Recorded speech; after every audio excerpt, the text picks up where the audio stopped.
Oh, yeah, that's what it was. Now it all makes sense. Yeah, no problems. So welcome back here to Play Live. And today we've got something a little bit special, a bit different. We've got the old PLO, the 1150 buy-in to the PLO. This is the final table. Now, last night we did allude to the idea of bringing back the 5K high roller. However, there was a management decision to put on the PLO instead.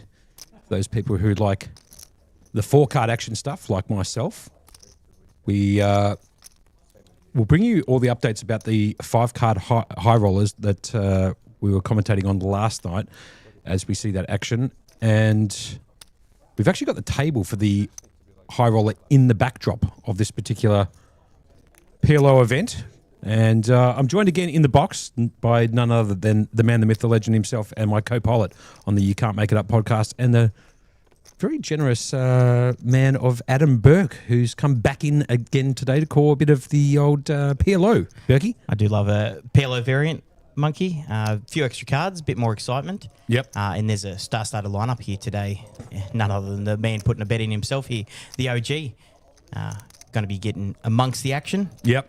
And I reckon there'll be no shortage of, crazy hands right off the bat here. I think that's a good call. Berkey, as the turn card brings in the deuce of clubs, giving the OG the straight. However, Yeah, David Chen. Well, David Chan's hand, look, he's turned the straight and he's got the second nut flush draw as well. It is a paired board, so it does slow down the action somewhat. But those in the 4-card variety, the PLO stages, the action can be packed. There were 73 runners in this 1150 event. We're down to our final table.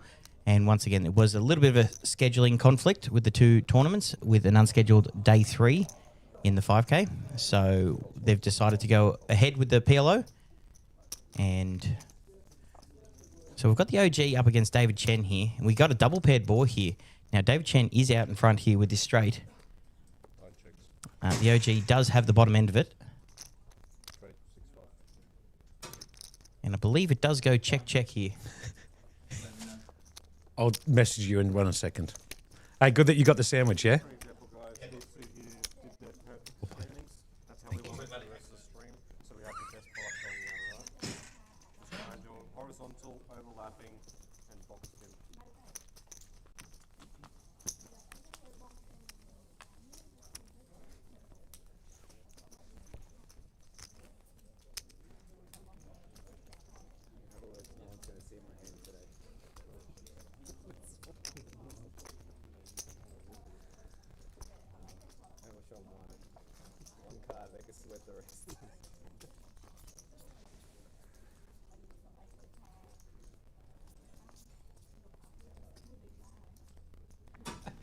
That was old Jamie Hall coming into the commentary. He is just rocked up to work.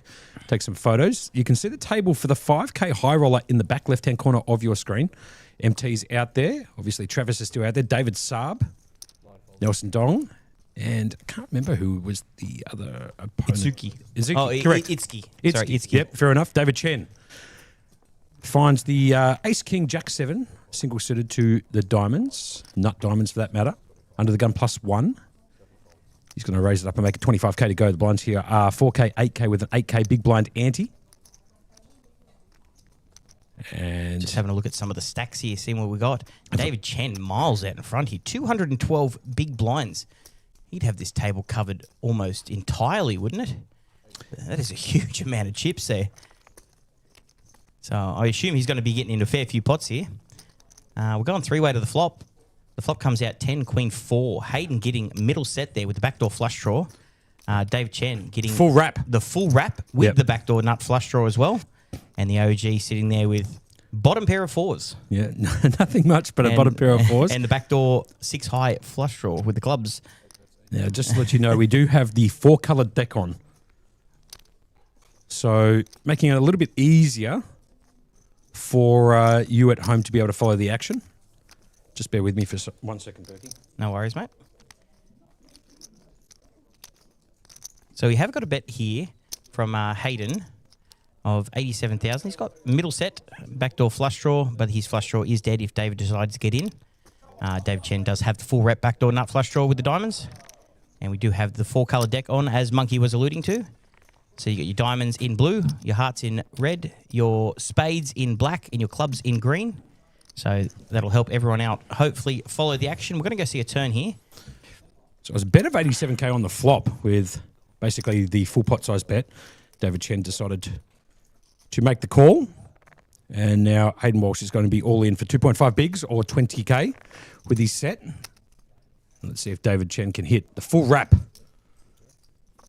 It's an ace, king, or a jack, or a 9. And there's the jack. Nuts. There it is. Absolute nutter butters. Flush, no flush there. So absolute nuts, no paired board. So the set of 10s is going down. And we're going to lose Hayden Walsh right off the bat for 2,700. Yeah. This is the $1,150 buy-in, creating a prize pool of 71,540. They got 73 runners into this particular event. First prize is going to be taking down 22,610 bucks plus a trophy. Berkey, and today we're going to do... hold on a second. Look at that in the background. We've lost someone in the 5K. That's Travis. We've lost Travis in the 5K. So we've lost Travis in 5th place, it looks like. Looks like David Saab is actually collecting a few chips there. So David could have been the gentleman putting the beat down there on Travis as he walks off back to the registration area. So down to 4 players there in the 5K high roller that we were commentating on last night. MT, David Saab, Nelson Dong, and Itzky. And that's really good by yeah, look at this. Guy Greenstein. Loved Guy down there, mate. He loves working the cameras and giving us new angles and doing the best he can down there. Once again, if you guys are joining us, we are at Play Live headquarters here in Melbourne at 129 York Street in South Melbourne. And we are here bringing you the action for the final table of the 1150 PLO. And in the background, we'll do our best to see some commentary on the 5K final table that did come back for an unscheduled day 3, which, you know, I think we saw last night with the amount of big blinds in play. That was going to happen regardless. We'll get back to the action here. And the +1 is going to raise up with King, 10-3, suited to the spades. David Chen sitting there with the 8-7-6, suited in the clubs. And nice little wrappy hand, those ones. Wouldn't you agree, Monkey? Yeah, no, I totally agree. 8, those speculative middle ones. Looking in the chat here, Drought says, where's Michael? Michael? Who's Michael? Do we have a Michael here?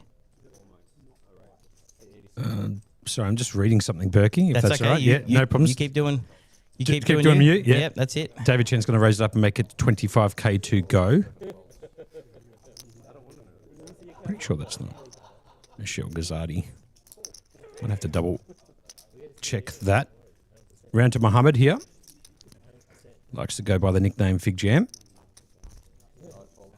He's going to fold. Back round to David Chen.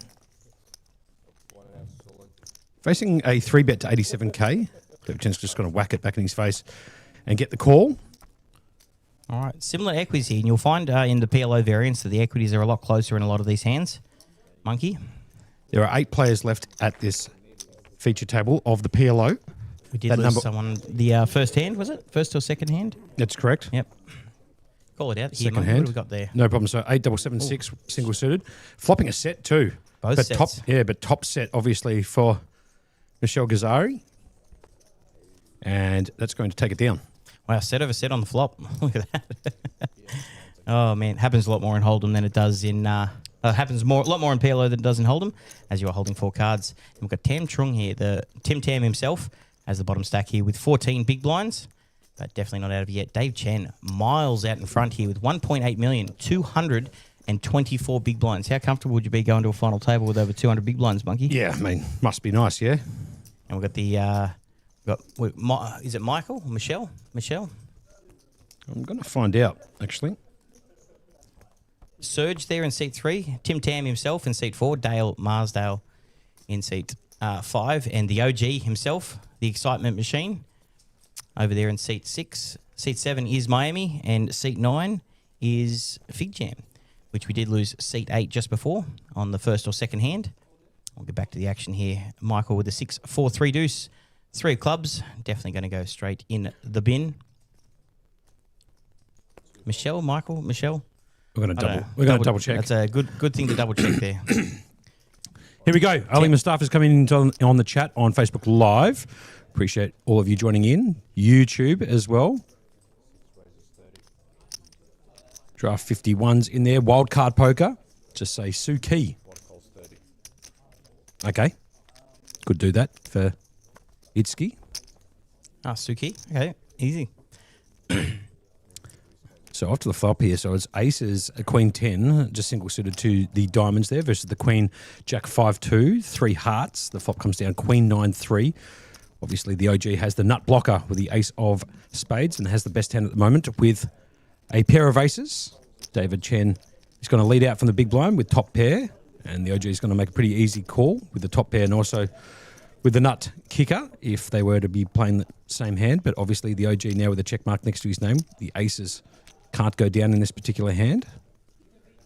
Let's see what David Chen decides to do. David Chen's the guy in seat 1 with the chip lead. He's going to check his option. The OG going to come out firing on this repeat 3 turn. David Chen can't really improve on his hand at all. He doesn't know that. So I'd imagine David's probably going to put this one into the muck. See, he's only got top pair but no backdoors, but he's not believing the OG for a second here, believing the top pair is good. Yeah, not knowing that he's call. drawing dead here. The 2 of spades rolls off on the river now.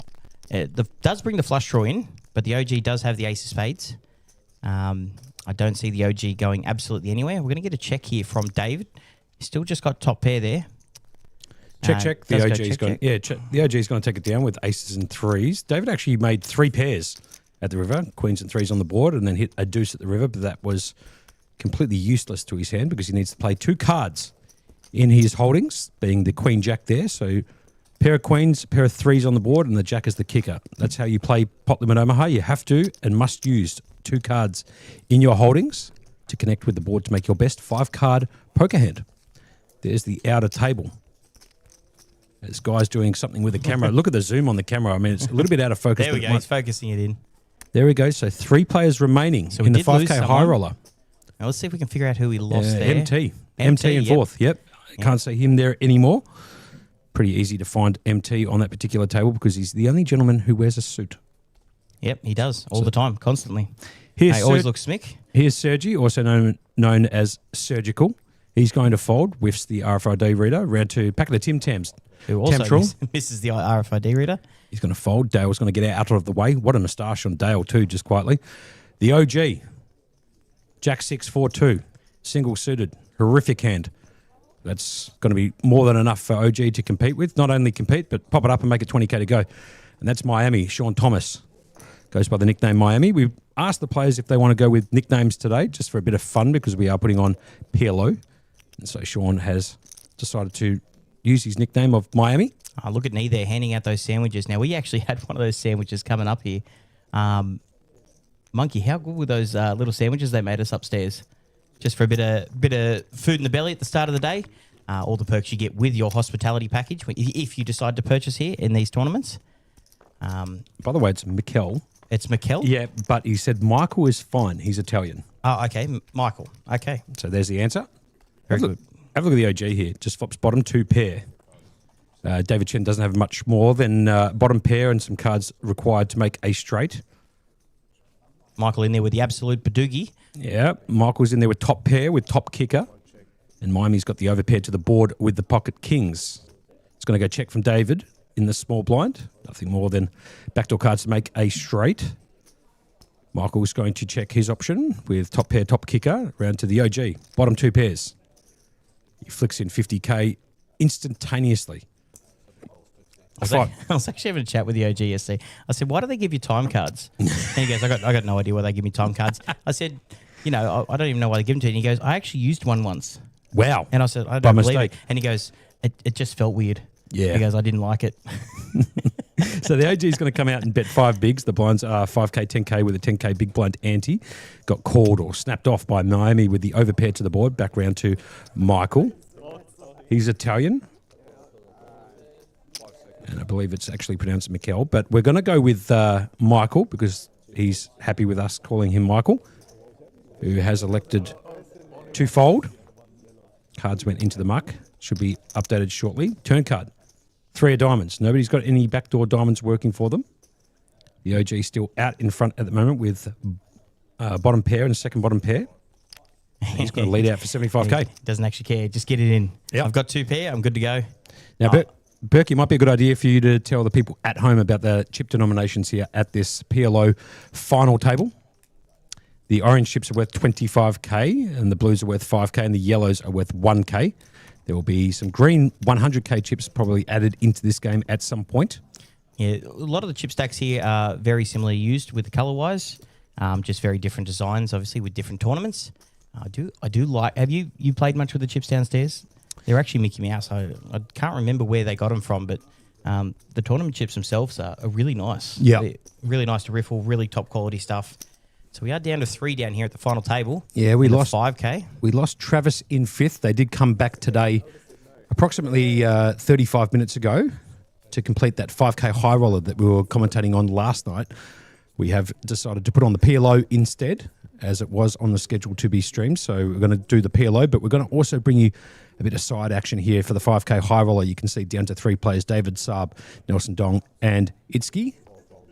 Travis went out in 5th, MT out in 4th. Tam can't seem to find that reader. We might have to ask Guy downstairs to see if he can just let Tam know if he could scan it over the reader just a little bit longer. Chris coming in on the chat on Facebook Live. Sorry, Berkey, saying chip counts on the high roller. I will see if I can get rough estimates of the chip counts on the high roller. We don't actually have that information right here at the time. We did obviously bring them back today, and we did know what their original stacks were, but now that there's 2 players busted, we'll see if we can get a rough estimate on who's got what. Look at this here from Michael. Beautiful looking hand. The Queen, double jack, 9, double suited. They are pretty looking hands, and they do hold a fair bit of equity against most hands. David Chen did end up raising it up with the ace jack 10-6, suited jack to the spades. So we are going to see the 3-bet here to 100,000 from Michael. Serge didn't find the reader either, so it's going to come back around to the dealer button here on David. He was the original raiser. He has been 3-bet. Oh, look at this. Twine Lee. Love a good PLO game in the chat. The Irish O'Reilly saying, pardon me, saying, I love how they have to explain Omaha like most watching have no clue what's going on. Yeah, not true. Yeah, but it's not about the masses. There's a lot of people that we're trying to get into the new game, into playing variants, and they start by actually watching streams and seeing how it's played. So it is for the minority, but we do want everyone to feel included and know what's going on here, because especially when it comes to commentating PLO, you have to do it at such a quick pace because there's so many cards in play. That's true. And so many hands that change and so many dynamics that change on different turns, that we'll try, keep everyone involved. Keto in the chat goes, shout out to Itski in the 5K. Yeah, good luck to him. He's been on some sort of a roll. We've talked about it all the time. He over the last 3 months, man, he's amassed a massive amounts of money, and good on him. He's absolutely super lovely bloke. Came over to do some dealing in some of the tours and end up playing a few events and taking some down. So, and for some big money too. 6-figure scores across the board. 3 9s and a deuce. Dale's going to get out of the way. OG having a little bit of an issue with the card reader at the moment. Mohammed there, also known as Fig Gem, in seat 9's going to fold. Back round to Michael. Salt and pepper hair and a pretty good moustache on him too, just quietly. Round to Surgical, also known as Surge. He's got the Queen Double Jack 7, single suited. And to Tim, obviously, the guy in the hot chair, the dealer's chair, dealing out the cards here at the PLO. He's a seasoned vet when it comes to dealing PLO or any other variant of poker for that matter. Tam Chung's going to come along in the big blind after Surge decided to limp in. Have a look at this for a flop. Ooh. King, Queen, Jack, 2 spades. Sergi has flopped a set and Tam has a top and bottom pair, but nothing more to go with it. He's got the backdoor diamonds there with the deuce 5, but you're not really thinking that that's going to be holding up most of the time. Good point. So you got bottom set for Surge, top and bottom pair for Tam with the backdoor diamonds. But it is a very wet board, so you still got to be careful in PLO when you're flopping sets and have such wet boards. Yeah, especially bottom sets on these particular boards, because combinatorically you should be behind, probably not in a small blind, big blind battle, but do need to be mindful about how to play these certain hands, as he's going to come out and bet 30k. Tam Trung with top and bottom. I think he's going to peel one off, hoping to spike a king on the turn. He has 2 outs. He needs to hit the King of Hearts, King of Diamonds. We have the 4-coloured deck on for the Omaha today, just to make it a little bit easier for those people at home. The Ace of Spades peels off, and that's a... that's an action killer if I've ever seen it. Yeah, that's a massive action killer. As you can see, Surgical is going to check his option from the small blind. Let's see what Tam decides to do. Is he going to turn his hand into a bluff on the turn, or is he just going to check it back? Knowing Tam quite well, I'd imagine he's probably going to have a bluff at this. He doesn't, goes against my advice and checks it back. Does pick up some extra outs in the top corner. He only had kings. Now he's got the 10 to chop also. Because in PLO, you need to use 2 cards and... the 4 pills off. Just an absolute Insignificant brick of 4. all bricks. Yeah, it's going to go check. Sergi's going to show Tam bottom set there and get it done. And that is, for those watching at home, that is the 5K on the outer table. Mm-hmm. There was 3 left in that, but due to scheduling conflict, they decided to bring the PLO to the big screen for a bit of extra 4-card action for those watching at home. And we are pretty pumped. I'm actually pretty pumped, Monkey, about the change in variation. I mean, commentating on Hold'em is lovely, but once in a while, just a little bit of a change up is nice, and a bit of extra action, because you always get the extra action in the PLO. Now look at David Chen out in front. Oh, 1 second. We are getting live updates from the chip counts at the outer table. Yeah, we have David Saab with 6.5 million, Nelson with 3.1 million, and Itski with 3.3 million. So Saab covering the 2 at the moment. Yeah, Saab actually eliminated, from what I've been told, Travis in 5th and also took out MT. So David Saab on a bit of a tear out there on the 5K high roller as we get back to the action right here in the 1150 PLO. Fig Jam picks up a beautiful hand here. The complete rundown suited to the clubs with the Jack 10 of clubs, the King Queen Jack 10. Under the gun +2, he's going to pop it up and make it 20k to go. David Chen finds the double-suited queens, Queen 8-4, so that's good enough to make a call. There's a fold there. Back round to the dealer button of that of Surgical. Sergi with a 10-9 deuce double-suited, not good enough to make the call, so he's going to flick that one into the bin. Guy, if you wouldn't mind just moving the notepad down a fraction up here, that would be great. Thank you very much. Lord coming in there saying LFG Theo, so... a Theo G lover in the chat there. John's also back in the chat. The chip counts on the high roller we just gave out to Chris, who came in on Facebook Live asking what are the chip counts. 6.3, 3.1, 3.1 with David Saab out with the lead. And off to the flop we go as Tam Trong decided to make the call from the small blind with the Ace Jack 10-6 suited to the diamonds. Tell you what, look at this flop for Fig Jam here. He's got the complete rundown. He's got top, bottom pair with the open ender and backdoor clubs. So he's absolutely smashed this flop here. No, he has. Tam has the gut shot and backdoor diamonds working for him. And backdoor clubs. David Chen has the backdoor diamonds, backdoor clubs. And Tam Trong does have the diamonds covered there with the Ace 10-6 of diamonds with the backdoors. He also has a bottom pair on this board. So Fig Jam going way out in a commanding lead here. But as you know, with PLO, the turns can change the equities really, really quick. Yep. Fig Jam here making a pretty easy bet. Full wrap, essentially, or an up and down, I should say, with top 2 pair on this particular board of King 10-8. He's going to bet out 75k. David Chen has elected to call from the hijack with a couple of queens and 8-4. He's got, obviously, the pair of queens that he's playing in his hand at the moment as his best hand. He has paired up the 8 on the board as well and has backdoor diamonds working for him and backdoor clubs like Berkey was alluding to. Tam Trong is going to fold the gut shot. The ace of clubs peels off, and that's a pretty big card for David Chen now picking up the nut flush draw on the turn. But have a look at that for a turn also for Muhammad, also known as Fig Jam. He's going by a nickname. He picks up the nuts on the turn. It's good enough to make an all-in bet for 135k or 14 bigs. So the action back round to David. Now, remember, in this particular game, you must and have to use 2 cards in your whole cards and connect it with 3 cards on the board. So to give you a perfect example here, if the river was to come a jack, David Chen would not make us straight to the ace. Very important for people who don't know how to play Omaha. Look, he did end up flicking in the call there. David Chen just drawing to 4 clubs, which is in the top corner there. As you'll see, there's a few folded pre-flop. Here comes the river. 3 of spades. So Fig Jam is going to get... sorry, excuse me. He's going to take that pot down, adding an extra 270,000 to his stack. Now, just, Monkey, if I could do a quick shout-out to my family up in Canberra listening at home. Yep. My old man's decided to jump in and have a listen, and he knows absolutely nothing about the 4-card variety. Oh, perfect. So he's the ultimate crowd. Ultimate crowd. Yep. Just a quick shout-out to the family up there in Canberra. I'll be seeing them very soon. You've got to love that. There is the outer table in the 5K, or not really the outer table, I should say more the 5K high roller down to the final 3 players, David Saab, Nelson Dong for the Nelson Dong lovers, and Itski. battling it out for just short of $80,000 up top, like we were talking about last night. I think it's 79,000 some change. Yep, 79 change. Yep.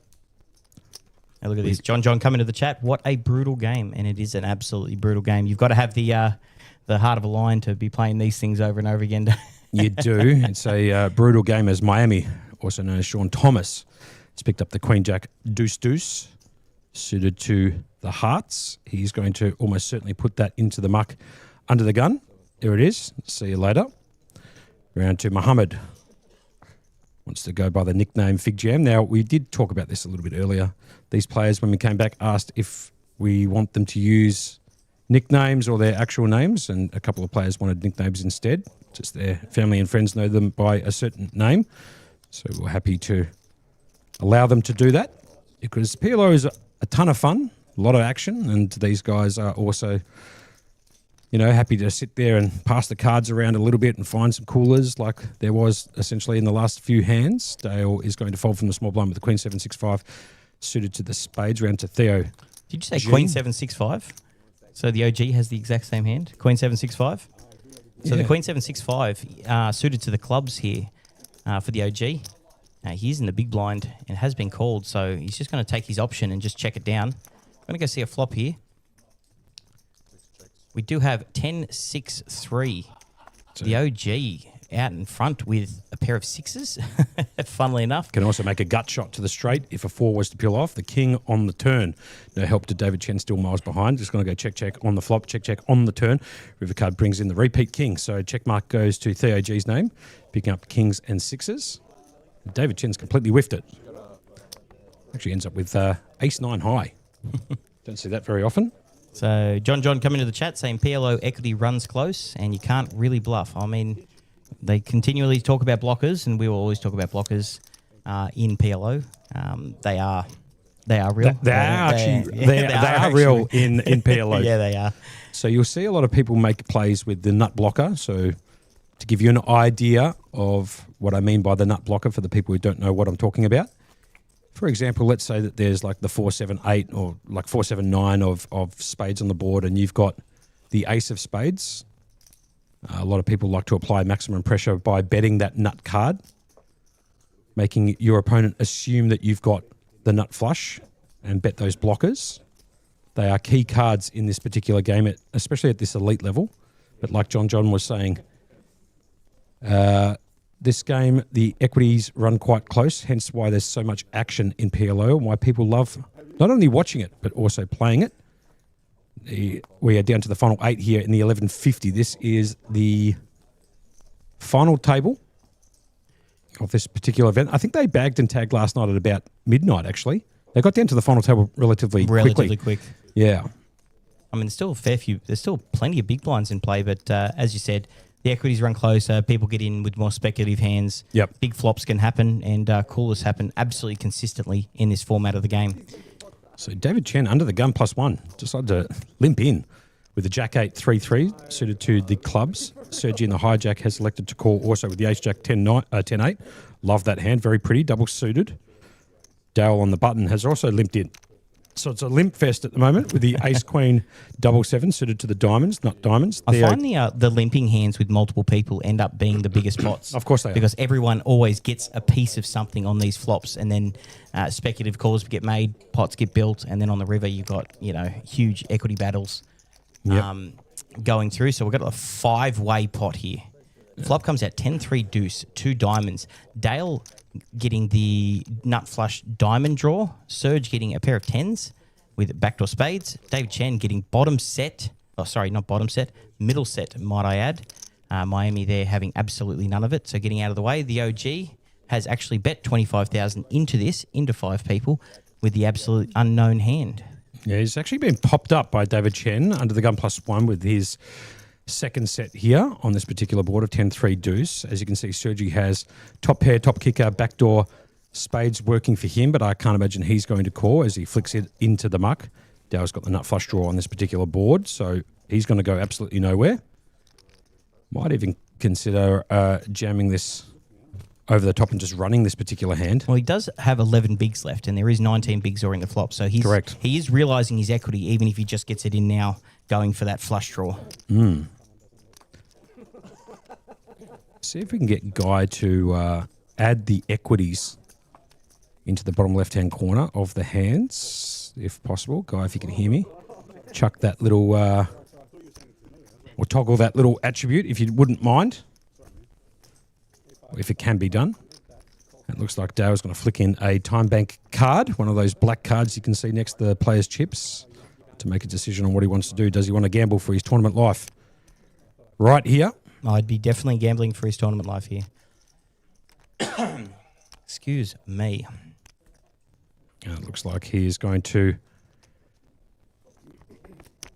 whack it, leaving a few chips behind. So he's actually got 0.6 of a big blind behind, or 6K. Kind of interesting in this spot. Theo G is going to get out of the way. So heads up action. Here comes the turn. Brings in the repeat deuce.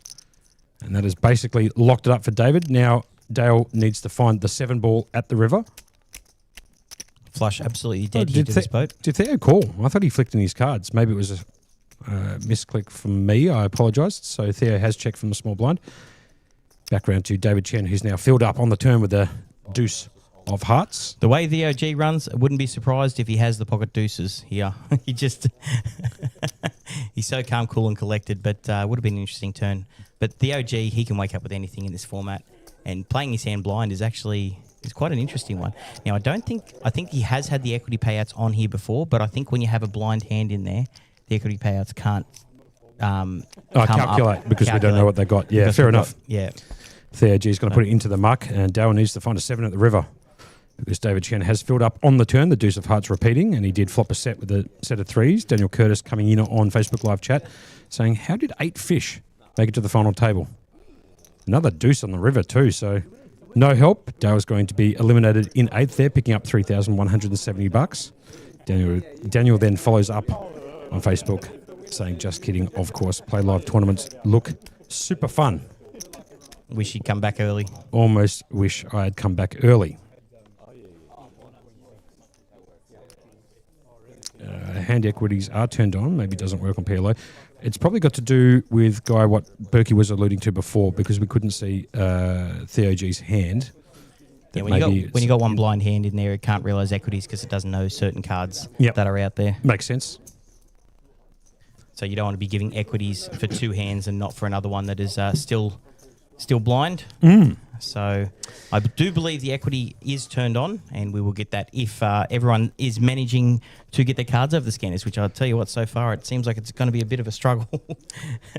That's true. So we are down to a field of 7 that should adjust shortly, as we did lose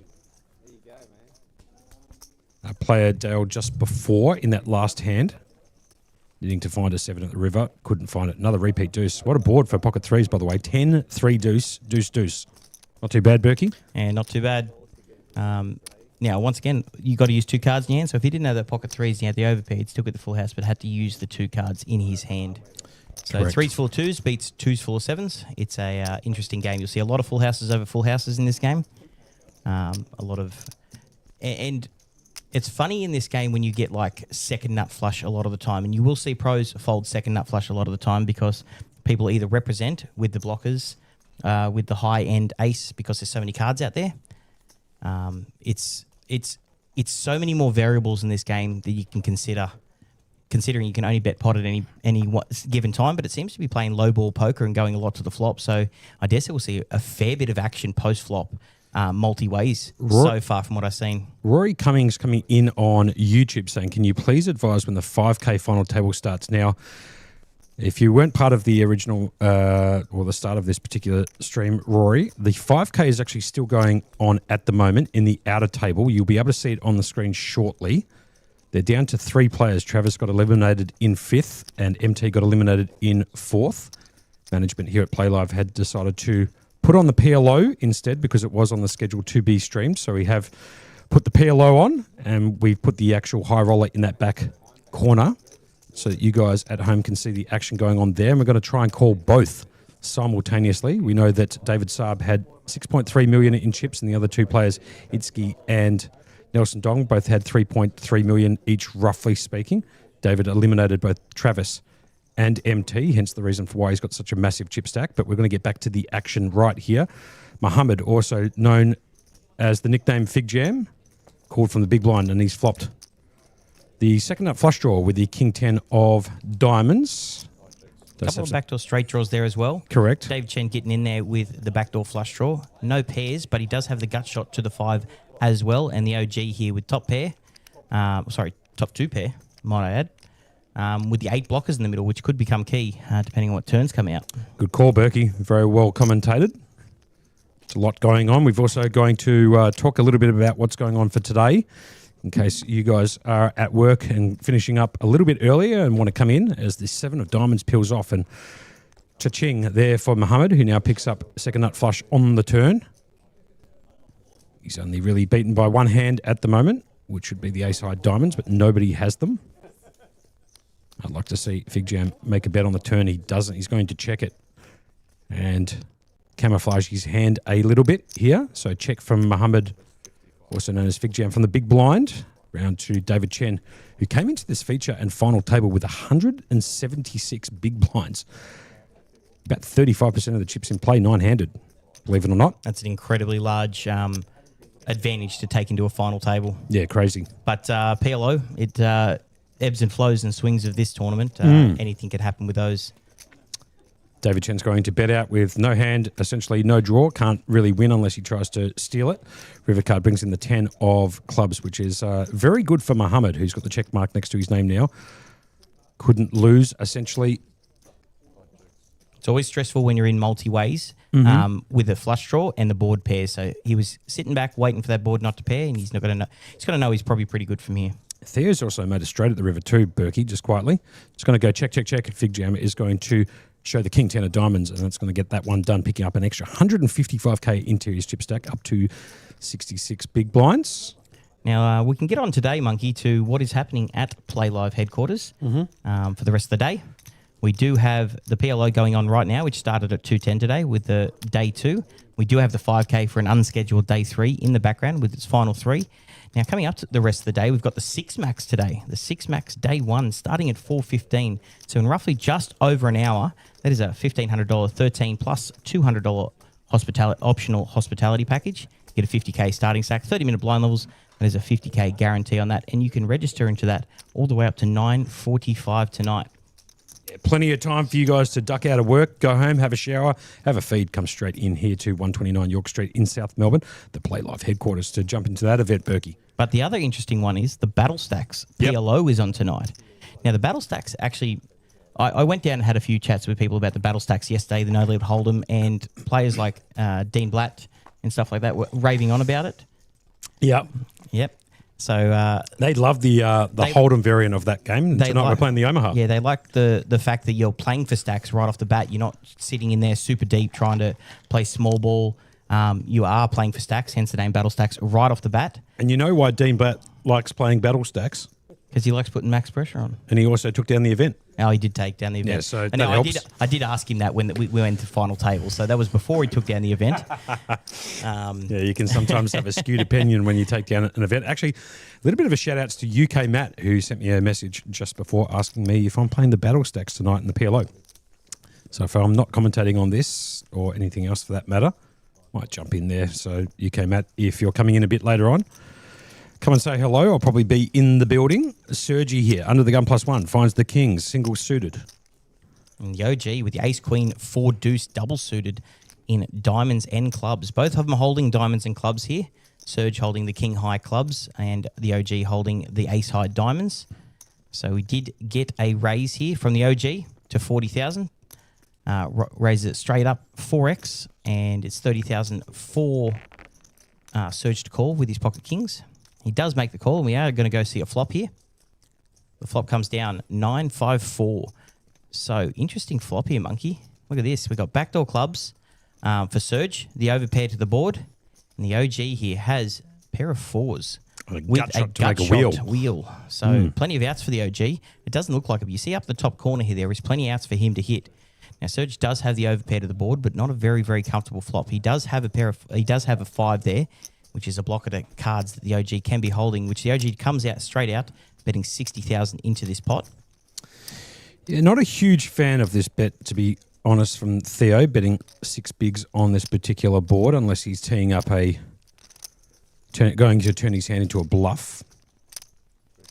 Obviously, he can hit the 3 to make the straight, and then his hand is no longer a bluff. Here comes the turn. It brings in the 8 of diamonds.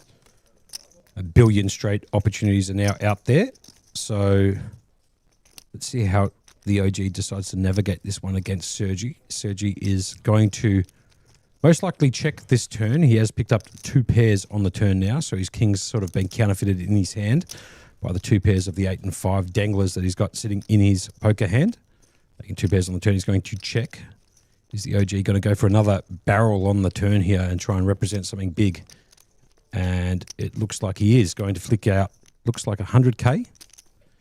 Yep, 4 of those orange chips worth 25K each. So action back round to Sergi. Very hard to make a call here with second and second bottom 2 pairs on this particular board. But Sergi and the OG have played a ton of cards together, so maybe it might be a bit player specific. The decision here on the turn. He flicks in a time bank. So he's thinking about looking up the OG here. Now, this time bank's very precious, so unless he was actually thinking about calling and not using up some TV time, he wouldn't be using that time bank. So definitely actually thinking about this one here. It would be a tough call, but I reckon if he's played with Theo before, he knows he can be doing this with absolute nuts or absolute nothing as well. Good point. And Theo's going to find the call. This is actually a very good call from Sergi. And here comes the river. Brings in the jack of clubs. Check mark next to Sergi's name. Obviously, he doesn't know that his 8s and 5s are the best hand at the moment. The flush draw and hearts doesn't get there. Is Theo going to make a play? And he does. He says, forget about it, mate. He goes, I'm going to take all of them. I want the whole lot. So he's turned his hand into a stone cold bluff, which I'd imagine after the flop, when he made a bet of 60K, had this idea that he's going to go with a full-blown bluff here.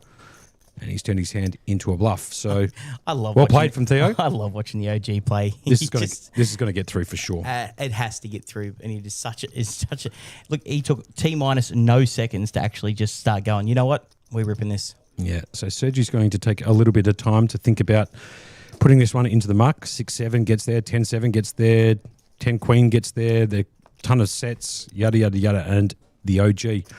Going 3 barrels there, turning his hand into a full-blown bluff, getting it done. Now up to 86 bigs. Hello. All right, so I've had someone in the chat going, how does the battle stacks format work? Now, the reason they call it battle stacks is you are actually battling 4 stacks right off the bat. You don't start with a huge amount of big blinds. I think you start with, and the tournament consistently has between 20 and 33 big blinds. So if it dips below 20 big blind average, they pause the clock. And continue playing until it goes above the average. So constantly throughout the whole tournament, you have a 20, I think, to 30 or roughly around 30 big blind average. So every pot is huge. All the chips matter a lot more early on in the tournament. And it's for those players who like to max late reg. So it's almost like a match late reg for the whole tournament. So it is going to be hectic tonight. So if you're playing PLO4 and you're sitting there with 25 average big blinds, how many rebuys are you going to have to bring in for that one there, Monkey?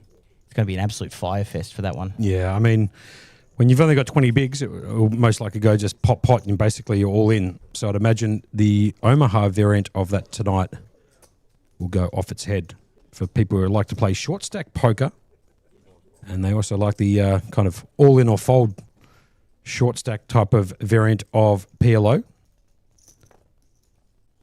There's a brief overview that was posted yesterday on the Playlive Melbourne website about battle stacks and how it works. Also, Bridges was in the chat yesterday, so if you want to go back and watch a little bit of the 5K High Roller stream yesterday when I had Bridges in the com booth, he discussed the battle stacks quite well. So you can probably skip forward through the first few hours and wait for it takes a Bridges bit to wrap your head around. It really does, because the blind starts so high and with such a low average that you are... your feasibly can be knocked out first hand without, being so shallow in a tournament. Have a look at this for David Chen. Yeah, good call from you, Berkey. David Chen who was the chip leader and still is the chip leader at the feature and final table of this 1150 PLO. Made a call from the small blind with the King Queen 9-6 suited to the clubs, and he's flopped absolutely gin. Turn card also bringing in more clubs and even more outs for David. Now got the check mark next to his name. Cannot lose this hand no matter what card comes at the river, as the King of Diamonds was burnt in the deal. So Theo can't find the King to make a bigger full house, or to make a full house for that matter. David Chen's going to bet out 45k from the small blind. Michael's going to get out of the way with the ace 5-3 deuce. 3 spades in his hand, and Theo with the pocket kings. Using kings and the queens on the board. It's facing a bit of action, or 4.5 bigs. And he's going to see if he can spike the card that no longer exists in the deck. That being the King of Diamonds. I just love his mannerisms at the table. It's so funny to watch him. We do get the absolute brick of all bricks, the 3 of hearts on the river. The check mark going next to David's name. Now, he is going to throw a small bet out there, it looked like. Yep, 100,000 into this. Not really a small bet. He picked up a big chip that I didn't see. Theo is going to fold that. And we've got David Chen way out in front, twice as many as second place here. 162 bigs to the OG's 80 bigs. Tam just struggling to find a hand here, sitting here. 45k, 4.5 bigs. So just to give you an idea of comparisons here, Tam, who's the short stack at this feature table, has 45k, and the chip leader, David Chen, has 1.6 million, or 162 bigs. So Tam in a world of hurt. He's got 40x his stack, which is pretty crazy to consider. Yeah, but he's still in it, still going. Yeah, you've seen Tim Tam come back from worse. Let's be honest, 45 or 4.5 bigs is plenty for Tam. A seasoned vet in this game, and I don't think I've ever won a hand of poker from him at any poker table. So right on cue, here he is, first to act under the gun with a 5-5-4 deuce suited to the spades. Not good enough to chuck his stack in. Theo, going to see if we can find the RFID reader for Theo here. Peel him up, put him down if you don't mind, Theo, one time. Almost. And no, look at this. I guarantee you Theo's not angle shooting there at all. No, not at all. He's going to fold. Miami, also known as Sean Thomas, picks up the aces suited to the diamonds too. Very pretty hand. He's going to pop it up and make it 25k to go. David Chen in the button. Finds the Queen double jack 4 suited to the clubs. Queen jack of clubs there. So he's elected to make the call from the button in position. Round to Michelle. He's going to fold from the small blind. And Sergi, also known as Surgical, is going to call with the King, Queen, 9-6. With diamonds working for him. Flop comes down, King Jack 5.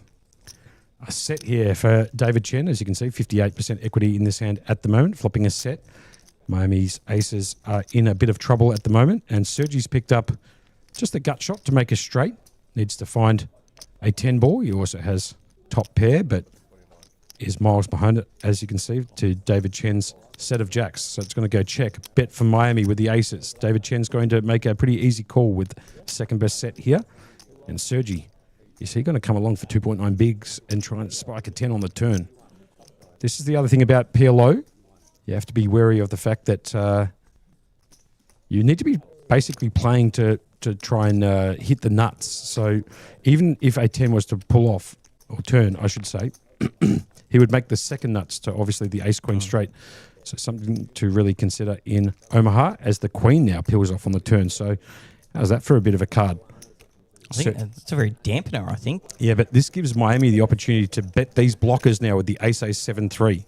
He can rep having ace-10 here and could potentially get this one through because none of the other players have a 10 in their hand, or an ace-10 for that particular matter, because he's got it essentially blocked up with the aces, but he does elect to make the check. Back round to David Chen, whose second best set on the flop of jacks has now turned into second bottom set as the Queen of Spades peeled off on the turn. Pardon me. Throat's a bit sore from last night's commentating for 13 hours, Berkey. You've been doing a fair bit of it, Monkey, and well played. Everyone loves listening to you. Appreciate it, and, dude. That's why we keep getting calls to have you back up here, because you make the stream quite exciting. Appreciate that, Berkey. And it's always a pleasure being up here with you, co-pilot in basically everything in my life outside of a partner who, can do everything else. How does that sound?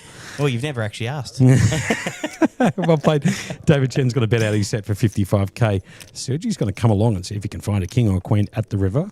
Also, a 10 would help him out there, but it does come the 8 of clubs, which is an absolute brick in that where nothing else completed. There was no extra straights, no extra flushes that came on the river.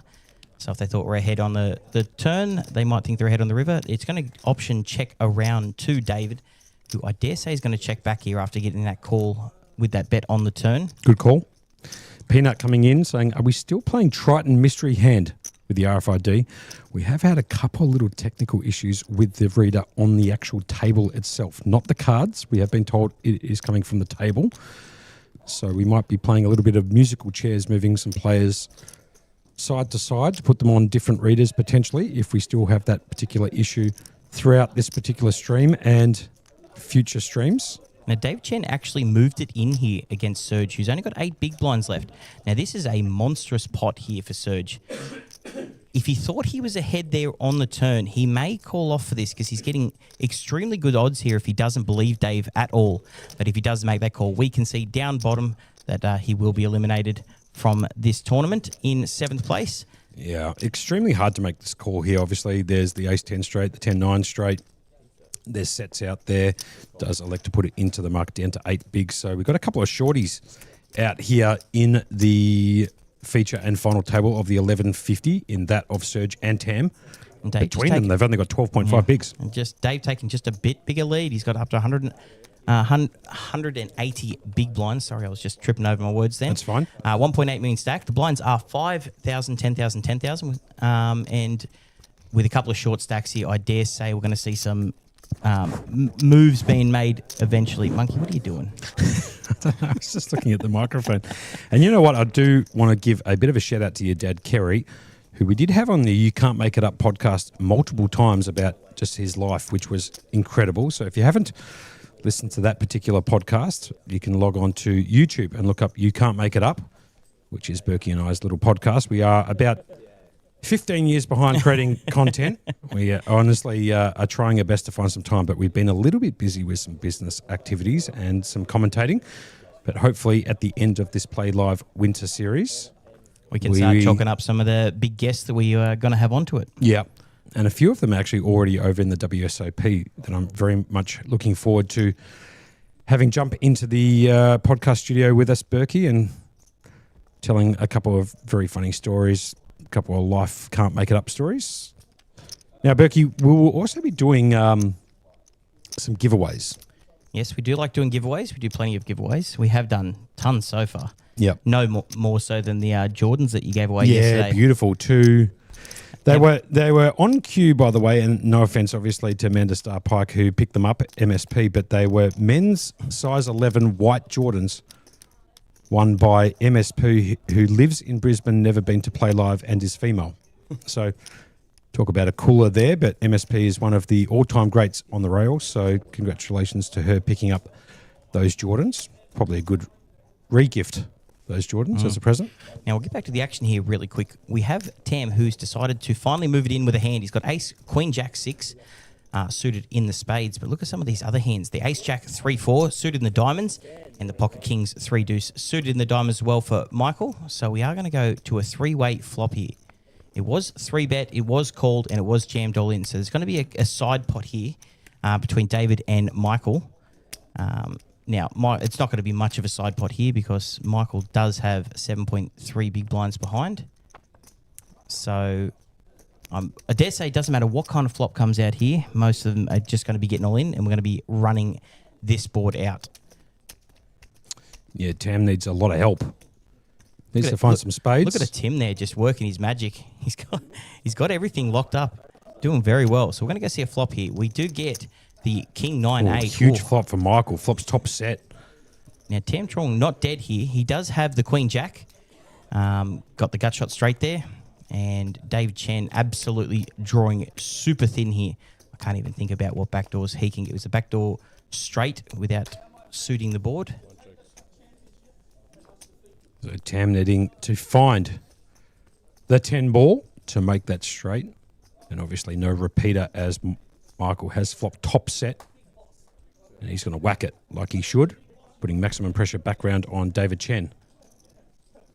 And is David going to try and call to hit some backdoor miracles to get there? And he does make the call, so he needs to find running Queen 10. He's down to 1%, David, so very interesting call there, but obviously he's trying to win this event and decided this hand is enough to go with. Look at the side pots and everything that needs to be sorted out here. It's pretty crazy, actually, because David's made a very... speculative? Not even that. I think this is a very poor call, if I'm going to just call it as I see it, decision from David. Basically has no hand, no draw on this particular board and has elected to call off 7.3 bigs or 88. The 3 on the turn, no help. And the ace comes in. The pocket kings will get it done. David actually does backdoor into 2 pairs, believe it or not. But we're going to lose Tam Trung there. And we're getting a triple up for Michael here. So he's now up to 34 bigs. So he was one of the short stacks. Now Serge is down there still as the short stack now, 6.2 big blinds. We did lose Tim Tam there. Well played, Tam Trung. Banana Boy coming in on YouTube saying, great play, David. Yes, that one was... speculative. I'm just going to go with speculative. I don't want to be too harsh up here. You know what? I will be, though. Yeah. That was a shocker, in my opinion. Yes. Putting in 88K there with literally no hand, no draw. He needed to hit backdoor perfect. I think he had probably less than 1% there to win that particular hand. And he actually would have chopped it up if it did come perfect. Hold on a second here, my friend. I'm just looking in the background here, and we've got Nelson Dong standing up from the table in the 5K. With a bag on too, so it looks like we're heads up. Nelson Dong's going to be eliminated in 3rd. Now, I wonder if we can ask downstairs Guy Greenstein to see if we can get updated heads-up chip stacks, if at all possible, Guy. That would be lovely if you could get that for us. But it looks like it's going to be heads-up between David Saab and Itsuki, the absolute new crusher on the scene. Wow.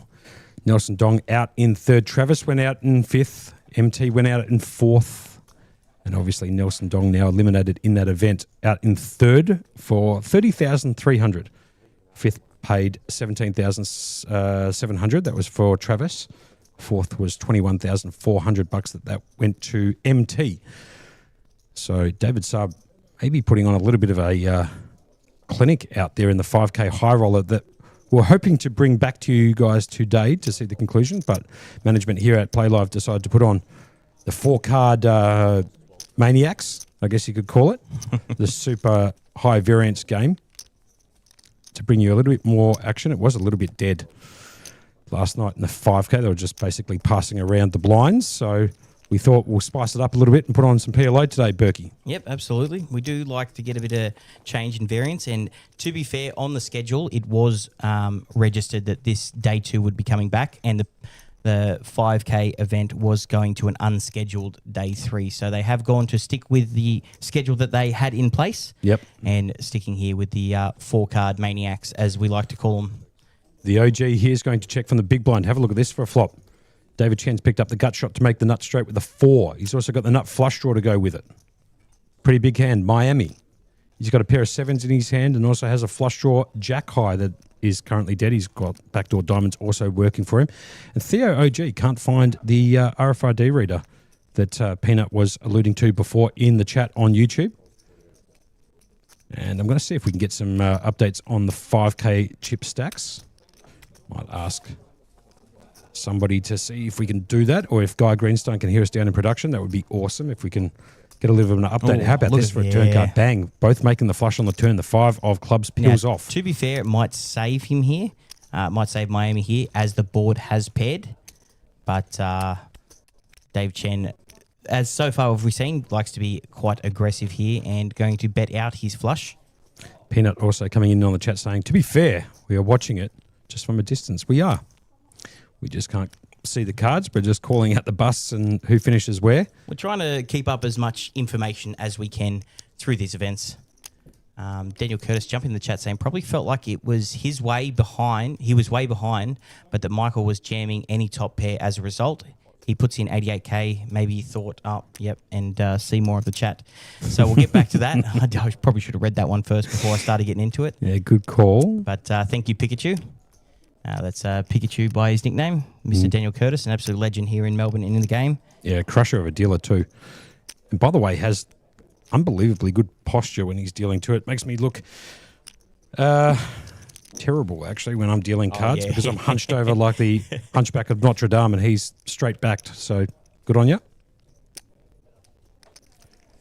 As coming in saying, just a little feedback. It's disappointing to have been watching the 5K all day yesterday from the Arvo to 2 a.m. and then not having it on the stream today. Look, fair enough from Azza. I completely understand that, 100% do understand that. But when we set up these series, management has to make a decision, whether it be right or wrong. You're always going to get kickback from 50-50. Plus, it was going to an unscheduled day 3, which, playing-wise is actually a good thing. You get more playability out of your tournaments, but some things once in a while are going to clash, and they've just decided to go with their original schedule and stick on the 4-card variant. But it was very nice of them to put that on in the background. I know it's not what everyone was looking for, but we are still working along here with the 5K in the background. So we'll be doing our best to bring up every update we can, but we do understand the disappointment in it, and we will take on that feedback. Yeah, and that's what the chat is for. Honestly, Azza, we appreciate that comment from you in YouTube, and maybe it will be something that will be subject to change in the future. So appreciate your thoughts and concerns on not being able to see the 5K high roller play out today on stream. Now, just as a slight defense here at Playlive, this stream's only been running for, 6 months. We're still all very new at it. Even though we've seen exponential growth, there is still places to change and learn.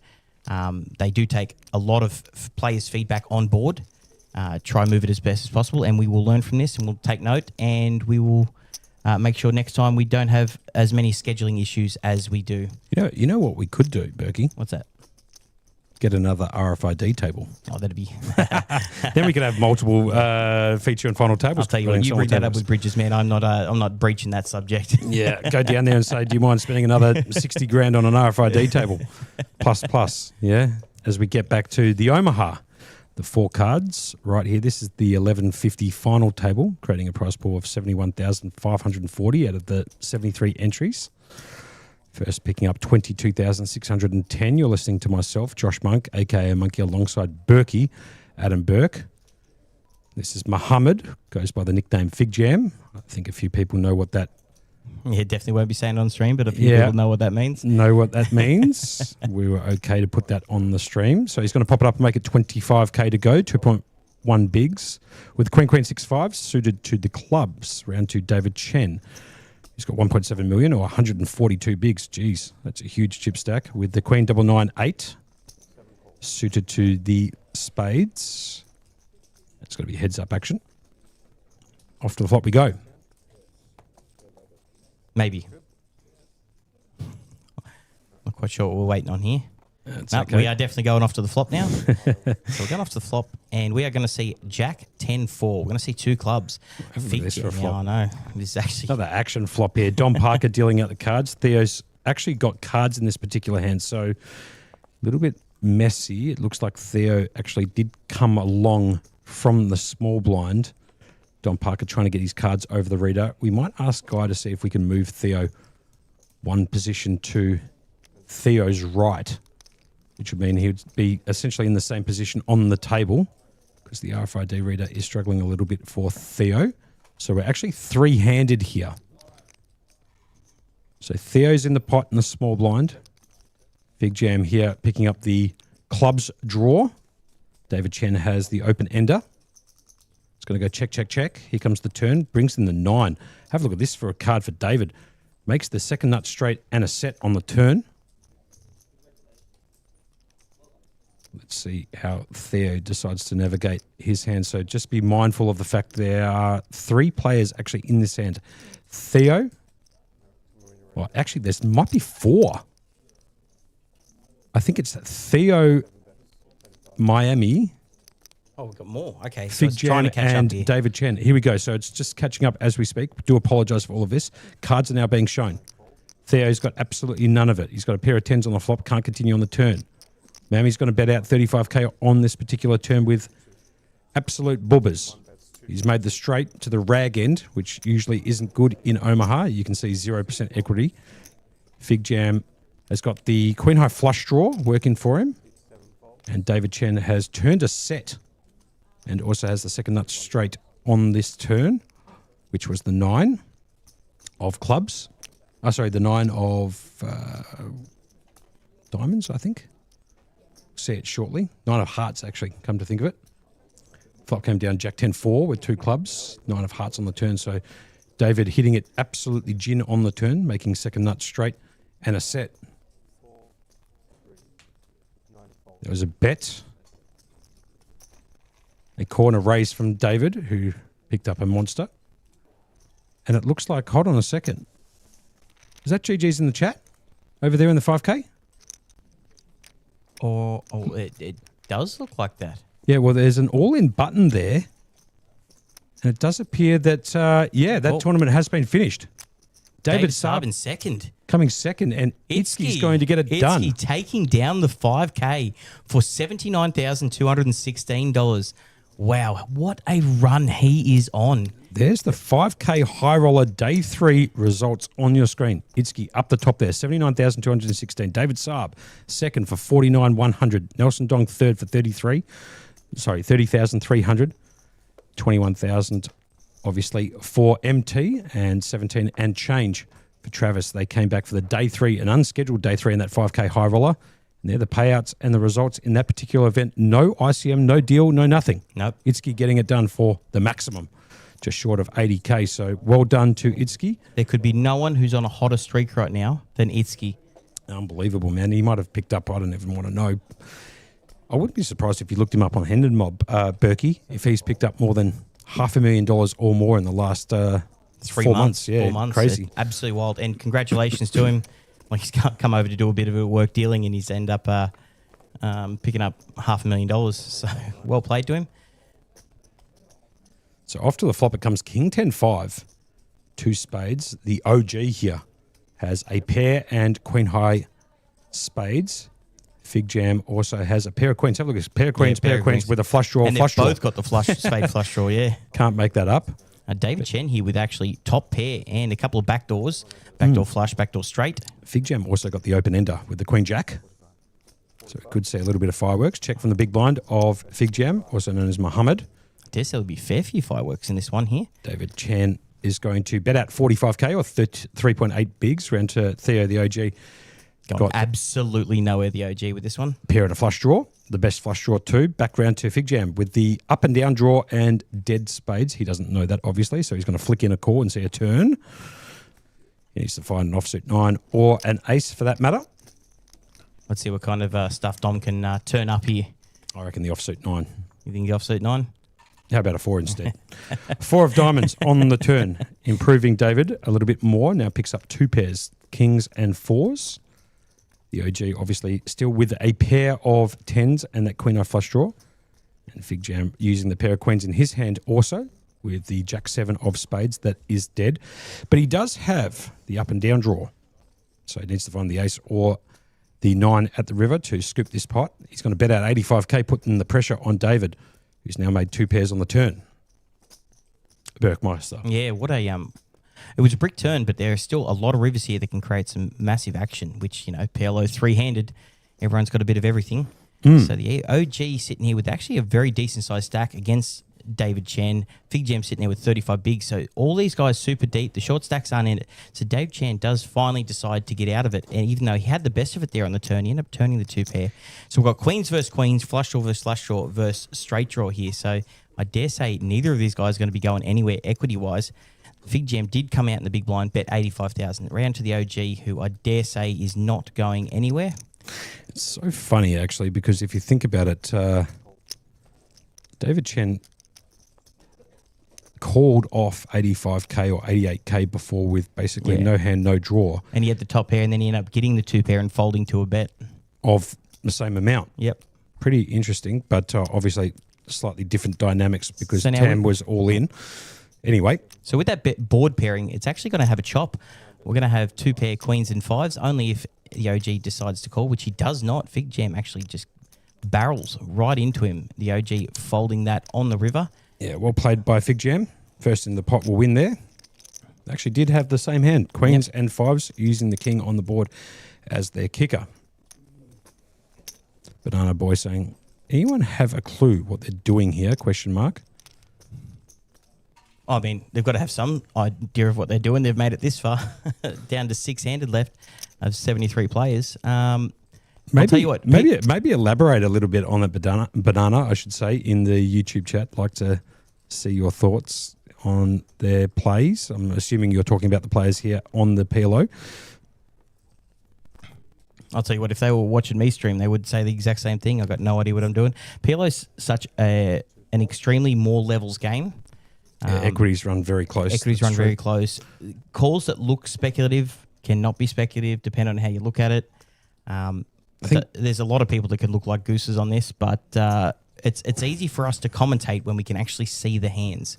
Now, when you're sitting there playing against someone like the OG who likes to mix it up a bit, you can make some speculative calls, you can make speculative bets, see some turns, see some rivers, and sometimes you're just sitting there going, what are they doing? But, in their mind, it actually makes sense to them at the time.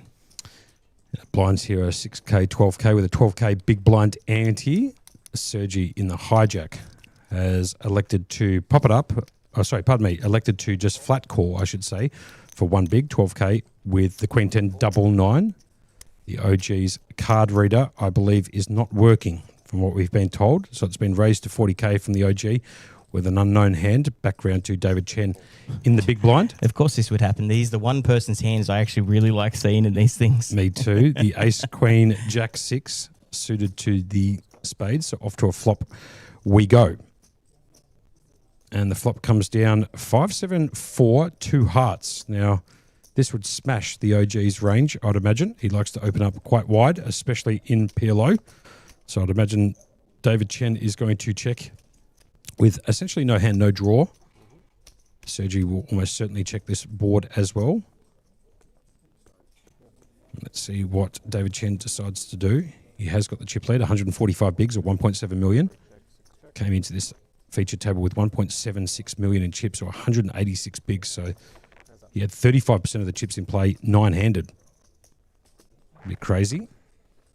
It's going to go check, and looks like Theo is also going to check. So maybe Theo doesn't have any part of this particular board. The 8 of hearts does peel off. David Chen's going to think about making a move on the turn. It'd be a speculative move, wouldn't it? Yeah, counting out some chips here.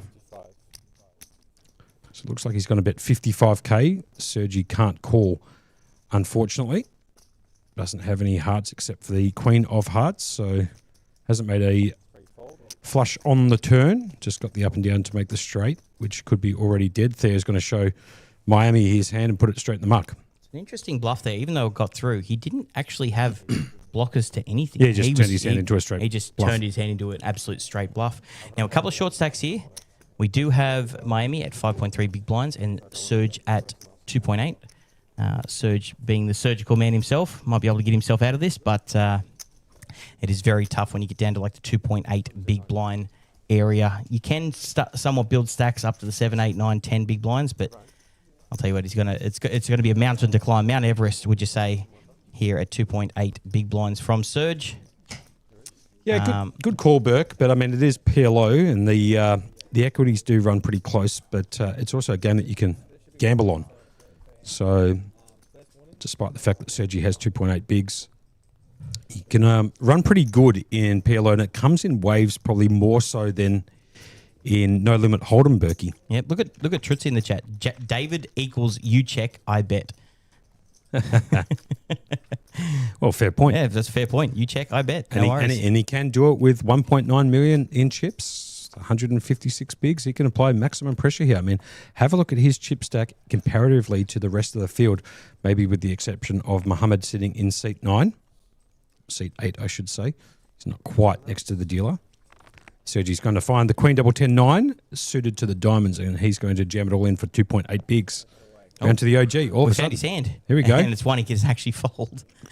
Round to Miami with the Jack 8-7 deuce. The low spades in the hand. That'll be getting rid of. We go round to Fig Jam himself, which with the ace double queen 5 suited to the hearts. I don't dare say that Fig Jam will be going anywhere, Mr. Mohammed himself. But he does have, and the one always question you have to ask out, there's not many hands to get through, but the player behind him does have him covered, which is the big stack. So you must always be wary of that. So he is going to make the call. Coming around to David Chen, who has the King double 10-6 suited to the clubs. He's coming along for sure. Absolutely coming along for sure. And around to Michael, who's got the 7-6-6-5 Badoogie. And I wouldn't be surprised if he actually comes along as well from the big blind. It's going to cost him 1.8 bigs to core, 22K. He's got a hand that's all connected. You got to remember, these low wrap hands actually still have solid equity multi-ways. So you can see it, 22% right there. He'll be definitely getting involved in this, even though it is a very speculative hand. Those 7-6-6-5s, they can make a lot of low straights if the boards come low. And when multi-people are calling, you're assuming they're holding all the high cards, which in this situation they actually are. So the board comes out 4-4 king. And no one holding a 4. Dave Chan out in front with his king. Backdoors. No one's got the flush draw, surprisingly, but everyone does have pairs. David and Serge both have pocket 10s, so no 10s will be coming out on the board. Fig Jam does have the queens. Serge holding one of those queens as well. So David Chan actually out in front here. We're going to go see a turn here, which is going to be the ace of clubs. Mohammed. A very big card for Mohammed. Picking up top pair on the turn with second best kicker. Now got aces and 4s with the queen. It's going to go check, check, check, check. River card brings in the 3 of spades. Nobody's got the spades like Berkey was alluding to. Check mark goes next to Fig Jam's name. Finding an ace of clubs on the turn, making the best hand, aces and 4s. Using, I should say, the queen as the kicker. Sergi's going to be eliminated now in 6th position, as his Queen double 10-9 couldn't hit this board at all. So see you later, Sergi. Surgical. Fig Jam's going to pick up an extra 114K into his particular chip stack and making an effort to try and chase down the leader, David Chen, at this feature and final table of the 1150 pair low right here at Play Live. Look at this VPIP here from David, 90%. That is extremely large. And for those who don't know at home, VPIP is voluntary put in pot. So it doesn't count your blinds. It's extra money on top of the blinds that you decide to put money. So elect to. So 9 out of 10 hands, he is getting involved in this. And as the chip leader, trying to put maximum pressure on, I don't blame him at all. Yeah, I mean, when you've got, 153 bigs in a game that there was a lot of gambling going on, I don't sort of blame him either for trying to take this one away and playing as many hands as he possibly can to try and find flops and bust players and take down that top prize. Now, once again, for those just joining us, this is the PLO 1150 here at Play Live, the day 2. We had a field of 73. We are down to our final 5. No shortage of action, especially here from Miami here with the King Queen 10-10 double suited. What a pretty looking hand, Monkey. Yeah, when you peel that up, it just looks so good. Any double suited hand in Omaha always looks really pretty when you like bend up the cards. It's like, oh, give me 2 suits here, and especially if you've got some high cards to go with it. And which chiming in onto that, we'd like the guys down at the table not to be bending the cards or squeezing. They are very expensive cards to bring you these productions. Nothing in these productions seem very cheap, especially those decks of cards, Monkey. They are quite pricey, would you say? Look at Brian here, making his way into the table. Going to do some colour up of those 1K chips, just condensing the chips a little. We're going to get round to Michael here with a 7-5-4, who does fold it. Round to the OG, Queen 10-8-5, suited in clubs. Having a quick think about this in the big blind. Reaching for some chips, putting Miami all in, and the OG here is going to be struggling with this hand. Even though the equity is close a lot of the time, this hand from Miami, the King Queen double 10 double King Queen pocket 10s double suited. So I'm trying to get my words out really quick here. Yep. Is a very monstrous hand, especially heads up in these formats. There's going to see if he can find some clubs and bust that of Miami. Sitting right next to each other, and they do play a lot of cards to Sean Thomas and Theo G as the flop comes down. Queen Deuce 3. Miami out with the lead at the moment. and now basically locked it up. GG's there as Theo is now drawing dead on the turn.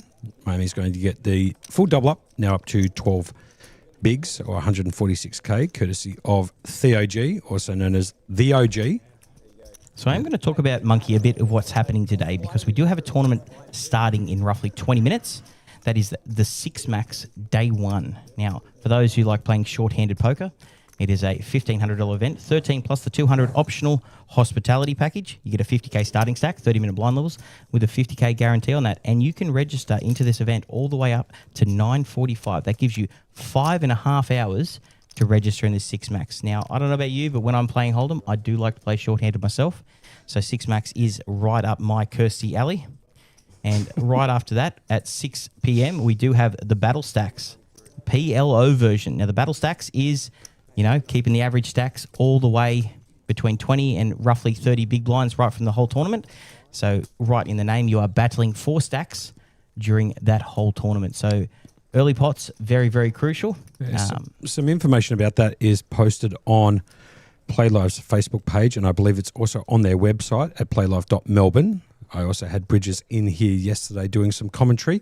So if you want to hear a little bit more about the battle stacks and the format of that, you can jump in and watch the 5K High Roller stream from last night. Listen to Bridges talk about how battle stacks work. And that's the PLO variant later on this evening, as David Chen in the cutoff finds the Ace 10-5 no suits complete Badoogie, but good enough to make a raise to 30k or 2.5 bigs round to Theo OG. Card reader. He's actually legitimately found it, right? I knew I believed in him the whole time. Has picked up the 10-9-9-5 3 hearts in his hand, and he's elected to make the call. And Miami, who just won the last hand, is going to come along with the King 9-8-7, which is also pretty double suited. The flop comes down a couple of 4s and A6, complete Badoogie. Nobody's got a 4. Let's have a look at what's going on here. It looks like David Chen is out with the lead at the moment with pocket aces, playing aces and the 4s on the board. Miami has a gut shot to make a straight, needs to find a 5 to make the straight to the 8. And Theo OG trying to find a 9 to make a full house. Does have backdoor hearts working for him too.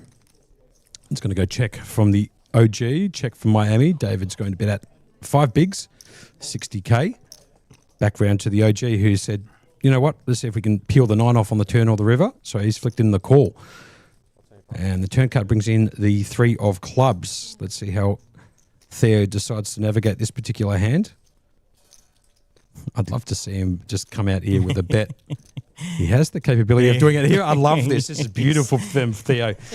He's going to bet it like he's going to turn his hand, the 10-9-5, into a straight bluff. He's going to bet 60k straight back into David, who doesn't believe him for more than a quarter of a second. Snaps it off. The river card brings in the Queen of Diamonds. So there is straights and full houses out there, obviously, as possibilities. Is he going to rip it? I'd love to see Theo Is he just gonna go for rip it? But he's going to shut down now. David Chen, who snapped him off on the turn, is almost certainly going to check back. Bit of swearing from Theo there, but David Chen's going to extend his lead even further now up to 169 bigs. Berkey. Now, Monkey, we talked about everything that's happening today because there is a huge few events happening today.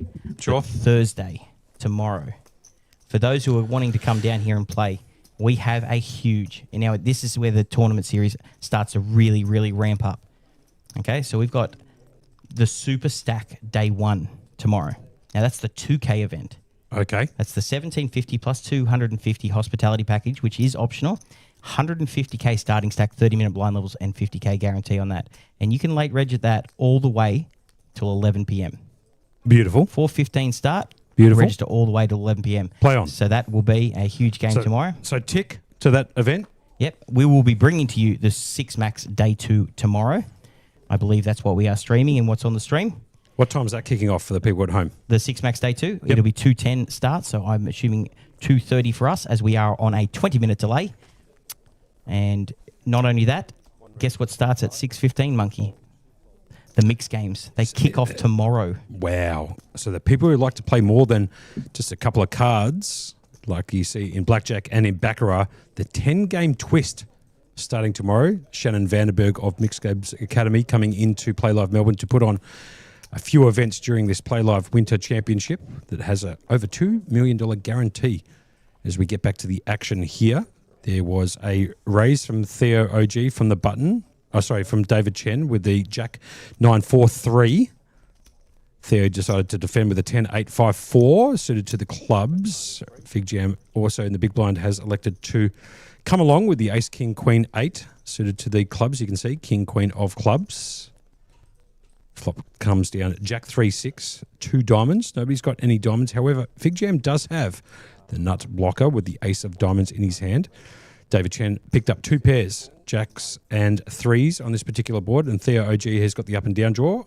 Looks like it's going to go bet of 93k and call. And have a look at this card for the OG. The offsuit deuce for the OG on the turn. The deuce of hearts peeling off, giving OG the absolute stone cold nuts at the moment.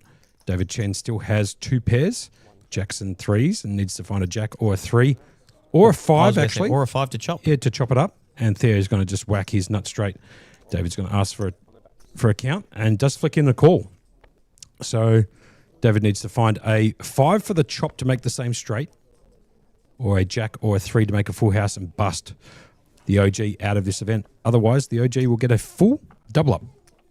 Here comes the river, comes the 10 of diamonds. There it is, the OG. Check mark next to his name. Bingo. Up to 53 bigs, Berkey. Oh, that's a big pot for the OG there. Huge pot there, actually, quietly. Now, we're going to get back to this really quick. So we did get the 10-game twist at 6:15 with Shannon Vanderberg, the Prince of Poker himself, starting off his run of mixed games.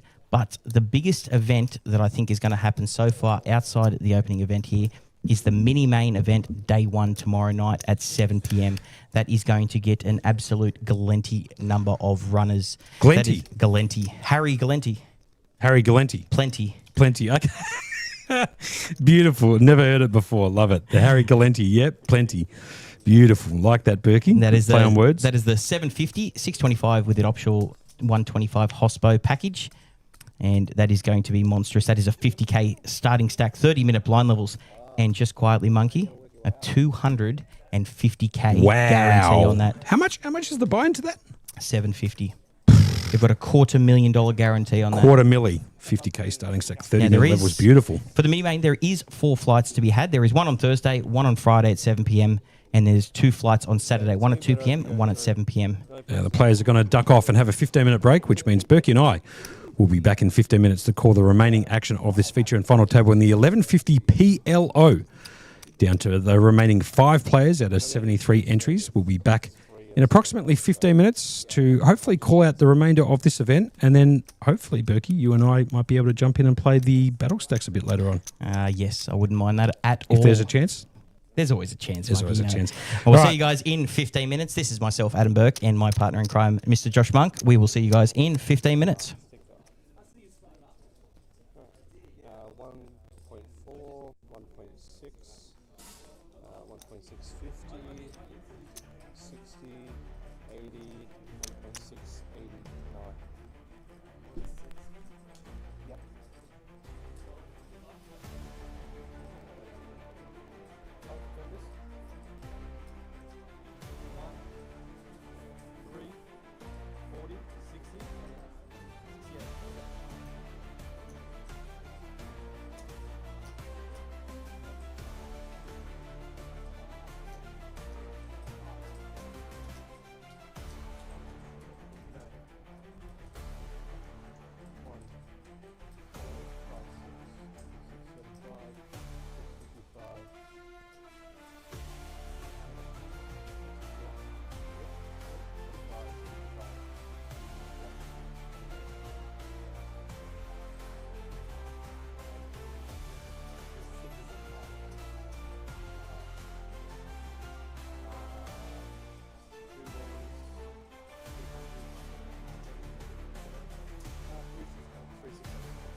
Was 661.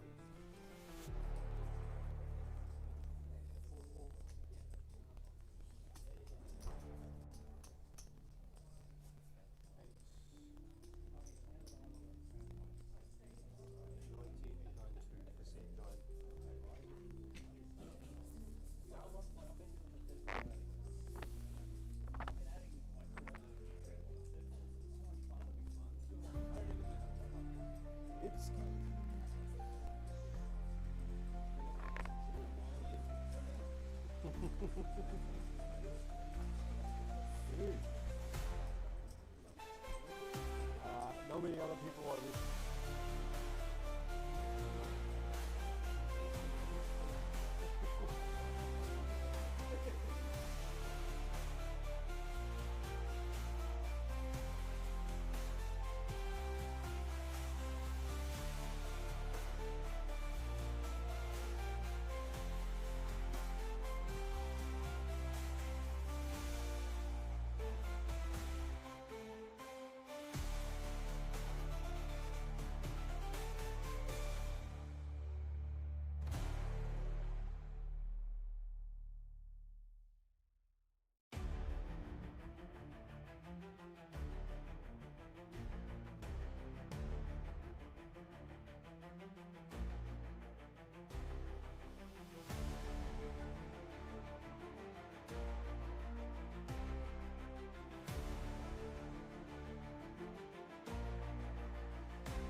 So welcome back here to the 1150 High Roller right here, the 1150 High Roller, the 1150 PLO event here at Playlive Melbourne. We did have the 5K High Roller actually day 3, an unscheduled day 3 that came back today with the final 5 players, and I might just call the action very quickly here before I introduce a very special guest up here in the commentary booth alongside me, in that of David Saab. So just let me get back to the action. It looks like there was a race from the OG in the pre-flop action with the 8763 suited to the hearts. Got called from Miami, which is Sean Thomas, with the 9875 double suited. And then Fig Jam, also known as Muhammad, in the small blind elected to make the call with the Ace-3 Queen-5 double suited. You can see the suits in the 4-coloured deck up there. And then David Chen in the big blind finds the Kings suited to the hearts with the Queen-5 danglers. And it looks like there's going to be a ton of pre-flop action here.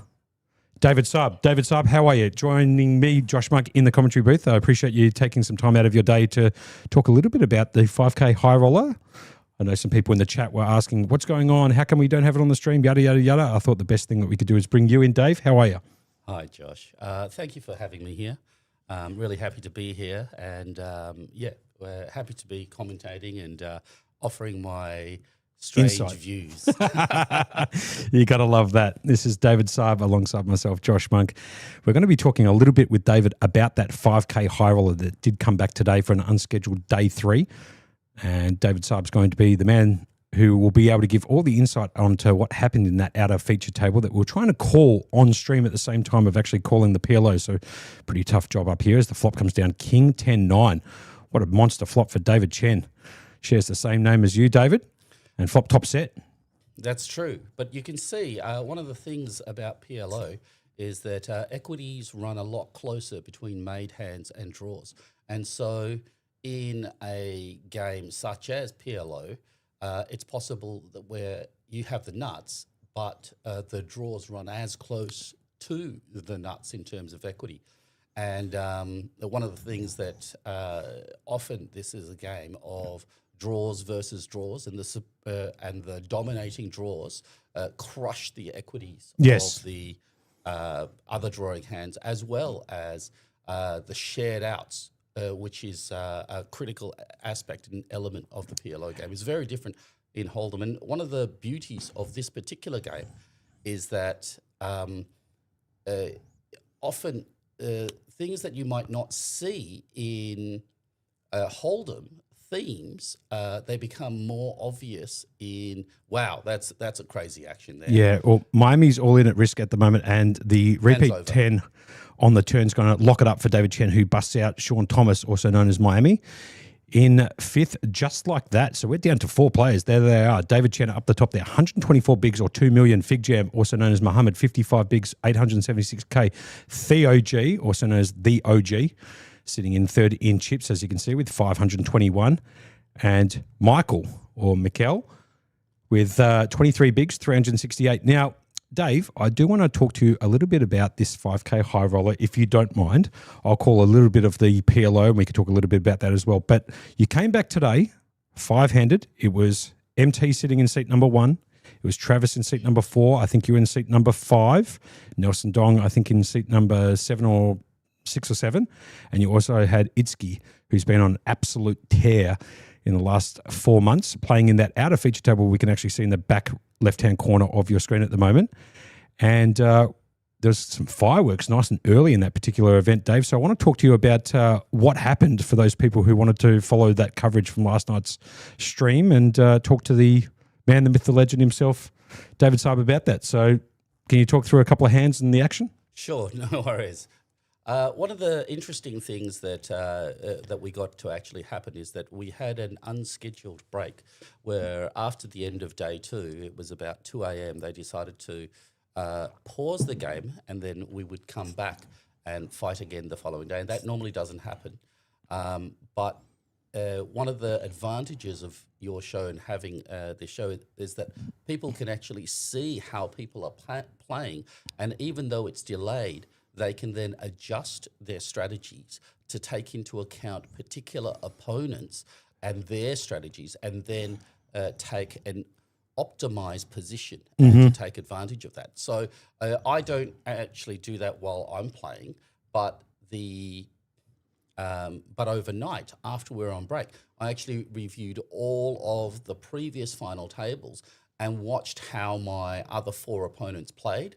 And even though I'm not talking specific hands, but because of their range selection, I understood that some players would play linear ranges and other players would play a more polarized solution, a more GTO solution. And because I had that information, I was able to play in such a way that took the greatest maximum exploitation of my opponents, because I now understood their whole strategy to the game. Yes, understand. Now, I did see on the stream earlier that you did bust out Travis. We'll get to that in just a half a second. David Chen here picking up a deuce on the turn. He's got basically no other hand to go with it. He does have a gut shot to make the straight. However, that would put down the 4-liner. At the moment, the 3-liner is down, and the nuts here being that of the 6-7.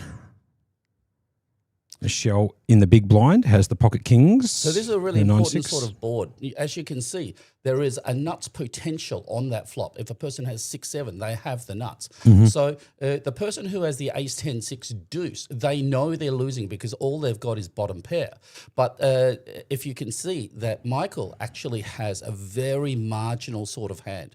So if I was David Chen, I might play a polarizing line. For example, I could either fold a whole heap of sequences, and also I could bluff because I know I can't win by calling. Yep. And so this is a really important and potential time that you can raise as a bluff. And so a hand like, for example, an overpair can easily fold when there is a potential straight already on the board. Yeah, good call from you, David Saab, who is joining me in the combo booth here. So let's talk about the bust out that you did of Travis. I did hear earlier today you say, hold.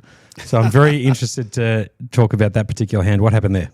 So one of the things about it is I saw previously with my overnight study is that he primarily played a linear type of hand range. In other words, he would bet primarily the value of his hand. So he would demonstrate the truth of his hand if you understand the language of poker, and his bets and checks and raises and folds would truly and accurately represent the value of his hand. Right. And so now, if you understand almost perfectly what his hand values are, you can play absolutely perfectly. So, for example, you can float him when he's winning, and when a scared card comes, you can try and move opponents off. Or if they have a big hand but is a losing hand, you can now recharge them and charge the absolute maximum in these sort of situations where they can lose their entire stack. So in that particular situation, the knockout of him, he raised in the cutoff situation, and I cold called with kings because I had two very active opponents on my left, Sure, who had a high proclivity to 3-bet and squeeze. And in that of Nelson Dong and Itzky, correct? That's they were exactly next right. to act after you. So one of the things that I saw in my research is that they would often Wow. 3-bet, but 1 second, I don't mean to cut you off there, but David Chen has gone check on the flop here. The 10 of diamonds peels off on the turn, giving David Chen a set of 10s. It's gone better 50K from the OG. David elected to flat the turn. And have a look at this for a river card. The Queen of Diamonds coming in clutch for the OG, making the nuts now on this particular board and outdrawing that of the set of 10s on the turn from David Chen. So what an unbelievable turn of events here. 10 of diamonds on the turn, Queen of Diamonds at the river. Theo was behind, bet the turn, got the flat call from David, who turned a set and now has made the absolute stone cold nuts with a check mark next to his name in a decent sized pot here, Dave. 376K or 24 bigs. And so David here is was in a massive problem on the turn where he might have held the middle set hand, which is a great drawing hand. But you can see from the board, which reads Jack 10 9, that a potential straight is on there. So he can't raise his hand.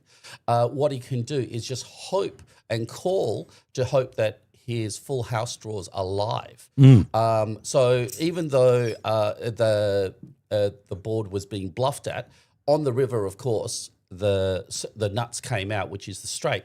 And now when the bet comes, you're dead to a one-card straight. And in Omaha, you can't really be making those calls. Yep. And equities run much closer. And so optimum play in PLO must be closer to the true equities of your hands. Sure. So getting back to that hand in that 5-card high roller, when did you say you flatted with the kings there? I did. So you flatted to trick it up a little bit. It obviously got folded from the small blind and the big blind in that of Nelson Dong and Itzky, and came back around to Travis. What happened there? So one of the things that happened, I have a wide calling range in position, and in late position, when the stacks are X deep, I know that I can sacrifice equity. In other words, making losing calls or calls where I have the advantage of position, but I might be having a losing hand range to the raising range, knowing that I will gain extra equity on the flop, turn and river, where I might hit and extract value, or where scare cards come and they give me enough information that I can bluff my way through. And so I often play a cold call range. But because often my cold call range has a lot of bluffs or a lot of weak hands, often opponents who are good players, like in this particular case, they're likely to squeeze me. Yep. And so I also have to defend these very strong, very weak raises with monsters, so that when I get squeezed, occasionally I am play going back at to them. 4-bet for value, and occasionally with some bluffs. Cool. So this is a very important strategy to stay in a balanced solution. Yeah, right. So the action came obviously back to Travis, and then what did Travis do? Did he put in the 4-bet jam and then obviously he's No. It off, Because I cold called and the two potential 3-betters just simply folded out. Now it became a heads-up situation where he's playing out of position. Cool. And the flop? What did the flop come down? Yeah, it just flopped dry, all low cards, and he had no pair, no draw on the flop. But the problem was he had pocket sevens. Okay. And so he leads out. He has a gut shot straight draw. Yep. But in this situation, I thought that he has a number of type of ranges. And so the board is quite wet. It also had 2 diamonds. And I thought if I raise and he reships it, for example, if he's got a diamond draw, or if he's just got no pair, he gets away too easily.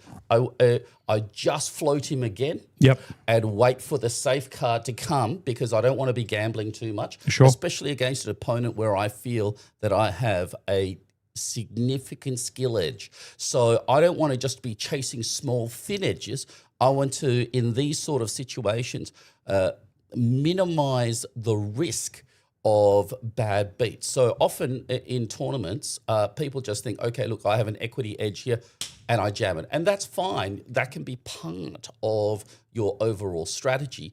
But if you're a player where you feel you have a large edge versus the field, one of the ways that you will increase your total results is decreasing the amount of potential bad beats. You wait for safer cards and you make it, instead of a 50-50 or a 70-30, where they are drawing thin against you. So in this particular situation, he c-bet quite a lot, and I just called him. Perfect. Waited for that dry card on the turn, which came in? Unfortunately, it wasn't a dry card. Okay. It was an ace, and that's a very scary card. Yep. And of course, he continues to fire. You found the call. And now I go into tank, and I make a read. I ship it over the top. Ooh, hello. He now has a gut shot and a set draw. So he's got 6 outs and he finds a call for the rest of his tournament life. And he ended up having 13.2% equity. Right, okay. Bricked. And bricked out. Yeah. So you busted out Travis. So you're down to 4. MT came 4th. We'll get to that in just a second. You're listening to myself, Josh Monk, alongside David Saab, who did play in that 5K high roller, did finish in second, picking up just short of 50K, was it? Yeah. 49.2 or something like that? That's right. That's right. Right. Okay. So getting back to the action here at the PLO, so we can get a little bit of PLO action. The OG made a raise pre-flop under the gun with the Jack 975 of hearts. Got called from the small blind and the big blind for that matter. The flop came down 9-8-3, 2 spades. Nobody's got any spades in their hands. That is a really weak call by David Chen. If you play a lot of Omaha, you realise that small pairs in Omaha are no good. This is PLO 4, so it's more forgivable.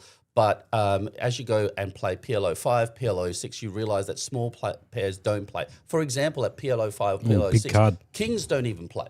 Mm-hmm. Because so often do you get set over sets. And so if you're playing small pocket pairs, you're designing yourself a hand where frequently you will be having the losing end of set over set. And if that's the case on a dry board, you must lose some money long term in those sort of things. So you can try and design your pre-flop strategies to give yourself good post-flop situations in the future. Michael here hitting the gut shot jack to make the absolute stone cold nuts with the Queen 10 of diamonds. So one of the things in this game that's very different to he bet and won the pot, by the way. Hold'em is that nuts is very prevalent, and so people must be very respectful for what looks like, even if what might be a gut shot sort of card that comes. Often people will have the nuts out there when those cards come.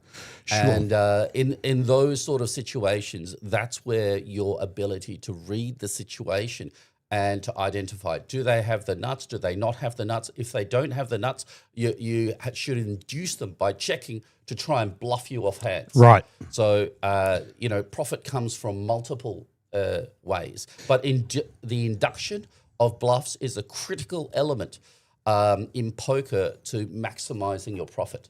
Yeah, I love that. So MT got busted out in 4th, and then there was basically you and a couple of crushers out there, Nelson Dong, who does get a lot of support and love in the chat, and obviously Itzky, who was a dealer turned crusher in the last 4 or 5 months. I think he might have picked up over $500,000. So I noticed that Nelson got busted out in 3rd. Did you have anything to do with that, Dave? No, that was a cooler situation, and they just went in. In fact, Itzky and Nelson you're talking about? Yep. There were a number of cooler situations. Right. They were, and those busting,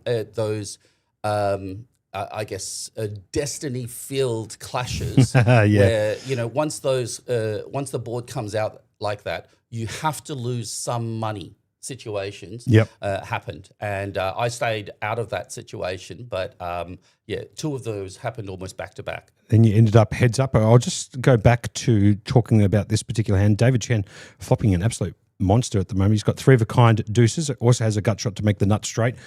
If the 5 was to peel off with the 6-3 in his hand, the OG at the moment doesn't have much except for just the pair of 7s. Needs to find a 7 on the turn or the river to make a full house. And Michelle has got a gut shot to the wheel, which he could hit if the 3 was to peel off. So that's interesting that you say that this is a monster hand. But in Omaha, it's possible, have a look at that for example, if you've got 2 over pairs, to float to where you're drawing to an over book. Mm-hmm. And you're hoping that they've got a smaller book so you can stack them. This is a multiple line. So, for example, in this situation, the float by Michelle, it's completely fine. Is obviously got a gut shot straight draw. Backdoor clubs. That's exactly right. Over pair of queens. The problem here is a lot of his outs was not live, which he wasn't to know. Well, this is actually one of them. As a matter of fact, the 3 on the turn gives Michael the wheel, but Correct. actually gives David Chen the full house. So Correct. Michael would have thought that the threes hit him gin now to make a straight or a wheel to the 5, but obviously David Chen's now got this one locked up with a full house. Michael looking at 2 outs, top right-hand corner, needs to find a queen ball, the queen of hearts or the queen of diamonds at the river to overfull that of David. If he does elect to come along, which it looks like he is, there was about a 80K from David, call from Michael, so he needs to find a queen ball at the river. Can he find it? And he can. Oh my God! What a card. Sick. Wow, river. That is what a sick- card. And David Chen is really not going to get away from this because he believed. And remember what I was Oh my talking about, God. overbooked draws? Yep. Right? This is an exact example of an overbooked draw. And Queen of diamonds. now David Chen is forced to pay a significant river amount. Now, if I was Michelle, I would play a check raise line. On this, and my check raise line would be polarized. Now, and David Chen will probably fold to the check raise line. However, if it's to somebody like me, where I can do massive check raise bluffs, Yep. I get a lot more calls when the bets are bigger. Sure. And therefore, that's why I'm able to accrue such monster stacks time and time again. Yep. What a card. The Queen of Diamonds, the 2-outer, just coming in absolutely clutch for Michael, who is now double-checking his whole cards. But I guarantee you, he knows he's got pocket queens and he knows that he has spiked. And you can see he's made that value bet. David Chen has made that value bet. And now Michael must put in a raise here, check raise. Well, he's got 15 bigs, so he has to jam it all in, right? The bet's 9.4 bigs. So That is true. But it is possible for David Chen to fold. I don't know if he can. Yeah, he does make the call, and he's going to see the bad news that the pocket queens. Correct. And, that isn't the only thing here because 2-3 is not everything, right? 2-4 is not everything. He could have known that his opponent had a potential of pocket 4s, pocket 3s, and deuce queen. So it is possible to make the fold, maybe not for that price. Yep. But if you are deep and it becomes a very serious bet and you know that they have very little bluffs in their range, Yep. then as a PLO superstar, you have to be making those folds occasionally. Yeah, totally agree. So what a bit of a setup, actually, to be honest, in that particular hand. Deuce for the 3 coming in, giving Michael there the wheel to the 5, but giving the book to David, and then he finds the 2-outer queen at the river, the Queen of Diamonds, to overfull that of David Chen. So all of a sudden, Michael now up to 48 bigs or 764K. Now, I did see that you did come second in this 5K high roller after Nelson Dong was eliminated. And how did that battle go between you and Itski before you jump out to go and play another event downstairs? I know your time is very valuable to you, David, so I don't want to take too much of it. No problems. Thank you, Josh. You're absolutely right. I actually didn't know Itski. And the boys were saying, he's on this massive run, but I primarily play heads up and short-handed for a living. Beautiful. And so I have no fear of anybody. And in fact, in that situation, the first thing I said was no deals. We're just going to I love that. Yeah, right? Beautiful. And I had a slight chip advantage, but I was deeply confident of my skill at edge against I mean, if you're playing it professionally for a living, I mean, obviously, if your head's up, it's that's where you are. That's a D sub. Yep. So a number of little clashes happened, and I chipped him down to I had almost a 3-1 chip lead at one stage. Wow. And then there was this massive hand where I raised and he hit top trips. Okay. And I hit bottom pair and an overcard. Okay. And I saw from my previous research, sometimes he occasionally 3-bet bluffs, which is fine because it's a polarized line. So I already had a whole heap of things in my head on how to play this particular hand. Right. And so what happened is I let out with the C-bet to protect my hand and also know that occasionally he's going to put in a little raise, which he did, and then I over-jammed over the top of him so that if he's good, like most of the times he's going to fold out. If he's good, then I've got 6 outs, which is 24% chance to redraw on his hand. But in this hand, he just happened to have top trips, and I was drawing very thin. Yeah, right. And the river rolls out, and I end up with the full house, but he ends up with a bigger full house yep. and doubling through me. Right. Well, in this particular hand, I was watching the action whilst you were talking about what was going on in that 5K high roller. There was a raise actually on the button by Michelle, who had the ace 10 jack 6, I believe. He originally came in for a raise. The OG flattered that raise, and then Fig Jam picked up the aces and the 4s, no suits, and put in the 3-bet, and he's going to get it done uncontested. So you can see this is an exact example of what I was saying about playing smaller pairs for too large. It's a lot easier than in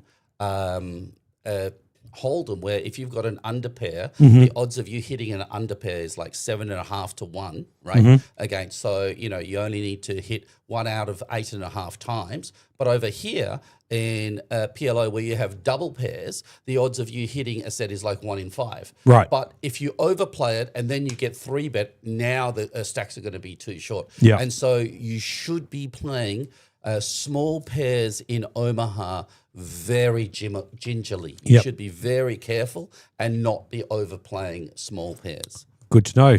They are the special comments coming in from David Saab, who, David, I'd imagine you're going to be jumping into some event later. I know that you're going to be here for the entire Winter Championships. You're going to be staying in Melbourne? Right. Beautiful. I actually live here. I live very close. But you're right. The event's already started, and I'm taking time out to be with you guys. You're a gentleman. You're a gentleman. So what are you going to play, the 6 Max day one? That's right. Beautiful. We're kicked off today at 4:15. It's a $1,500 buy-in.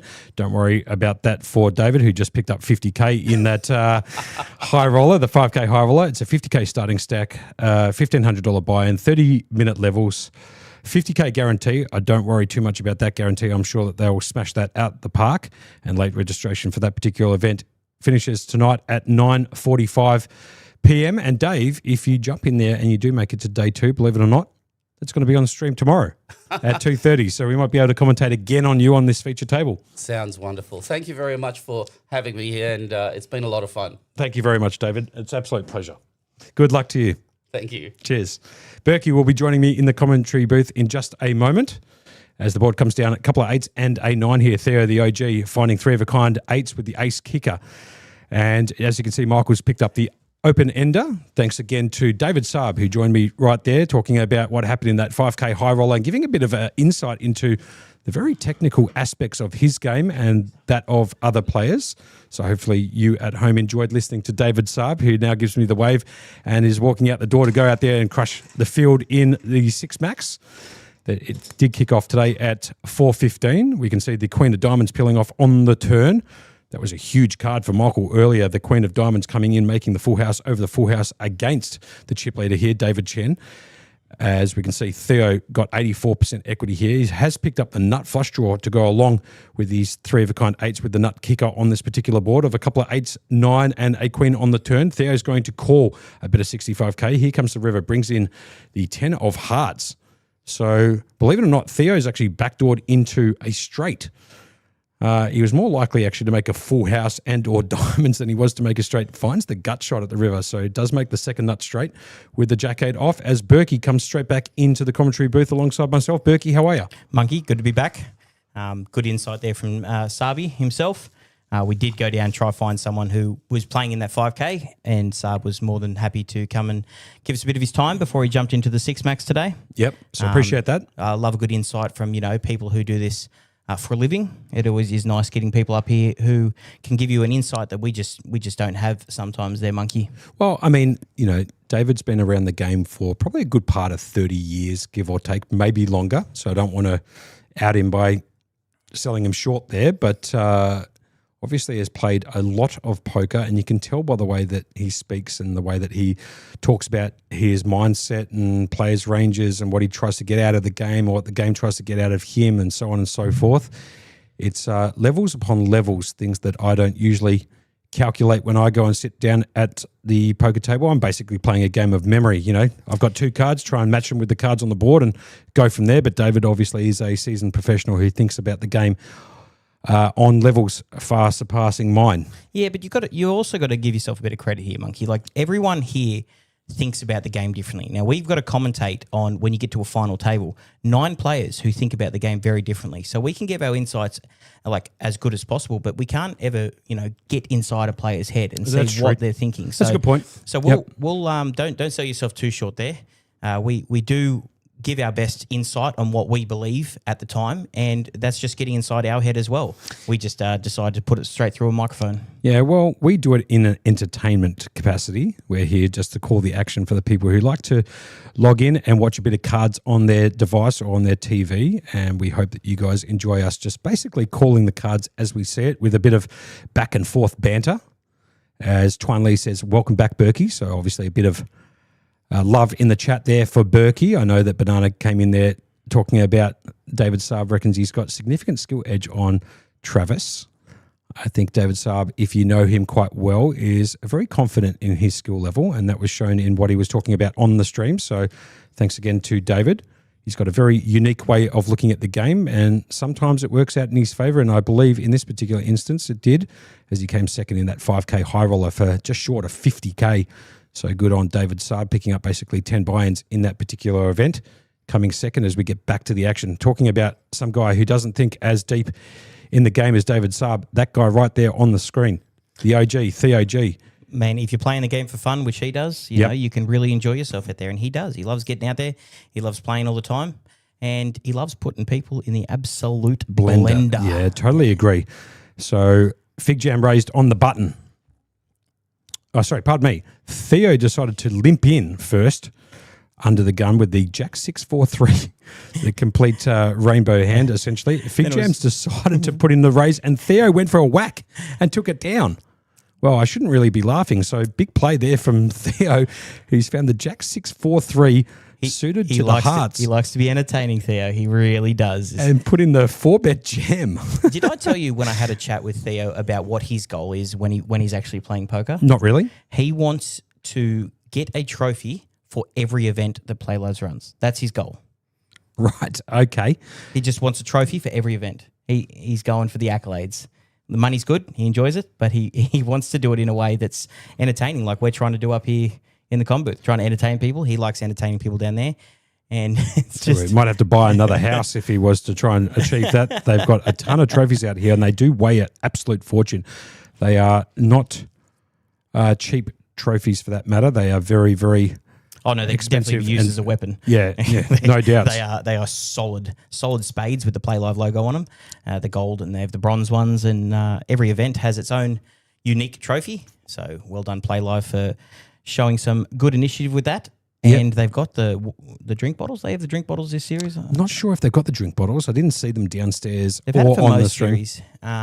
May not be able to get them in for this series, but they were a good initiative when they start bringing them in. Now we've got the. Sorry, just go ahead, Monkey. Yeah, no problem. David Chen is going to pop it up to the structure. The blinds have gone up 8, 16, 16 in this particular event. He decided to pop it up on the button with the 998 deuce, and Theo in the big blind decided to defend with the 8, 10, 6, 5 Badoogie or offsuit. The board comes down 8, a jack ace, I should say, with 2 clubs, as something just appeared up on the screen there, so I apologise for that. David Chen with nothing more than bottom pair, but he is playing the pocket nines in his hand at the moment as his best hand at the moment. So Theo is going to bet 30K, 1.9 bigs, back round to David Chen. Is he going to elect to make the call with the nines in his hand and bottom pair on the flop? Needs to find a deuce or an 8 or a 9 for that matter. You can see the outs top right-hand corner of your screen. We are down to the final 4 in this $1,150 pot limit Omaha event right here during the Winter Championships. You're joined by myself, Josh Monk, a.k.a. Monkey, alongside co-pilot Adam Berkey, whose dad is actually watching the stream, so shout-outs to Kerry. Twan Lee Tuna is also in on the chats on YouTube. Also joined by a array of other members. Array is definitely that. Yeah. Oh, look at this on the river from David. He actually gets the 9 on the river, but it completes the 4 to the straight flush on the board. That's a very, very spicy card there in the river. Would have loved to see Theo here make a bet. I thought he was going to as well. He usually fires up for something like that. But Yeah, it's much easier when you can see the cards, knowing that he only has the set of 9s there in the river, which isn't very strong on that board at all. Theo was a little bit disappointed there. He actually made 2 pairs on the turn when the 10 of clubs peeled off, elected not to bet it, and David Chen finds the 9 of clubs at the river to make a set. So that one's going to take that bad boy down. Interesting amount of big blinds still here in play. Now, big blinds in play are very prevalent when it comes to Hold'em, but PLO, the pots can start inflating really, really quick, hence the name pot limit. And it's kind of funny because pot limit games actually get bigger than no limit games based on the fact that multi-people can get in pre-flop, hit something, and continue on with pot size bets only. And like what David Saab was talking about in terms of equities running so close together, you're going to see more hands getting battled in this particular format of poker, that being pot limit Omaha. So I have no doubts you'll see things like a set versus the nut flush draw and a wrap, or a wrap versus the nut flush draw, or set over set, stuff like that. You'll see a lot more of this type of these types of hands battling it out in pot limit Omaha, more so than you'd see in the 2-card variant of no limit Hold'em. So whilst there are quite a lot of big blinds in play, like Berkey was alluding to just before, there are more hand combinations in this particular game, and therefore you're going to see more battling on different flops. As we see an absolute premium picked up by Michael here, the Ace King Jack 10 double. Hello. It's a pretty looking hand, isn't it? Yo, G, come on, find that reader. You can do it. I believe in you. He's going to call from the small blind, and Fig Jam's also going to call from the big blind with the Jack 9, 8, 6, 2 hearts. But have a look at the hand of Michael. That's a beautiful hand to peel up if you are playing this game. And have a look at this flop. Picked up 3 pairs. 3 pair with the gut shot to the nut straight. Mm-hmm. And backdoor clubs also working. Wow, what a hand. Now, 3 pair on this particular board for those people watching and listening at home is essentially the same as having a set. So we do get the check from the OG. We get the check from Fig Jam. And it's coming around to Michael, who kind of 100% of the time has to throw a bet in here.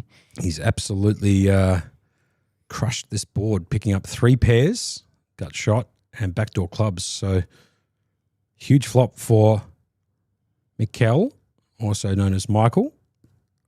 He's Italian, got that beautiful Italian moustache too, just quietly. Well played. And he's going to bet 40K straight into that of the OG. The OG looking down at the board. Does he have some diamonds? We can't quite see his hand yet. Another unknown hand, but he does elect to put it into the muck. Round to Fig Jam, who I can't imagine is going to make a call here with no pair. Well, sorry, a pair of jacks, but no draw. Now, speaking of good mustaches, Monkey, I remember back in the day when we first started working together, you had this nice little handlebars going on. Are we ever going to go back to that look again? Yeah, during 2020 when COVID was on, you know what? I might even try and send you that photo and we'll put it up on the page. I was watching full handlebars. Yeah, I was watching this show that maybe some of you at home know about called Tiger King. It was this documentary on Netflix about Joe Exotic and his tiger park or whatever you want to call it. And because we were in lockdown and there was basically nothing else to do, I sort of played around a little bit with my beard. Look at Twinley in the chat. Bring it back. Yeah, and I had the full handlebars look. So what I might do, Berkey, is I don't care about doing this because it's up there somewhere. I want to see if I can find the handlebars, give it to you, and you can post it on the Berkey and Monkey commentary page. Mate, that would be an absolute hilarious. Do you know, I mean, I'd just been a fan of just bringing it back all together here, Monkey. Right, okay. Running it right back. Well, I'll see if I can pull it up somewhere or send it to you, and we'll put it up on the page for a bit of giggles. Under the gun here from Michael with the King, Queen, Jack 8 suited to the clubs. It's going to come to the OG with the Ace, King, Queen, Deuce. He's going to 3-bet it here to 70,000 suited in the spades. What a pretty looking hand that is. And it's got to come around to Fig Jam with the King, double 10, 3 diamonds in the hand. King high diamonds available. He's already found it. Yeah, I have. Oh, beautiful. He's going to send it to me. And for those interested in seeing Monkey with the absolute handlebars, which Michael actually just alluded to, he does have that nice big Italian stash going on. Yep. There it is, Berkey. There, look how magnificent that looks. That is a top-notch stash right there. For those, okay, so you've sent it to me? Okay, yeah, I've sent it to you. For those interested in actually seeing Monkey here with the stash, I'm actually going to post it on our site. Oh, Jesus, Monkey. It's a corker, isn't it? Berkey and Monkey commentary. You can jump on that and have a look. I'm going to post it here momentarily. Yeah, make sure Monkey, you take over for a second. I got to get this posted. No problems. Make sure you just crop it down. So that was taken from my Facebook page. So crop it down and chuck it up on the website for a bit of a laugh for those people who want to see me with the full handlebars. Anyway, we'll get back to the action whilst you're doing that. Under the gun, Michael decided to pop it up to 2.2 bigs. Got the call from Theo. Oh, sorry, pardon me. Got the 3-bet from Theo with the ace, king, queen, deuce suited to the spades. Michael did elect to make the call pre-flop. Flop came down a couple of deuces and a 4. Michael's going to check. Theo actually has caught the deuce with the dangler in his hand, the ace, king, queen, deuce of clubs, hitting 3 of a kind on the flop. Michael's going to check. Theo's actually going to bet out 50K and show Michael that his dangler actually made 3 of a kind on that particular board and takes down the pot. Theo now up to 59 bigs, 940K. So Theo climbing up that chip count and that chip ladder at the moment, as Berkey's going to put that post of my handlebars from back in about 2020, I'm guessing, maybe 2021, into the Berkey and Monkey Commentary Facebook page. So if you're not liked and subscribed there, we strongly suggest you like and subscribe to there, not just only to see my handlebar look, but also it makes you eligible for any of the giveaways that we do here at the Playlive Melbourne Winter Championship Series. We'll be doing some giveaways maybe today, maybe tomorrow during the Six Max Day 2 that will be streaming tomorrow at 2:30. As the OG picks up a very pretty hand too. Ace, double, jack, 5 double suited clubs and hearts. Fig Jams picked up the King Jack with a couple of hearts, but has elected to put it into the mucker background to Michael. King 10, 8, 5 Badoogie, all offsuit. Some people call it the rainbow. We call it Badoogie because I like to play mixed games. So Badoogie meaning the idea of the game is to try and pick up ace, deuce, 3, 4, all offsuit. That is the nut Badoogie. So every time somebody has all offsuited cards or the board does come down all offsuited, I like to just call it the Badoogie to try and get people interested in what I'm talking about in terms of the mixed game stuff, which does kick off tomorrow, Thursday the 11th of June. The 10-game twist brought to you by Shannon Vanderberg and Mixed Game Academies in collaboration with Playlive Melbourne. 6:15. That kicks off the 10-game twist for those people who like to play mixed game stuff. It's a $500 entry. That's if you want to go main deck, and the upper deck I think is 900 plus 100. Stack starting with a 50K. The levels are hour long until the end of registration, and then they go to 30-minute levels. No guarantee on that particular event because the numbers are all subject to a very limited niche pool of mixed game players, but I'd imagine they're going to get some decent numbers into that particular game. Late registration all the way until 8:15 p.m. Once again, if you like and subscribe to the YouTube page for Playlive, and you can get on there and see on the Facebook page as well all of Jamie Gold's absolute knockout photos, videos, and updates from all the events. Shout out there to Jamie Gold, a.k.a. Jamie Hall. I like to give him the Jamie Gold. Yeah. It's Jamie Hall himself, but we like to take the Mickey out him once in a while, but call him Jamie Gold. Yeah, why not? So Jamie Hall obviously bringing all of those photos. He took a ridiculously good photo, to be fair, of, as Berkey's showing me the post, of those Jordans that we gave away yesterday. You can probably see that up on Playlive's Facebook page and also on the Berkey and Monkey commentary page. Gave that away to MSP up there in Queensland. And just to throw a bit more salt into the wound of Jamie Hall, he will be taking them back in his backpack and probably hand delivering them to Manda Star Pike, who picked up the men's size 11 Jordans. So either hopefully she's got a big foot to be able to put into those shoes or give them away. That has been posted, Monkey. So I don't know if you've seen the post yourself. I'll give you a quick read of it because I've just given a bit of a lowdown on it. Okay. So we are down to the final four here of the Playlive million. I always say Melbourne Millions because that's a force of habit. That's the big key event. But this is a secondary event, which is far from secondary. The Winter Championships here, the $2 million guaranteed series running from June 4th to June 23rd. Here at Playlive. This is the 1150 PLO. We are down to the final four from 73 runners. We have David Chen, Michael, I can't pronounce his last name, Gazardi, the OG himself, and Fig Jam there, aka Muhammad, out there in seat 4. They are playing for a price pool of 71,540. These all have locked up at least 6,000. We do have the 6 max going on in the background, and we will be streaming this all the way till the end, Monkey. Correct weight. As it looks like Theo is going to defend from the small blind after there was a raise from the OG. There was a raise from the OG, pardon me. And Fig Jam, also known as Muhammad, decided to flick in one big 2 call. So it's a battle of the blinds in this 4-handed match at the moment. Theo flopping an absolute monster here. He has flopped top pair, second nut flush draw, and some cards to work into a straight just for a little bit more backdoor equity. And have a look at Fig Jam on the turn here. Fig Jam picked up top 2 pair, has now made a book on the turn. So Theo is now drawing dead in this particular hand, despite the fact that he had 1 billion outs to improve against Fig Jam. So 2 flush draws as well. Yeah, unbelievable. 2 flush draws, and he's drawing dead here. Yeah, absolutely in the bin. And Fig Jam's just going to make the easiest call in poker. And the 10 pills off, actually giving Theo top 2 pair too. So very dangerous for Theo. Could get out of hand here a little bit, as he does reach for some big chips, those 25k orange chips. Flicks in 100k or 5 bigs, and Fig Jam sitting here with about the 4th nuts. Obviously quad 7s, pocket queens, pocket 10s, and then queen 7. He's going to just pop it. I love this. He just clicks it back. Perfect. Perfect. Look at the face. Perfect for Muhammad. He just clicks it back. Theo is going to make the call. Make the call. He did make the call, and he's going to see the bad news.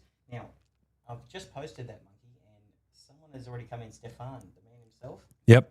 And he's already called for shouts for bring it back. Right. He wants me to bring back the handlebars. Bring it back the handlebars. Actually, I'll tell you what, Monkey. I'm gonna... You got to remember, I was also 20 kilos lighter there, and my skin looks amazing because I was going to the gym 6 days a week. So I don't know if the handlebar look will work on the fatter version of myself, but maybe. I'll tell you what, Monkey. I'm gonna throw you under the bus here.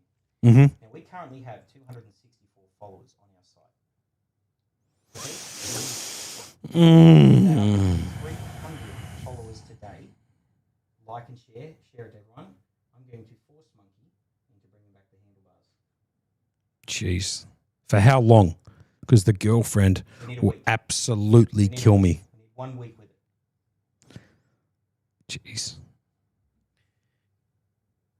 Right. Okay. Well, if those hearing me, yep. Did everyone hear what that one was? So I have posted on the site Monkey's handlebars. Excuse me, my microphone was muted there for a bit. We do have 264 followers on our Berkey and Monkey site. If we can get that up to 300 by the end of the day, I'm going to force Monkey to go back to the handlebars for just at least a week. I am throwing you under the bus, Monkey, but I don't have a problem with doing that. Yeah, I think we're close enough friends where I'll maybe be able to pull that off. Not to the liking of my girlfriend, Zoe, who's at home, who will absolutely hate that. So you're going to put me in the doghouse for a week, I'm going to put you in absolutely the doghouse. So those at home, if you want to see Monkey, you can get on there and see him with the handlebars on our site. Now, I did post it on the page. If we can get up to 300 followers today, I'm going to make Monkey go back to the handlebars look for at least a week. So look at Stefan in there. The photo is the nuts Monkey. Throwing you straight under the bus. I can't help myself. So please share our page. See if we can get up to 300. Now look at the payouts here: 22,000, 13, 8, and 6. So everyone here already locking up 6,000, going for that 22k top prize in this 1150 PLO event. 73 runners, 4 remaining, and we are going to bring you the action here, myself and Monkey. Hopefully with handlebars by the end of the day. All the way till close today, when we still have a fair bit of action out here. As long as the OG's in the field, let me tell you, this is never short of action. So please help us out. share the page, and I'm going to get Monkey into some handlebars by this evening. Oh, look at that Monkey. He's checking it out himself. He's just worried already. Oh, God. I just don't want to be doghoused for a week. But you know what, Berkey? If it's coming from you, my partner in crime, you know what? Might even do it professionally. Have a look at David Chen, aces and kings. Hello. Ace, king, king. You don't see that hand very often. Wow, in the small blind. Now, can he get any action? He's going to pop it up and make it 3 bigs. And Michael's behind with the Jack, 9-7. You don't see that hand very often. Aces and kings.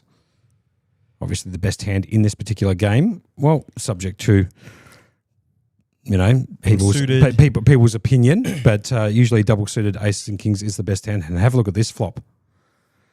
Wow. Right, so it comes 8, 6, 4. The old danglers are sitting there with Michael. Yeah, Michael's picking up the open ender. David Chen not going to really like this flop all that much. However, he does come out and bet 75k or 3.8 bigs. Now, he does have a very key card here. He does have that ace of hearts. Yeah, he does. So if a heart rolls off, he can represent that. Now, that's what we're talking about with blockers and stuff. He's allowed to represent that hand. He's got 2 overpairs to the board. And he's going to be good here a lot of the time on this flop. Once again, we can see the danglers here with Michael, the 7-9 having the open-ended straight. Michael's going to snap it off. 75k, turn, 9, of hearts, giving David Chen the opportunity to bluff with a nut blocker. Michael whiffing that straight. He's now picked up pair of 9s on the turn and a whole bunch of outs you can see up in the top right-hand corner. 13 outs to take this one away from David Chen, who does have the nut blocker. He's going to check. Very interesting here from David. I would have liked to have seen him go one more barrel on the turn, which probably would have got it done. But now the action is back around to Michael. I imagine a lot of the times when you're holding this hand, that is why you're going to make the bet call on the flop, so that when cards like this come off, you can start putting max pressure on with it. Yeah, I mean, you've got two barrels to get it done. He can also go for the check raise here, you know, if that's what he wants to do with his hand. Go for the check raise. It looks like Michael's going to come out for a bet of 130k. And David with a little bit of a smile on his face because he knows he's got the nut blocker. And he's going to turn over ace, king, king and get it done, as Michael's going to take that one away from David with that bet of 130k or 6.5 bigs on the turn. Now, we want to thank everybody who is joining us on YouTube, Facebook and on Twitch to see the concluding stages of this 1150 PLO. And you know what? Might be time, Berkey. Hand number 41. Hand number 41. Time for a giveaway. I'm assuming that's what you mean. Yep. Why not? What are we going to be giving away today, Monkey? Oh, geez. How would you feel? Yes. Now, I tell you what, I think we have to give away something half decent. I'll tell you why. Mm-hmm. There was a lot of people who came back in the chats today hoping to see the 5K high roller and weren't able to see it. Fair enough? Fair enough. We called the action out there. We got David Saab in here to talk about what happened. We put the PLO on, which was scheduled to be on anyway, so they held their side of the arrangement, I guess you could call it, the management here at Playlive. So how would you feel about... We could give away 2 hospitality packages to the Battle Stacks PLO because we're watching PLO. You know what? That is a great idea, Monkey. You want to do that? Yep. So we'll battle out for some 2 hospo packages. Yeah, so the Battle Stacks PLO kicks off tonight at 6 p.m. The hospitality package is worth $85. We're going to give away 2 to 2 people who are watching this on YouTube, Facebook, or on Twitch. Now, keep in mind, when we do give away these packages, they are to the event we give them to. If you can't come in and play it, please don't be spoiling it for other people. But we're trying to get as many people through this place and see how Mickey Mouse it is. And we are happy to reach into our back pockets, Monkey, and give out a few hospo packages for tonight since we are watching the PLO today. Yeah, I like that idea, Berkey. Why not? I don't know if WY, is it NZ, saying week? I don't know if that means week in terms of... week in terms of the giveaway. Hopefully not. No, it wasn't. He put it in there with the aces and kings and the ace of hearts there. Ah, when we were right. talking Okay. about betting the blocker. It is definitely not a weak giveaway. Okay. Tuna coming into the chat saying, I've been summoned to Playlive. to create extra battle stacks buy-ins. Yep. So Tuna's coming in tonight, the absolute cooler dealer himself. Number one in my books and number one by a very, very long margin. Cooler dealer extraordinaire. He will be coming in. Okay. And so creating some battle stacks carnage. right. So I've got my first question. Oh, you already got it? Yep. Bring it on. So the first person with the correct answer in on YouTube and or Facebook Live and or Twitch for that matter. What was the major giveaway I gave away yesterday, Berkey and I? What was it that I gave away? A pair of what? Now, remember, in order to collect this, you must be liked and following the Berkey and Monkey commentary page. We are reaching into our own back pockets. We like to do giveaways, and we appreciate all the following. So that's why we reach into our own back pockets and enjoy. What? So I'm just reading in the chat here. So You taking that one? yeah, look, you know what? I will. Yep. Lord, well done. Lord You Edgar, you win. Yep. Lord Edgar 911. We did give away a set of Jordans, and we'll accept that answer. Yeah. So, Lord Edgar, are you coming in to play the battle stacks tonight? That is the next question. Yeah, And if I you- need you to message me on the Berkey and Monkey commentary page to show me that you are followed so we can actually give you that prize. Yep. $85 hospitality package into that particular event. It can't be used in any other event except for the Battle Stacks PLO. We'll put that money straight into your account down here at Playlive. And there you go. You've got all the way until 8:15 tonight to register into the Battle Stacks PLO. So a free $85 going to, what is it, Lord Agard 911, who came up with a pair of Jordans. So there you have it. Give it to the next player. He can't come in to play it tonight. Right, well, there you go. So Ryan then. Yep, Ryan was next in the chat. We did see those ones. So he's going to hand it over to Ryan. Air Jordans was the next answer in on YouTube. So Ryan, if you are a liked and subscribed member of the Berkey and Monkey commentary page, please send us a DM and we'll put that $85 into your player's account right here at Playlive for that particular event. You have to be here between 6 p.m. and 8:15. Can't be used for any other event except for that. As we get back to the action here, a small blind versus a big blind battle. Theo G called from the small blind and Fig Jam decided to put in the 3-bet to 160K. Theo decided to call 120K, 6 bigs. The flop came down 8-6 deuce. And it looks like there's been a bet from Theo for 100 or 5 bigs with not much here. He's got backdoor diamonds working for him and a pair of 4s, which aren't much help on this particular board. Fig Jam's going to pop it up with the aces in his hand.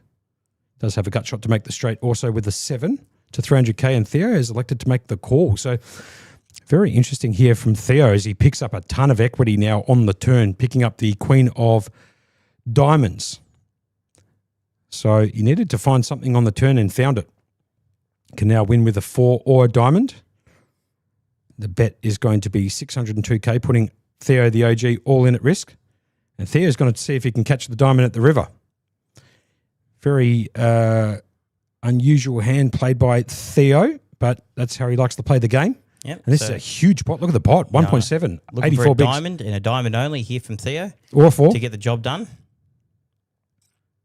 And the river card brings in the 10. Aces are just going to hold themselves. And Theo is we're going to be lose eliminated. Theo. Yep. All right, we are down to 3 here. Fig Jam going all the way massive. Look at that. Look how big that pot was. He's up to 1.9 million here. David Chen, for the first time today, sitting in second place in chips. He came to this table with a massive, massive chip lead. And I'm just seeing here if I can get...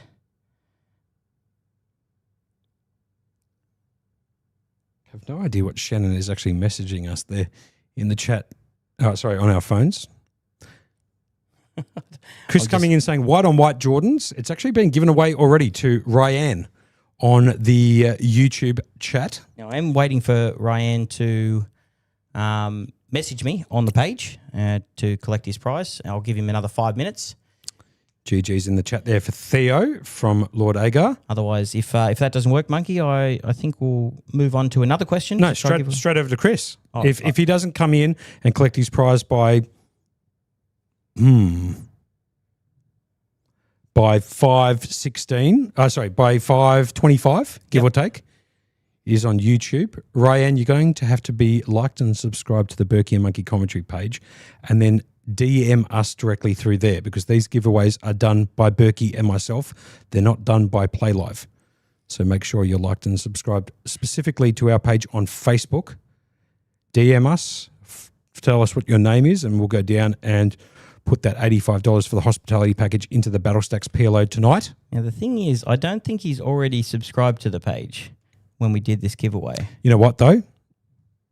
I'm going to give him a hall pass until 5:25 p.m. to do so. Okay. As long as he likes, subscribes, and sends me a message, we'll give that. So, Ryan, if you are on Facebook, look us up. Send Berkey a DM. And if you've got an account here at Playlive, we'll chuck in the $85 going towards the hospitality package for the Battle Stacks PLO. Cannot be used for anything else but that. But congratulations, you are the winner of that particular giveaway. As we get back to the action here, Fig Jam raises it up, makes it 3 bigs to go. David Chen decides to put the 3-bet in to 9 bigs. Fig Jam elected to call with the Ace-9-8-2 suited to the nut diamonds. David Chen with the pocket kings 9-7 danglers. 9-7 of clubs, so off to the flop. Here we go. Flop. Monster. Queen, Jack, 6. David Chen has picked up the flush draw and the overpair to the board. Fig Jam's got nothing more than a gut shot to make the straight, which would be dead, actually, if he hit it, because if the 10 was to peel off, David Chen would be picking up the straight to the king, and Fig Jam would have the straight to the queen. Needs to basically hit some running cards to help his hand, Muhammad, here, but that's not going to stop him from having a bet. He's going to bet out 200K, 10 bigs, gets called instantly from David. Turn, 10. What a card. 10 of diamonds, giving Fig Jam now the nut flush draw and a straight that is behind to David Chen, who's now picked up the second nut straight with the king 9. Fig Jam's going to come out with a big sizable bet. What a turn card here from Don Parker. He's going to bet out 500K or 25 bigs straight into David, who puts in the call. He's just snap called this. This is a massive river here. Mm-hmm. Looking for 7 outs and 7 outs only, as you see in the top corner. Any of those diamonds. And here comes the river, brings in the queen, which repeats the board. Now, is that going to slow the action down? Here's the funny thing. I'd like to see Fig Jam here try and bluff this off. And he does. He rips it. I love this from Fig Jam. This is really good play for Muhammad, putting David all in for the test for the rest of David's chips, who was the overwhelming chip leader in this PLO. Amazing play from Fig Jam. Huge. Look at the size of the pot here, 2.8 mil. And David Chen, I believe, has made the call. Right, okay. Wow. Did he really make that call? Yeah, with a second nut straight on a paired board. And David Chen is going to pick up a monster here. Holy cow. So Don Parker is actually counting down David Chen's stack. Fig Jam's made an amazing play there. Here. That's an amazing play. And Fig Jam went for 3 barrels. The river makes the full house and quads possible. He's gone for the barrel at the river, which I thought was an amazing play. And David Chen, who was, I guess you could say, a little bit short by the time it got to the river, has made the call with a second nut straight on this paired board and has taken down a huge pot. Holy moly. Jesus. What do you say to that? He's up to 2.5 million and he's got, what, 60%? Banana coming in saying Fig Jam clicking buttons. But to be fair, Banana, he shot a barrel on the flop, barrel on the turn, and made, in my opinion, a very good play at the river there, putting David Chen all in at risk. Though. And what a David call. just comes in with the clutch call. That's insane. Okay. How many bigs did he call off at the river? I mean, I might have to go back on the stream there for a second. Look at that, man. That happened so quick. We've got Bra in the chat, down in the Twitch chat, going, no timing tells. Got it in way too quick. Doesn't add up. that's why he got the snap call. Oh, wow. WYNZ in the chat up on the top right goes, David wasn't in second place for long. We did make the comment that it's the first time he had been behind, and he is now overwhelming chip leader at this tournament. 126 bigs to 27 and 34. We could see a fair bit of action here soon, Monkey. He's going to put max pressure on here, as we like to see in these type of events, especially with the 4-card variant. And as we have Shano in the box, So David dealing Chen, out some coolers. David Chen had 19 bigs or 370K in his stack at that river. So it was going to cost him, I'm just trying to figure out. So what was it? David Chen put the 3-bet in, 200, 500, 700, 800. So maybe, yeah, he was pot committed to call it off with the straight to the king with the second nuts, given the action in that hand. So maybe he was just pot committed, but gee whiz, what a call on a paired board. Didn't even turn over the nut straight either. Wow. Okay, fair enough. Sure. What a call. As, like you said, David wasn't in second for long. Now, all of a sudden, up to 126 bigs, where he likes to be, the chip leader. With 3 players remaining in this field of 73 entries, the $1,150 PLO. Here comes the flop, and it comes down. David. Comes down Jack 10-6. So he's got top pair, open ender, flush draw. Yeah, that's enough. If you don't mind. Mm-hmm. And what does Michael have? A gut shot. Double. Open ender, double gut shot, open ender. Yeah. Yeah, that's. I'm just trying to keep up on what his hand is. He came in with the king, queen, jack 3, double suited. Gets top pair, open ender, and flush draw in this board. And he's going to bet 60K, and Michael is going absolutely nowhere. He's going to make the call. We're going to go see a turn here. Now, he does have the open ender. The 7 does come in on the turn, which doesn't really change much at all. He doesn't, Monkey. No, it doesn't really. I mean, obviously, Michael now picking up a pair on the turn with these pair of 7s. I'm just trying to figure out which out Michael has to win. I think he's got a 7, a king, and an 8, and would have been easy if I just looked up in the top right-hand corner of the screen. There they are, the 7 outs. The king, 8, 7 of spades, king, 8 of hearts, 7, 8 of clubs. David Chen is going to bet 160 with a humongous hand. Like you said, open-ended to the nut straight, diamonds, and top pair. Got 82% equity in PLO. You don't see that very often. No, we've done a lot of talking about how the equities usually match up pretty well. Mm-hmm. But this is an absolute dominating hand here. If you're 82% favourite going into a river, you've got a dominating lead. He does make the bet, and he does make the fold there, Michael. Now, David Chen, might I add, is out insanely ahead in this tournament. How much of the chips does he have percentage-wise? 2.7 million. The other guys have about 1.1 between them. So he's got the table covered by 2. So he's got 2-1 chip lead to the 2 other players. Mm-hmm. Sure. I mean, Sure. That hand happened so quick. We're trying to catch up with what was going on there. It's crazy. Yeah, 7-1 chip lead against Michael, and like a 4.5 to 1 chip lead against Fig Jam. So it's all over, Red Rover. But this is PLO, so don't worry about the stacks and the bigs and all of that type of stuff.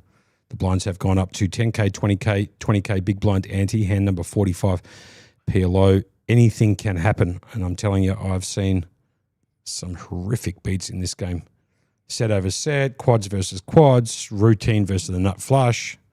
I've seen basically everything that you can possibly see in PLO. Not to blow some smoke up my ass about that, but hands that you've seen. You've probably seen more hands in PLO than most people. I'd probably say that. That's probably pretty fair. You didn't play much of the 2-card variant. You No, I played a didn't. lot more of the 4-card. Correct. And the mixed game variant. So Yeah, high-low, I reckon I've seen. Omaha high-low, I reckon I've seen like online, live, geez, in 20 years. Honestly, Berkey, if I told you I'd seen... A milli? more. More? Way more? Okay. I'm going to go like probably between 1.5 and 2 million maybe, something like that. Hands. Wow. High-low. Yeah, a lot of hands over that period of time. Anyway, getting back to the action, couple of 6s and a deuce, 2 hearts down on this particular board. I do have the chip leader who hasn't found the graphics here tonight. Oh, at least he's trying over there. He's trying to scan them, so they obviously haven't scanned in through the table. So we'll be calling this hand blind on his. We do have the small blind here with Michael checking his hand. His bottom pair, so 2 pair with the bottom pair, and an ace kicker. Fig Jam's got the bottom pair as well with a 10 kicker, so he's massively outdrawn here. Oh, have a look at the turn card. Sure, they both got the 2s in their hand. Yeah, the case are on the turn. Deuce of spades peeling off. The case deuce in the deck. Michael has the best deuce at the moment with the deuce with the ace kicker. It's going to go check, check. And to David. Can't quite see his cards at the moment. He's going to have a bet on the button. You reckon either of these guys going anywhere? I think Michael has to call. And believe it or not, I think for 3 bigs, Fig Jam also needs to call. Here's Mike. He's going to flick in the call. And I wouldn't be surprised if Mohammed here makes the call, which he does. Yep. Right on Correct cue, play. Monkey. Well On played. cue. Here comes the river. Card flipped over an 8, coming Fig in Jam massive kid. for Fig Jam. Finding the 8 at the river to make the full house. So check mark next to his name. Well, actually, as a matter of fact, no check mark next to his name because we can't see what David's got. What we do know is the graphics have highlighted that he has made a full house, but we don't know what David has. And we'll find out shortly because Mohammed right here on the stream, Mr. Fig Jam himself, is going to bet directly into David. And if David plays back, then maybe David might have the best hand. So here we go. No timing tells. Got it in way too quick. Probably true, but still an amazingly good call before from David Chen. It's going to cost him 19 bigs. So now he's going to get a check mark next to his name. Now that David Chen has folded. Michael here, this is a very tough one because even if he puts his opponent on a 2, he's got the best kicker there with the ace. So that might lead him to make the call here. Yep, good call, Berkey. But he does have a lot of random 6s in his hand. So I don't know, it's 50-50 here. What would you be doing here, Monkey, with that hand against a blind hand? I think you have to put it in the muck. I don't quite like it. You know, unfortunately, it's he does have the nut 2, but that's all he's got. Fig Jam could have been slow playing anything. So is this sort of like a bluff catcher if you... Yeah. Yeah, sort of like a bluff catcher, you'd say? Essentially.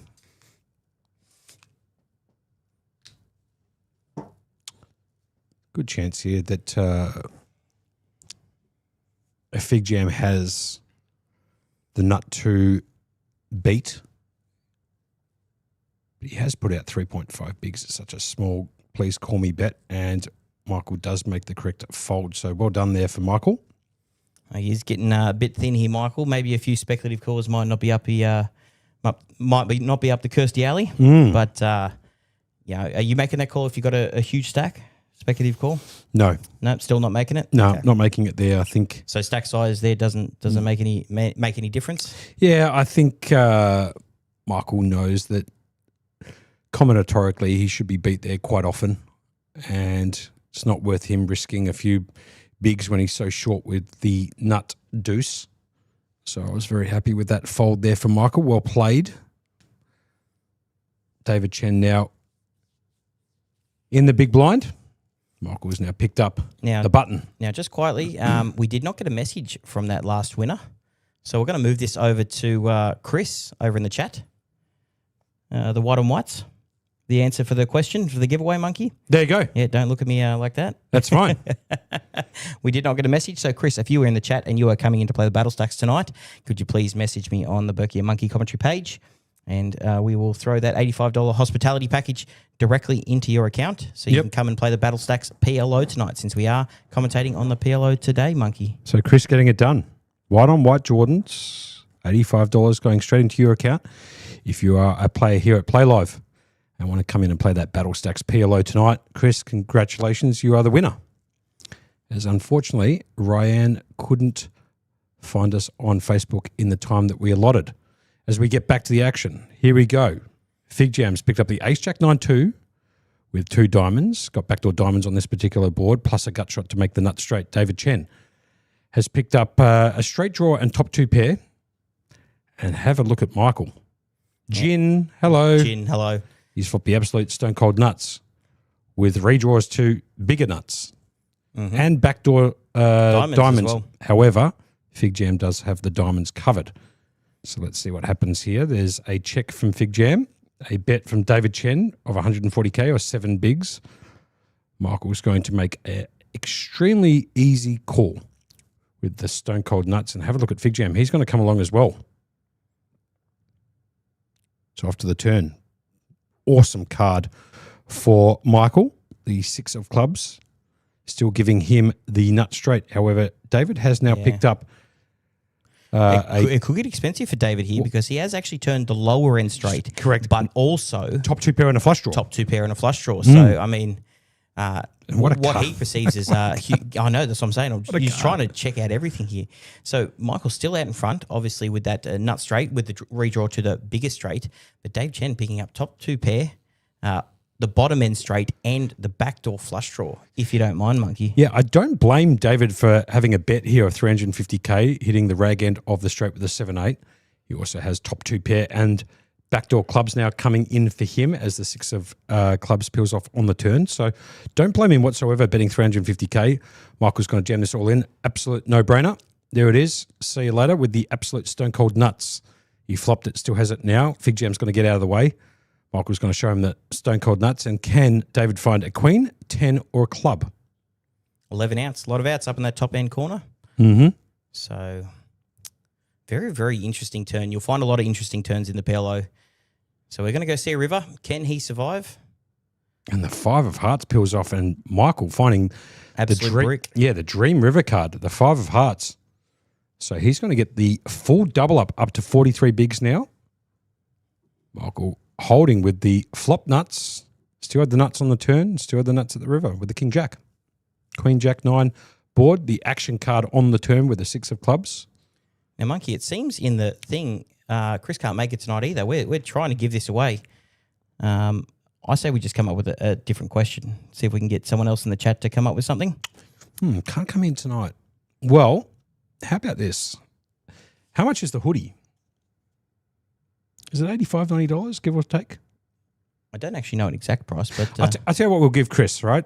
Chris, if you are liked and subscribed to the Berkey and Monkey commentary page, and you're going to come in sometime during this Playlive Melbourne Winter Championships, we'll give you any item of clothing through in merch from Playlive, courtesy of us.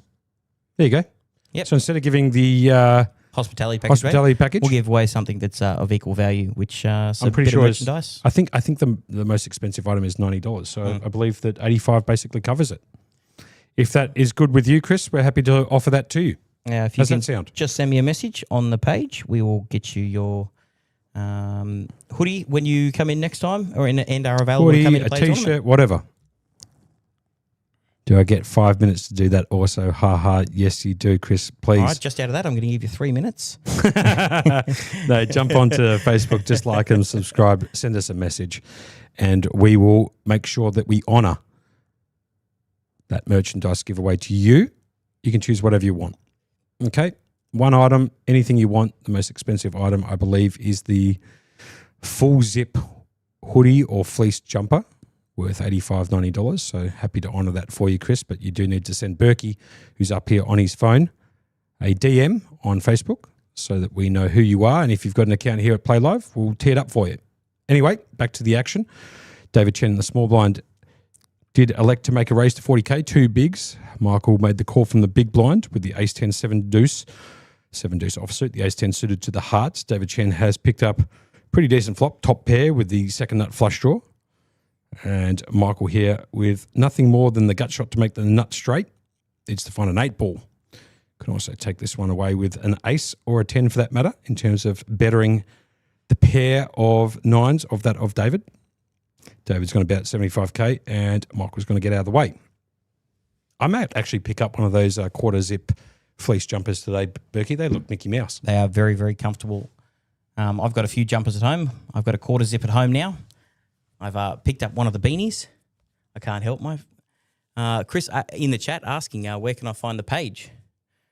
Are we honouring it, Monkey? I got to ask. Berkey and Monkey Commentary. I don't know if you're actually trolling us on that one, but it is Berkey and Monkey Commentary on Facebook. If you are following, we will be able to give you... Okay, Monkey said he's going to post a link in there when he gets back. But yes, if you could send us a message... Hold on 2 seconds. I just have to answer this message.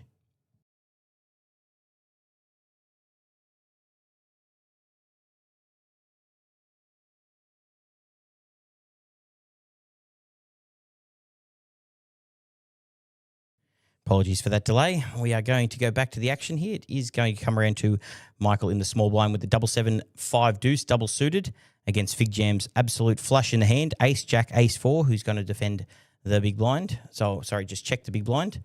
The flop is going to come out 9-8-5. Now, what do we got here? There's actually a bit of everything here for everyone. The pocket sevens have the blockers with the bottom pair and backdoor diamonds.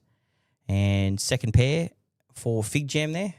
But Fig Jam out in front here. King on the turn doesn't actually change anything. Gives Fig Jam a little bit extra out in front, but you wouldn't know it with the hands they've got. He's got a pair of eights with an ace kicker against the pocket sevens and the blockers to the straight. So it's going to go check, check. We have an 8 on the river. So Fig Jam is going to hit trips here on the river with the ace kicker on a relatively dry board that no one seems to be betting into. So you'd have to think he's pretty good here. He has put the shirt over the face. For a little coverage. He's going to throw a small bet out there, and Michael will be getting, I assume, away from this with this hand.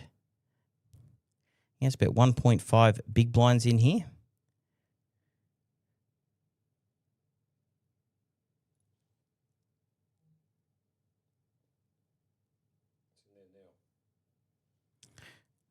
What's in there now, Monkey? The link. Oh, okay. So Monkey has thrown the link into there. You can see there Josh Monk on the side. Chris, if you can click on that link, jump in, send me a message, and we will get you that. Oh, no, he has sent me the message here. All right, Chris, I'm just going to send you a message now. Let me know when you're going to come in, and we will get you that item of clothing that we are giving away. Geez, Monkey, you're making some noise sitting back in the booth. Getting a bit old, are you? Yeah, a bit old, mate. We're very old.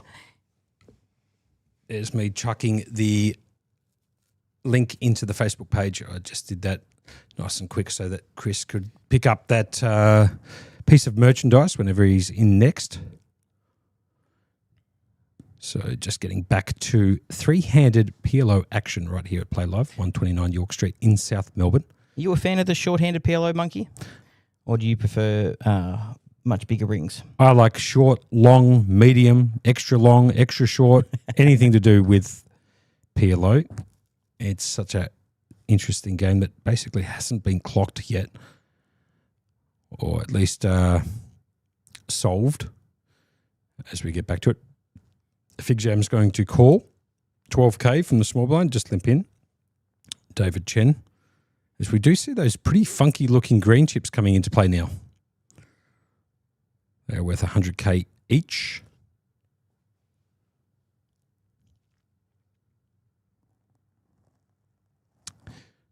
Flop has come down. King 8-3, 2 hearts. Neither player has hearts in their hands. It's going to go check, check. Turn card brings in a repeat 8. It's funny, none of them have got... Oh, David Chen actually has got bottom pair here. Yeah. Neither of them have hearts. So it's an absolute dog of a hand when it comes to what they've both got. Yep. So would you just have a bet out from David? It is going to get the fold here from Fig Jam, or a.k.a. Mohammed. And Monkey, I'm just having there's been a few comments on the page from your handlebars. Mm-hmm. I am actually... It's quite entertaining. Now, how much weight did you say you've gained since then? Or is it just less bulk?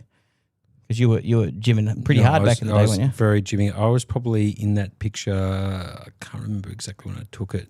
I was working out 6 days a week. I was probably somewhere in the vicinity of like 76 kilos, maybe sub 80 kilos. So I haven't been that since I was 5. I've put on 20 kilos since then. Oh, that was geez. 4 years ago. Not 20. 20 is a bit over the top. I think I'm 91 kilos. So Grace has jumped in the chat and called you Junior Chopper. fair enough. Stefan definitely wants to see it brought back. Tuna once again jumped in the chat going, oh yeah, bring it back. Come on, 300 likes. And what does it say here? Hold on.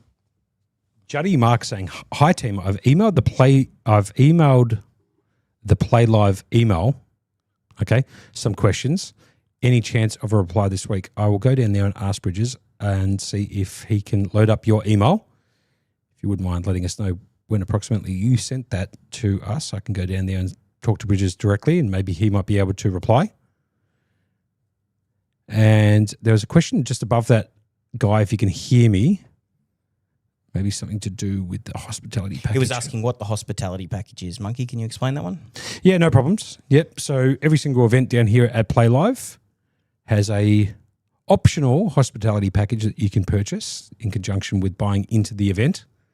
It grants you access to food, drinks, coffees, Red Bulls, snacks, gummy bears, teas. I don't know. There's so much stuff. It's crazy. I mean, the list would take me a day and a half to read out, but basically you get access to all the extra little amenities here, I guess you could call it, from the kitchen and or the bar outside of alcoholic beverages. They are not included in the hospitality package.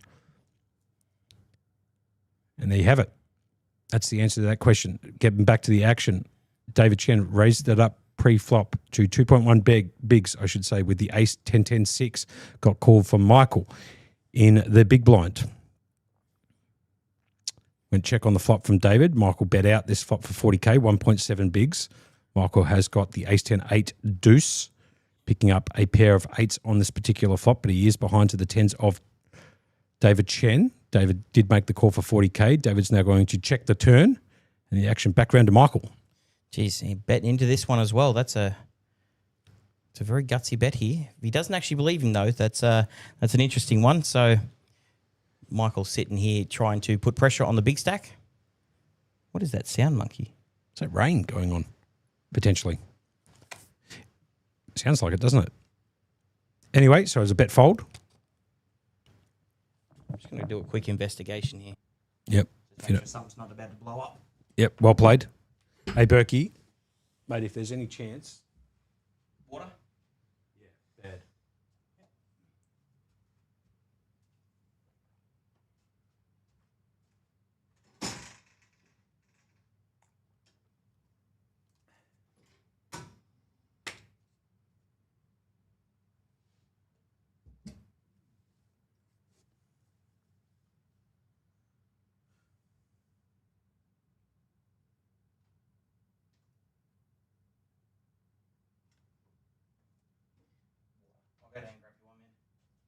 Just go down there. Just go down here.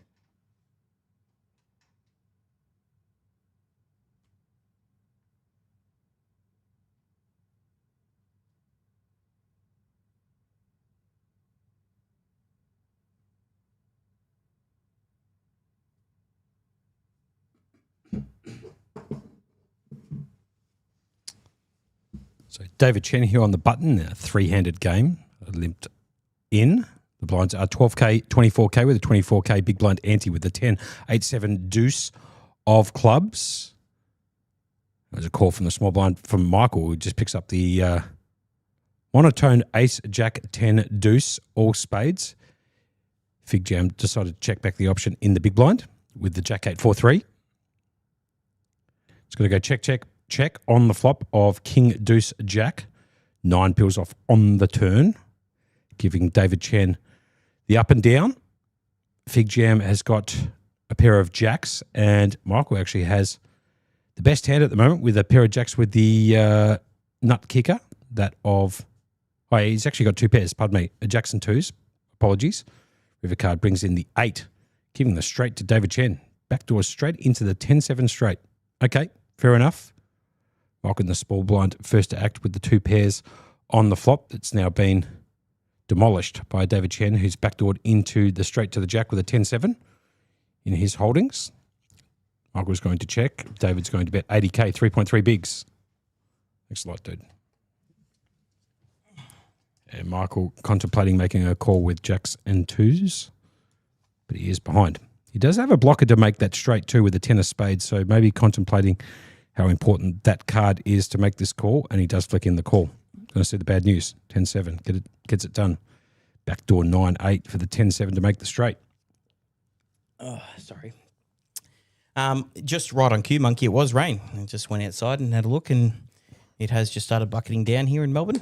So another nice winter's day here for the Winter Championships. You know, a bit of rain, bit of cold, And if you're getting a bit cold, you can pick up some of that merchandise, those jumpers, those quarter zip fleeces, and the beanies going on down there. And we are giving away a fair bit of that merch over the time we are doing the commentary. Now, our Facebook page has been posted up on the sites. Thank you very much, Guy downstairs. Absolute legend. He's doing such a good job. It's good to have him back, feeling better. So he's had the last couple of days off, being a little bit under the weather. But Guy, I know you can hear us. It's an absolute pleasure to have you back. We do have Jamie Hall roaming around taking photos. Who? I said Jamie Hall roaming around doing some photos and videos and updating all the Facebook pages and a little bit of everything. And it's great to have him on board as well here at Playlive.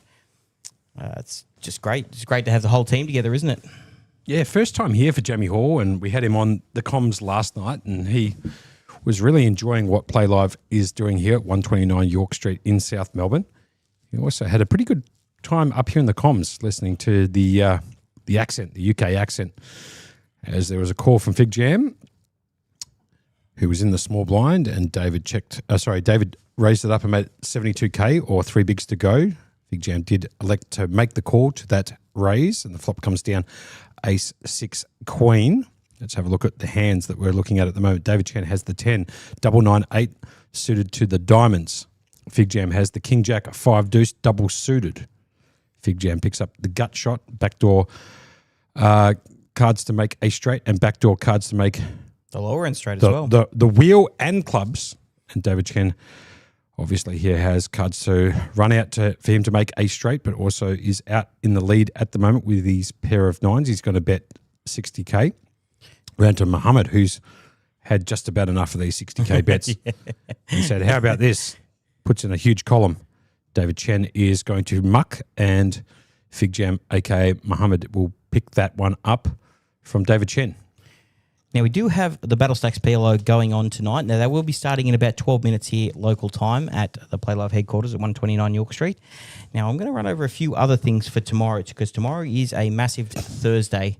Now, what I perceive to be one of the biggest tournaments that is going to be here outside of the main event, which is always the key factor. You've got the Super Stack day one tomorrow, starting from 4:15. That's a $2,000 buy-in, $1,750 plus the $250 hospitality package, which is optional.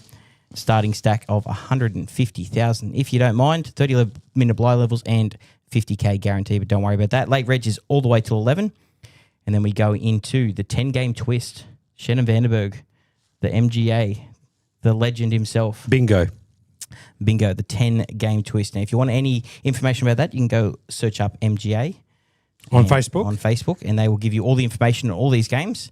But the big one for me, especially in the 2-card beast, is the mini main event. That is a huge event that a lot of people target. So day 1A is tomorrow from 7 p.m. And I reckon a large chunk are going to come and fire that first bullet into that first event. And now the reason I think a lot more have been coming into opening events rather than going into later events is because they have the equity payout here, Monkey. So you can fire bullets into multiple events. And if you bag, your smallest bag going into day 2 gets paid out equity value of your chips. You can sell it back to Playlive, so to speak, as we see a raise from David Chen, who we're going to see a lot of raises with because he does have the chip lead here, 91 bigs, 2.2 million, with the king, queen, deuce, deuce from the small blind. And Michael has woken up with the kings with a suit. King, king, 6-3, suited to the diamonds. The flop comes down 9-3-7, complete rainbow. David's going to check his option. Love to see Michael make a bet on this particular flop. He has also hit a pair with his dangler 3. And here comes the bet from Michael. It looks like that will get it done. It does. He's going to bet 35k. Take it down. So essentially just passing around the blinds a little bit here in this PLO. I'm just getting some information here. We do have the 6 max, the $1,500 6 max going on in the background there. Mm-hmm. They currently have 46 runners already. Really? The $1,500 6 max. There you have it. Wow. So the guarantee on that, I'm just going to double check this. The guarantee is 50k, which I'm going to say they've already hit the guarantee on the 6 max in the background, the 1,500 6 max. And registration for that is all the way up to 9:45. So at least just short of 4 hours from now. So that is building up to be an absolute monstrous tournament here, the Six Max. Yeah, and it hasn't even crossed over 6 p.m. yet. So those people who are finishing up work at 5:30, maybe even 6 o'clock, can go home, have a shower, have a feed, come straight down here and jump straight into the Six Max, where the guarantee, like you were talking about, Bergie, has already been met. Well played. That's some incredible numbers. Now the Six Max will be coming back for a day 2, but you cannot buy into directly day 2 into that one. I will remember some events you can buy directly in day 2, the bigger events. This one you will not be able to. So day 2 will only be qualifiers only, and that'll be on stream tomorrow from 2:30.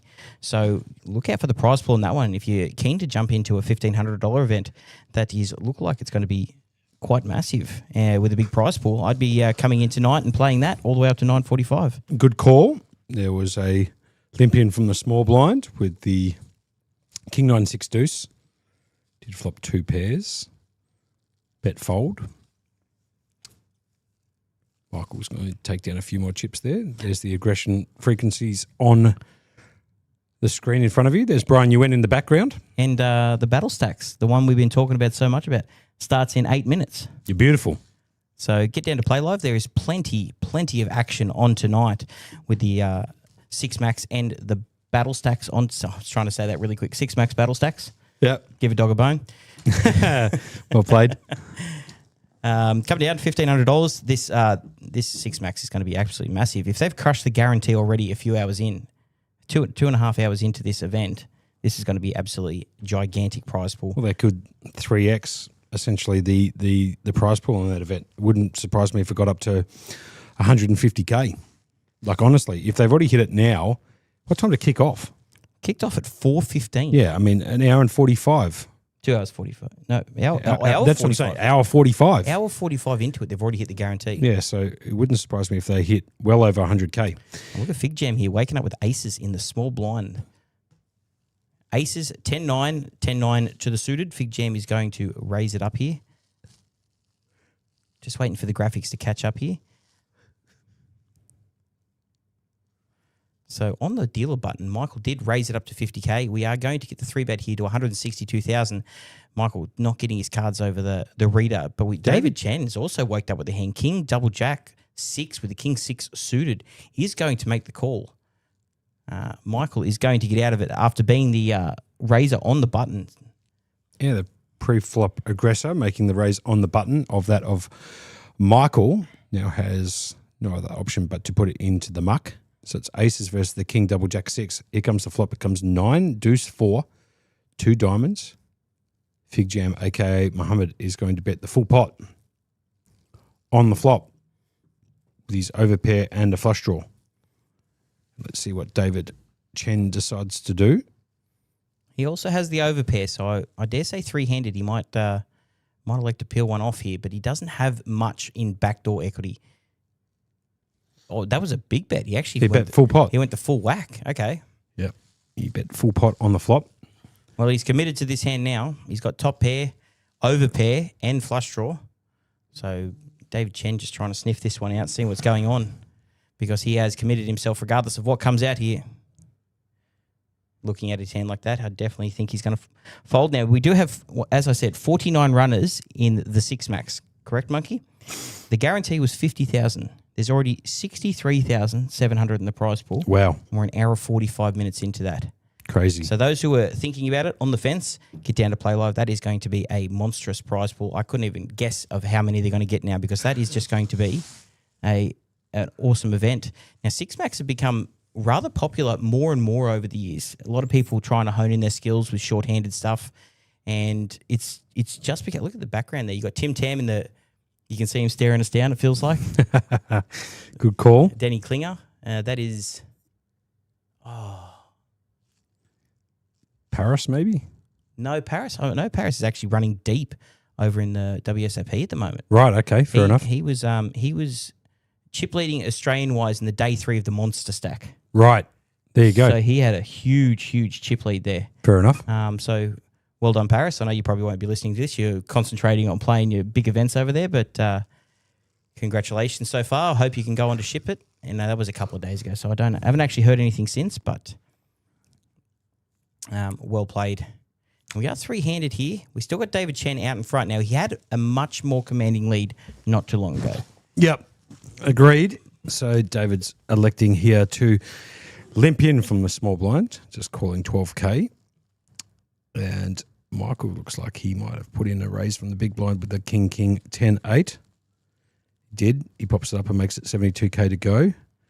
David did elect to call. So if we can see some hearts come out here, Berkey, we might see a bit of action. Splash, action. And the flop comes, look at this, on cue, good couple of hearts. Comes Jack, 9, deuce, 2 hearts.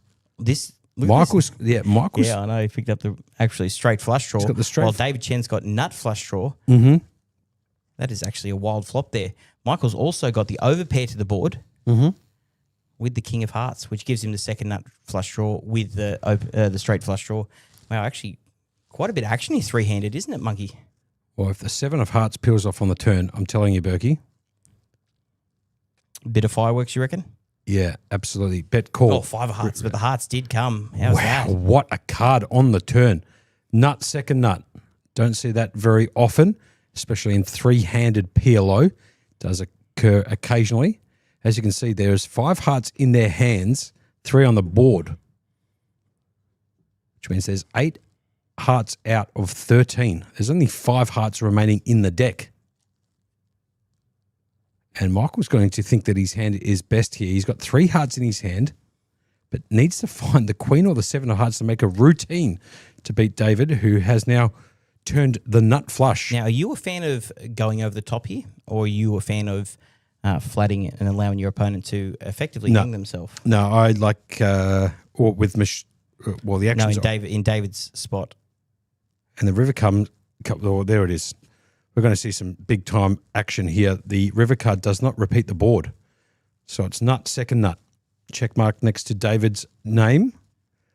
I'd like to see David make a full polarizing bet size here and bet the full pot, 428K. You could also elect just to check and see if you can go for a check raise, but I'd like to see a lead here from David at the river. He does get the lead. He does find the lead. I don't know how much for, though. Pot was 428,000. I'm going to guess he picked up a few chips. 310,000. He's going to bet basically, what, 75% of the pot? Michael, poor Michael, 3 hearts in his hand. Flopsy open-ended straight flush draw. 5 of hearts peels off on the turn, giving him the second nuts. Time bank goes in. If Michael can get away from this hand, I'll be very, very impressed. Very hard to do so when you've got 3 hearts in your hand too.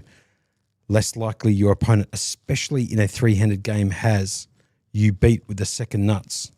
And a non-paired board. That's the very key part there as well. Correct. So Michael legitimately thinking whether or not David does have the nuts. He flicks in the core and he's going to see the bad news. Look at that. What a cooler. That is a legitimate cooler. It is a in legitimate PLO. cooler, but the fact that Michael still has chips is huge, because he could have gone absolutely busto that hand. Yeah, definitely. Do you reckon he slow played it too much there, David? Yeah, I think he did. Do you reckon he can go for better value there on the turn once he's hit? Yeah. His opponent has bet into him? Well, look, in my opinion, I think Michael's probably lost the minimum. That hand should have gone pot, pot, pot, pot, whatever on the flop, and stacks should have gone in there, and David should have busted Michael, but Michael's still in it. He's got 12 bigs, so in my opinion, in that particular cooler of a situation, Michael got away with losing the minimum. So the fact he's still in it is actually a huge thing for him. Yeah, he lost the minimum with the second well, nuts. when you get cold decked, it's you can't blame the players at all. Yeah, but you're 3-handed, you're nuts versus second nuts with a non-paired board. Stacks should be getting in. Yeah, but I mean, in agreement to that too, Berkey, in a cooler situation, usually you'll see a bust out. So the fact that the cooler did come in and Michelle is still in the tournament, huge for him. Is massive. Yep. As we get back to David Chen picks up the queen, 10-8-8, suited to the hearts. If he goes on to do some damage with this one, you'll look back on this hand and wonder how he saved his tournament life here. Yep, agreed. And Michael's picked up the aces suited. Ace, 6-6 to the suit to the spade. So Beautiful hand. He saved his tournament by losing the minimum. Now He's woken up with aces and sixes. He has to pot this over the top, mate. There's no other choice. Don't limp in. You make the full pot, and he does to 204. Beautiful. Love that. Fig Jam's going to get out of the way. Back round to David, who would imagine is going to put the rest of his chips in and try and run his hand against Michael. There's no point just flatting here. David should be trying to go for the bust out. If you're going to raise this hand, the Queen 10, 8-8 to 60K, and you get popped to 8.5 bigs and your opponent has 3.7 bigs behind, David should be running this hand with the chip lead that he's currently got against the aces, trying to bust out the player. But instead, it looks like he's elected to make the call.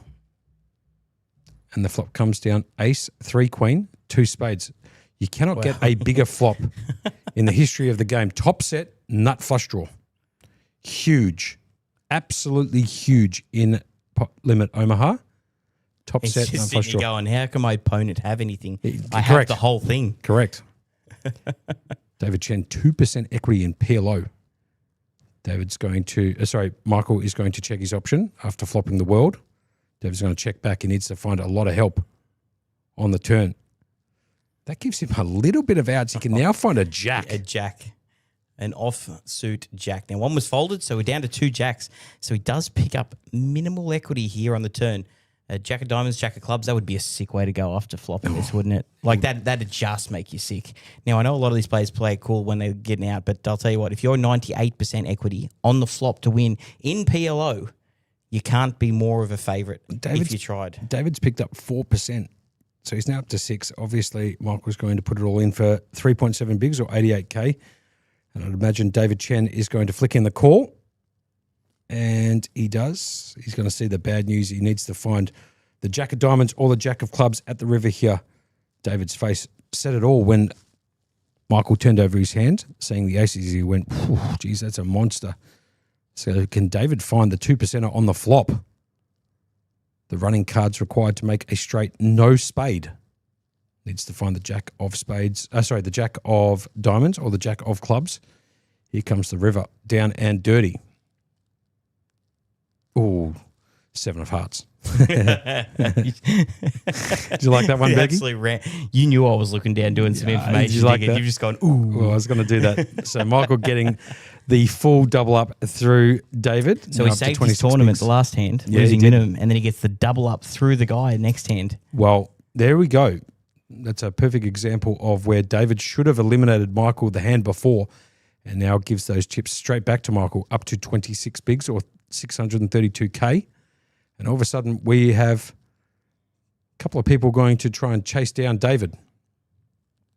Michael still in it and Muhammad still in this event as well, trying to take this one away from David, who's basically come into this feature and final table of the 1150 with the chip lead. He lost it temporarily for about 45 seconds and took it straight back. In a monster pot too. So it's been an interesting moving round of chips over the last, half an hour here, Monkey. Mm-hmm. But I'll tell you what, when we got down to 3-handed and David had such a commanding chip lead, I didn't think this table would last as long as it did. But that's the true nature of PLO, that you can, you can still make comebacks from short stacks. That's Shane coming out of the dealer's chair and Gabe coming straight in. Now, Gabe, Berkey. Yes. He can produce some coolers. He definitely can. So lock yourselves in. Gabe coming into the dealer's chair in this 3-handed 1150 PLO event. Gabe is not scared of dealing up some horrific beats. So hopefully for Gabe's sake, for the entertainment for you people at home, we might see a couple of those huge hands versus huge hand situations. So I'm just trying to get some information from the side events here, Monkey. Yep. So, and you're trying to get a glass of water. So we'll be back in about 10 seconds. Just give us a few seconds, people.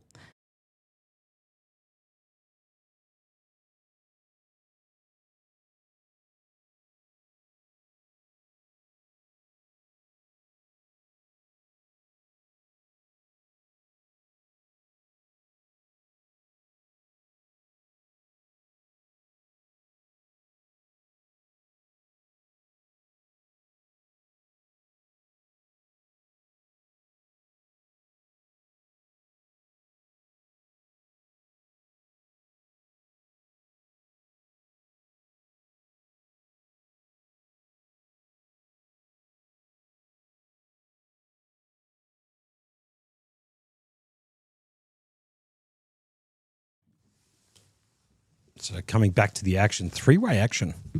And three-way to the flop too. Fig Jam with bottom 2 pair.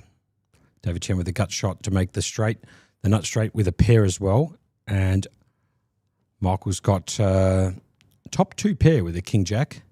Can also make a straight with the ace. So bit of an action flop. It's going to go check, check. Michael's going to bet out his top 2 pair.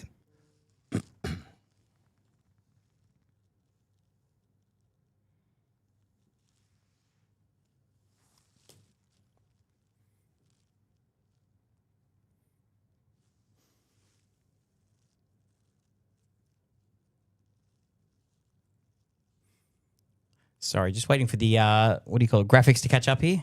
It is quite a flop here for all three of them to be in. We've got Michael with the top 2, open-ended straight draw. The 2 of spades on the turn does give David Chen a backdoor flush draw as well. So he picks up a little bit of equity there. But top 2 still out in front. Fig Jam out in no man's land there with the jack 10, bottom 2 pair. He's going to need a 10 there to absolutely help him out. I'm going to go David Chen with the backdoor 6 high flush draw. And Michael. So they've all got a piece of it, Monkey, here, but none of them with, like, real nuts, which is kind of what you're looking for in the PLO sense. So it's going to go check, check. It's going to come around to Michael, who should have been out a couple of hands ago, then doubled up the next hand with the aces, and is now going to put some pressure on 3-handed here with his top 2 pair and open-ended straight draw, and gets the snap call from Fig Jam here with 2 pair. Middle 2 pair. Comes around to David Chen, who has the ace-jack, has a pair of jacks, ace-kicker, with the backdoor flush draw. Who does he make the call as well? He does. We're going to go to a river here. We get the 8 of clubs. Now, the king-jack is just going to be good here. A lot of the outs and backdoors never hit. It does bring in a straight there as well with the queen-9 or the 7-9, which none of them have. So king-jack out in front here. It does go check from Fig Jam. It does go check from David. And Michael here, are you going to take a stab here, Monkey, or are you just going to realise your equity and just check it down here? I think you just need to check it back here and take your equity to showdown. What's going on, Monkey? You already lost yourself again. No, nothing. I'll show you something in a second. Fair enough. He's going to check and see the good news. Just bear with us for 1 second. I just want to show Berkey something pretty funny.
Oh, dearie me.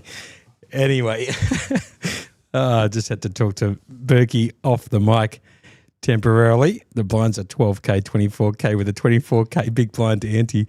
It's been a long series. I'm doing a few repeats of myself, and I apologise to those listening in. It's pretty funny. Fig Jam raises it up on the button, gets called from Michael in the big blind. Flop comes down with a couple of queens and a 4. Huge flop for Fig Jam, a.k.a. Muhammad, flopping 3 of a kind. Michael doesn't have much of it except for backdoor diamonds, backdoor running kings or something stupid like that. And so he's going to check from the big blind. And Fig Jam is going to put in a bet of 60K, which I'd imagine will get this one done. I'd imagine so. Yeah, Michael can't call. No point trying to float with this particular hand. You don't see as many floats in Omaha as you do in No Limit Hold'em. And he does elect to put it into the muck. I'm surprised how long this three-handed has lasted for. With the amount of action going on, like you usually expect quick bust outs. Well, actually, as a matter of fact, I thought this tournament would have been done and dusted by probably now, considering that David Chen has had the chip lead basically the entire day, had 30-40% of the chips in play. And unfortunately for him, hasn't been able to really polish it off and play that stack effectively, in my personal opinion. So we get back to three-way action, or three-handed action right here at the feature table. This is the final table of the 1150 PLO at Playlive headquarters in Melbourne, 129 York Street, South Melbourne. These three guys battling it out. In a few minutes, I'm going to have to shoot out. I have some business to attend to. You'll be joined in the box by the man, the myth, the legend himself, Jamie Hall. Jamie Hall. Fair enough. So I've had to some personal stuff I need to go take care of. We'll be getting the man himself. He'll be able to talk about all the PL action he has, which I don't think he's got much experience in it. But just between you and me, you just love hearing his voice either way, don't you? You do. Check on the flop here after pre-flop action of just a limp in from Michael from the small blind. It's going to go check on the flop, check on the turn. And believe it or not, tens are just going to be good here for Michael. Yep, tens are going to be good. Fig Jam has got the one card to the draw to make the 7-5 deuce to 7 hand, the nuts.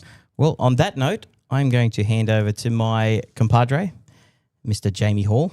Jamie, welcome to the booth, and I appreciate you coming and relieve me while I go take care of some business. Monkey, as always, it is an absolute pleasure. And never a chore. And we'll be seeing you tomorrow from 2:30 for the day 2 of the Six Max. Correct weight. All right, guys, everyone, thank you for listening. I will see you guys again tomorrow. Thanks, Berkey. Appreciate that, dude. Berkey swapping out, going on the interchange bench, and we're going to bring in Jamie Hall. Dulcet tones of that UK accent coming in clutch. To help me out, call out the remaining 3 players in this 1150 PLO. Thank you very much, Berkey. Berkey needing to go off and handle some other issues. Unfortunately for him, actually, he's going to attend a funeral. So we'll go back to the action here. Michael on the button. Ace 10, 9, 4 as we welcome Jamie Hall, the man, the myth, the legend. The guy is taking all the photos, all the social media content right here, Winter Championships. Jamie Hall is joining me in the booth. Jamie, how are you? Good. I do pretty average commentary on Hold'em, so let alone PLO, which, obviously I know the game and played it, but I'm far from an authority. So it's just going to be an education. I'm hopefully going to teach me a few things here, mate. Sure. Here's some education. From the small blind, Fig Jam, a.k.a. Muhammad, had popped it up with the Ace, Queen, Jack 7 suited to the diamonds. David elected to make the call from the big line with the 8, 7, 5, 3 suited connectors, the double suited connectors, I should say. The flop comes down King, 6, 3. So nut flush draw for Muhammad. That's right. I know what nut flush draw is. Yeah, you got that. Perfect. Bottom pair for David, but also has a gut shot to make the nut straight with any 4. Has backdoor clubs also working for him. He's going to elect to make the call. So off to the turn, which brings in the backdoor clubs draw for David. Repeat king of clubs on the turn. And Fig Jam still out with the lead. Fig Jam at the moment still needs to try and hit one of those 17 outs you can see in the top right-hand corner of your screen. Needs to find a diamond, ace, king, queen, jack. We'll get it done. And he's going to bet and get called. Bet 155k on the turn and get called from David Chen, who backdoors straight into the club flush. Ace of clubs at the river. And unfortunately for Muhammad, he's now made an ace at the river. So he's going to come out and bet 150k, and David's going to snap it off faster than you can say, let's snap it off. And you're going to show the 7 high flush. That's going to get it done. So David Chen came into a massive leader. Looks like it's evened out a little bit. Yeah, I mean, David was a bit short for one hand, maybe 2. Okay. So he's been able to maintain that chip lead at this feature table the entire time, with the exception of one or two hands. Then made a interesting call, I would say, in a particular hand about an hour and a half ago. He called with the second nut straight on a paired board, facing 3 barrels from Muhammad, who I thought played the hand outstandingly well. But unfortunately for Muhammad, the hand he turned into a bluff got snapped off from David, and David took the chip lead back. And basically for the last hour or so, they've been passing chips around. And David really needs to put the foot down to finish these guys off if he wants to try and win this trophy. He should be playing a lot more aggressively with his chip stack, in my personal opinion. But what would I know? I'm up here commentating with you, Jamie, and these guys are battling it out for some big-time money. David Chen in the small blind finds the double 10 4 deuce, a single suited to the diamonds. He's going to pop it up and make it 62K to go, or 2.6 bigs. Dearie me. And Michael in the big blind finds the queen 5 double 4 suited to the clubs. And it looks like he might elect to just fold here as opposed to play on, as the players are now going on a break. So we welcome Jamie into the commentary booth just to see us go on break. Just laid back on this lounge, got the mic perfectly in place, super comfortable, ready to go. Right, let's go on a break. All right, so we have been told from production downstairs there is a 15-minute break. Players will use the bathrooms, grab a drink, and then come back to polish off this PLO event. So I'll be back hopefully with you, Jamie. Hopefully so. In 15 minutes or time, 15 minutes time or so. And that will be about 6:30 p.m. So stick by us. We'll do the concluding stages of the PLO in just a moment. It's Jamie Hall and myself, Josh Monkey, calling out the action in this PLO. The 1150 will be back here in approximately 15 minutes.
Man, you should take some ibuprofen. Yeah.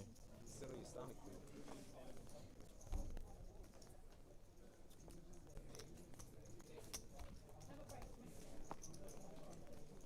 30 if you want to cook.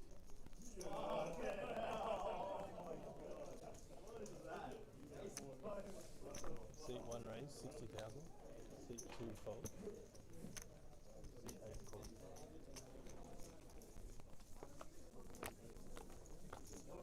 Sure. Can you guys rescan? Thank you.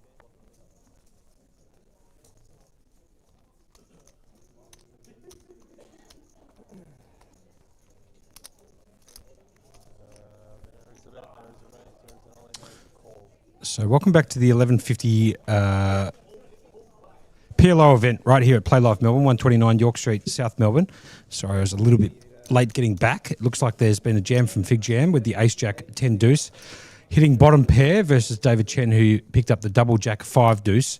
Turn card brings in the Jack, and that's GG's in the chat, just like that. Bang.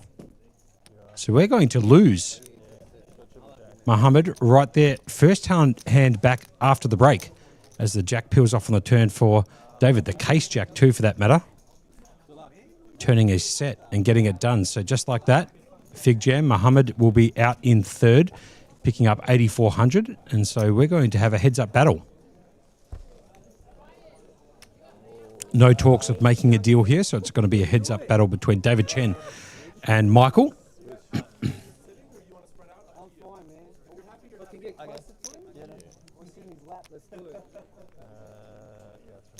Jeez, thank God I wasn't more than 1 minute later. Otherwise I wouldn't have been able to call the action on that particular hand. So Mohammed gone.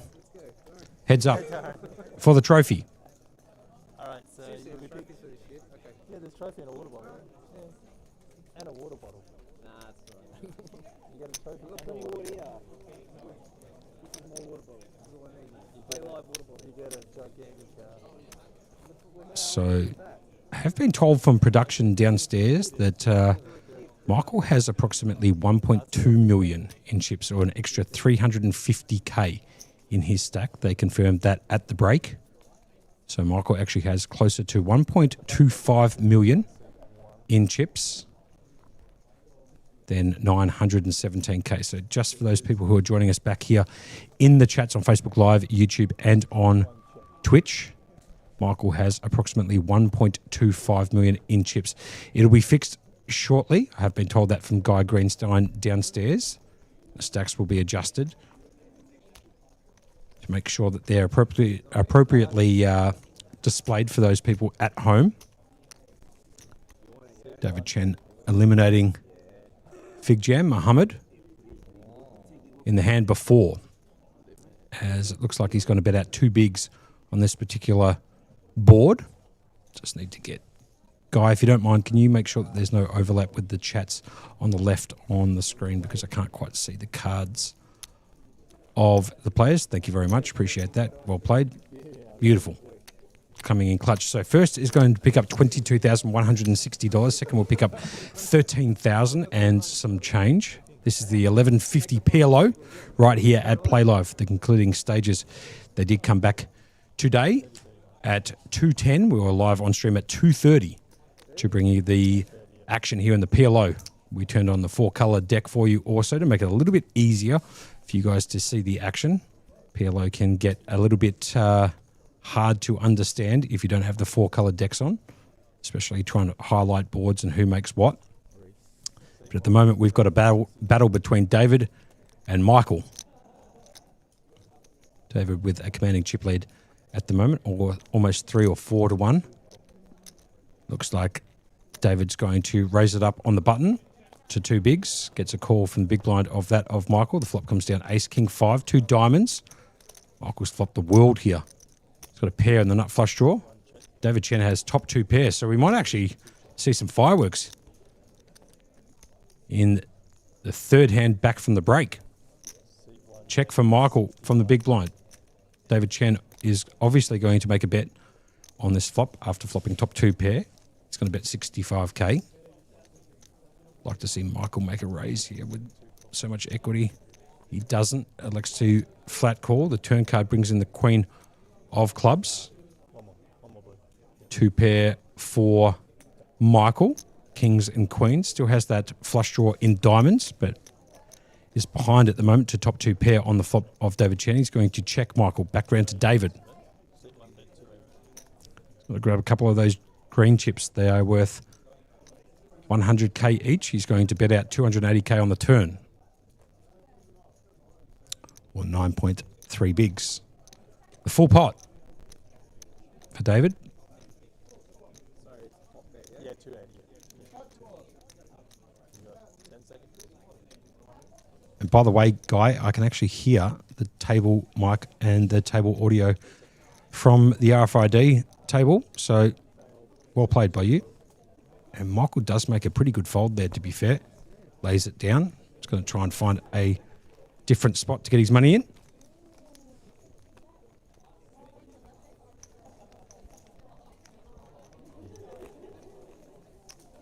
Yeah, let's go indeed, guys. So thank you very much. You can hear the mic on the table. Beautiful.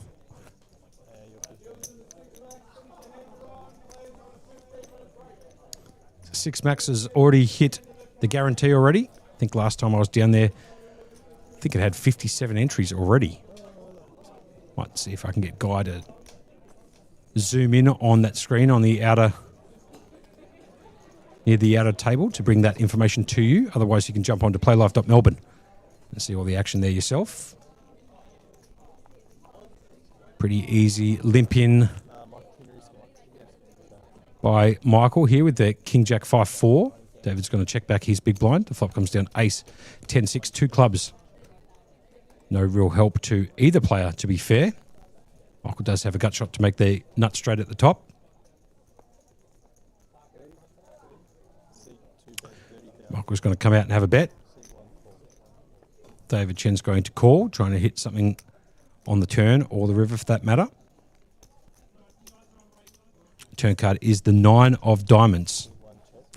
David with nothing more than king high at the moment. No pair. Like to see Michael make a bet on this turn and try and take it down. But he might just check back for a bit of pot control. Doesn't have much of a hand and he does check back. Here comes the river. Brings in repeat 9. And believe it or not, ace, king, jack, 9-9. So a pair of 9s, ace, king, jack high will win this. Neither of the players have hit the board. Doesn't happen very often in PLO. Is David going to have a stab at it though? Try and take it down. This will get it done for sure. Because Michael can't call with king, jack high. Second nut, no pair. Does elect to put it into the muck. So David turning his hand into a bluff and getting it done.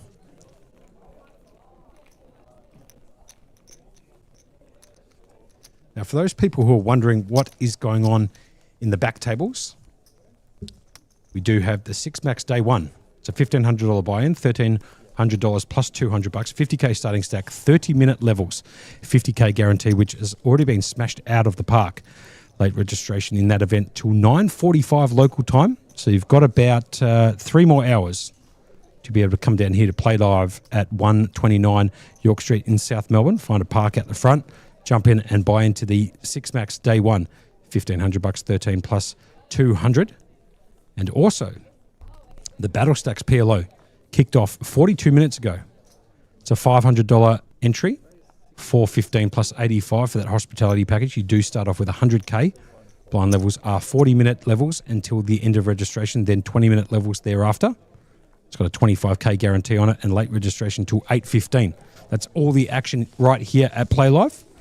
There's probably going to be some flips into the main and some flips into some other events, so on and so forth. So if you aren't interested in playing either the Six Max or the Battle Stacks, you can always come down here and try and flip your way into the main. Just go and see Tram downstairs at the registration desk and she'll look after you.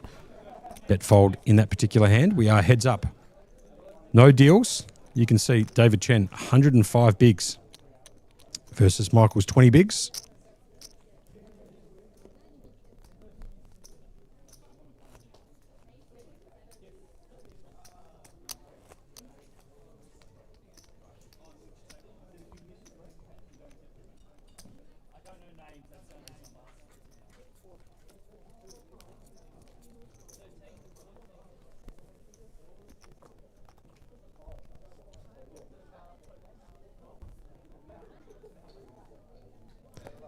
do the last giveaway for this evening, which will be the hospitality package into the Battle Stacks PLO. Tonight, first person to come and see me outside of the commentary booth at Playlive between now and 8:15, which is when late registration does close on that particular event, about an hour and a half's time, and comes up to me and tells me the following words: Michael Jordan is the GOAT. You come up and you say, "Hi Josh, Michael Jordan is the GOAT," I will pay the hospitality package into the Battle Stacks PLO event for you. There you go. Michael Jordan is the GOAT. You tell me that, and I will pay the hospitality package into the Battle Stacks PLO that did kick off 44 minutes ago. That is the last giveaway of this evening. Berkey has ducked out to go and attend a funeral. Jamie Hall is down there taking some photos as Don Parker takes a seat in the high chair. He's going to deal out most likely the conclusion of this Pot Limit Omaha final table. Down to two players between David and Michael. David with a pretty commanding chip lead at the moment, but this is PLO and anything can happen. Michael picks up the ace 5, 9, 6, ace 5 of clubs, 9, 6 unsuited. Good enough to put a raise in. First to act on the button. It's going to pop it up and make it two bigs to go, or 60k. David Chen has elected to make the call from the big blind with the 10, 6, 6, 4. A couple of diamonds. Here comes the flop. It comes a couple of sevens and a 4. Believe it or not, David Chen is actually out in front at the moment with sevens and sixes, but Michael does have the up and down draw. David's going to bet out 80k, 2.7 bigs. Playing a bit of power poker with his huge stack, 3.2 million or 107 bigs in this heads-up battle. So he's going to bet out 80k, and it looks like Michael is going to come along with his up and down draw. Can he spike it on the turn? No, he can't, but I'll tell you what he can do. He can find the caser on the turn, David, finding the 6 of clubs, making a full house. That is the case 6. And it's a big card also for Michael, unfortunately. Brings in the nut flush draw for him too. So, unfortunately for Michael, this is a bit of an action card. It looks like he's going to make the bet. And Michael's going to bet 120. Check mark next to David's name as he finds the 3-card 1 out of 6 on the turn. It's the 3 side, I should say. 1 out on the turn. The 6 of clubs. A huge card. Making a full house. He really should be flatting here and hoping that Michael's going to hang himself. And he does make the call. Excellent from David. And here comes the river. If it's a club, it could be GG's. And the ace peels off too. So Michael now making aces and sevens. Big card for him. David's going to check. Back round to Michael. Down to 9.7 bigs. He checks behind. David's going to show him the full house and get it done. Unfortunately for Michael, what a horrible card on the turn. Seriously, for Michael. Picks up the nut flush draw. Had essentially the best hand, in my opinion, pre-flop with the ace 9, 6, 5 with a single suit. Flops the up and down draw. The K6 hits on the turn that gives him the backdoor clubs draw. And then the ace at the river actually improves his hand now to aces and sevens. And he does make a very good check back there after David was trying to trap him one more time. So well played, I guess you could say, from David. And a bit unfortunate for Michael.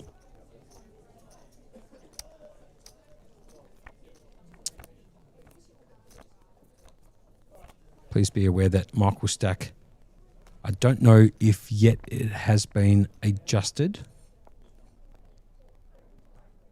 I believe maybe it has. He was short 350k earlier, but maybe it has now been adjusted. Guy, if you can hear me, is Michael's stack accurate that we can see on the screen? David Chen's going to raise from the button. Michael's going to defend from the big blind. Flop comes down. King, Jack 10. David Chen has flopped bottom 2 pair. Michael hasn't got much except for backdoor nut clubs working for him. David's going to make a pretty easy bet after a check from Michael. And Michael's going to get out of the way. Michael down to 6.7 bigs at the moment.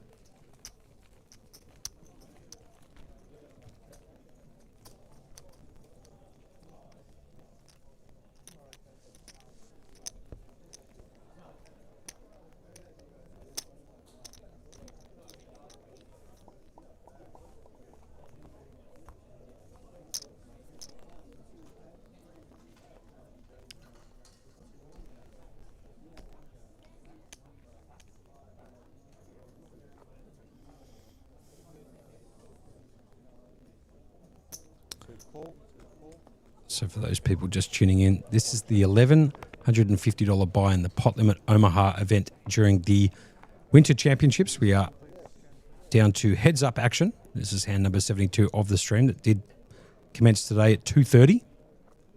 Flop comes down ace 7-9, 2 diamonds. Flush draw for Michael. Just a pair for David, pair of sevens, bottom pair for that matter. Michael's going to come out and have a bet. He's going to bet one big. David's going to call. See if he can spike a 7-6-4 jack on the turn. And there it is. Jack of spades on the turn. 2 pairs now for David, taking the lead away. Actually, he did have the lead already with a pair of sevens on the flop, but Michael needs to find a diamond, doesn't find it. 2 pairs for David.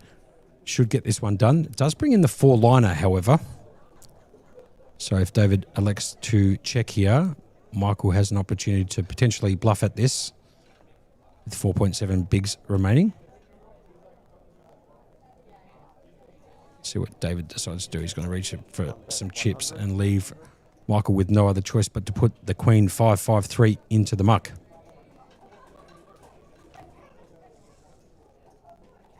And there it goes. So Michael really down to fumes now.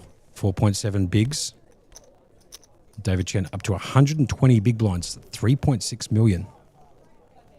So this one, don't want to do the early crow, but very, very likely that David Chen should take down this event, given the stacks. 120 bigs to 4.7.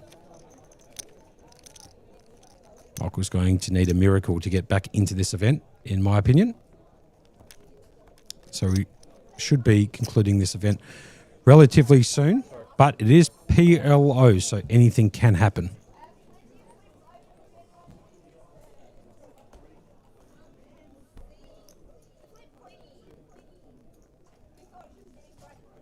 David Chen finds the King 8-6-4 double. Good enough to apply a bit of pressure onto the blinds of Michael. So he's going to pop it up, make it 70k to go, 2.3 bigs. And Michael has picked up the 10-10-8-3 double.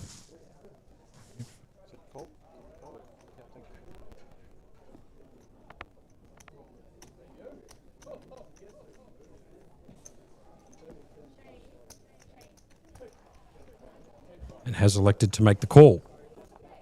So Michael down to 1.4 bigs. Flop comes down King 4-3. Top 2 pair for David. Michael hasn't got much more than just a pair of 10s at the moment. Backdoor hearts and backdoor clubs working for him. Michael's going to check.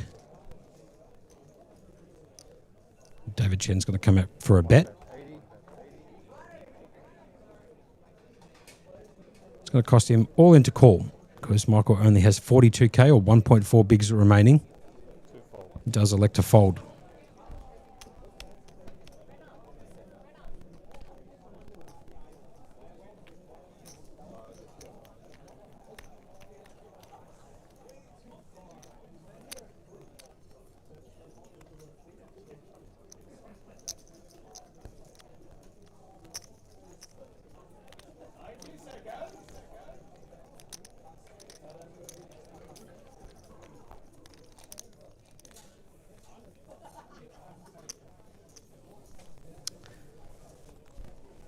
So just getting confirmation from production downstairs. It looks like Michael actually has more than 1.4 bigs. It's going to be adjusted shortly on the screen.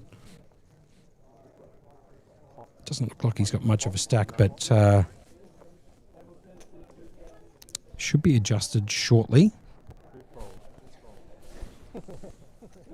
David's going to show the aces. Gets no action.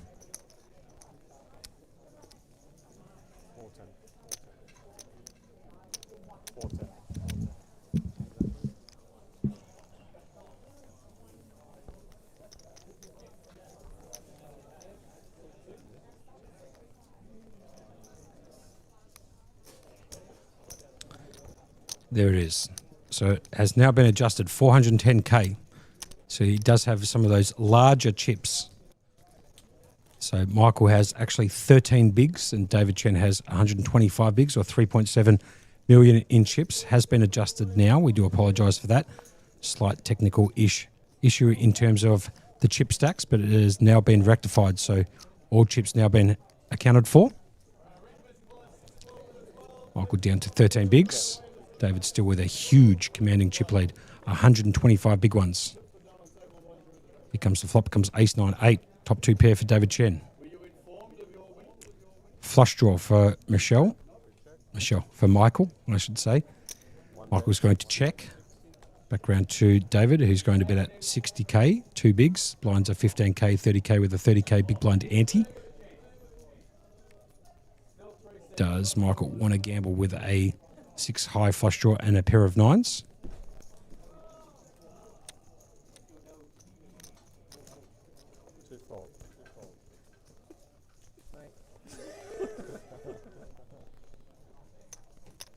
Question coming in from Quan Ding. I believe it's 8, Mr. Richmond. Total of 8 time banks, each worth 30 seconds each.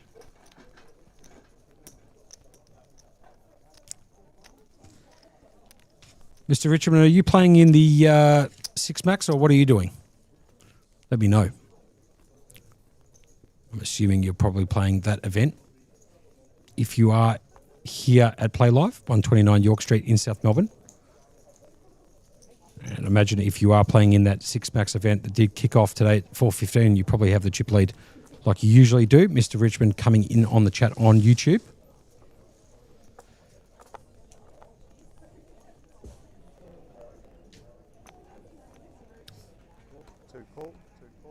Back to the heads-up battle right here. David versus Michael.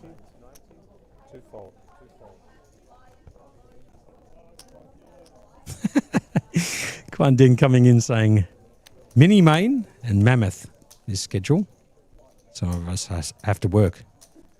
Now, I'm not sure what you're working on, Mr. Richmond, because I see you play a lot of cards and you take down a lot of events. So I always thought that maybe you were a businessman turned professional poker player, because every single time I see you either on a feature table or holding a trophy with a ton of money. But good to know you do this as a bit of a hobby too. To be fair, can be quite a dangerous game playing cards, and it can also be quite frustrating when you're either card dead or you keep copying bad beats. I had one last night which was pretty brutal, but such is life. David Chen on the button, pops it up and makes it 75k to go, 2.5 bigs with the 10-4-3-2. Horrific hand, but he will pick up the blinds of that of Michael.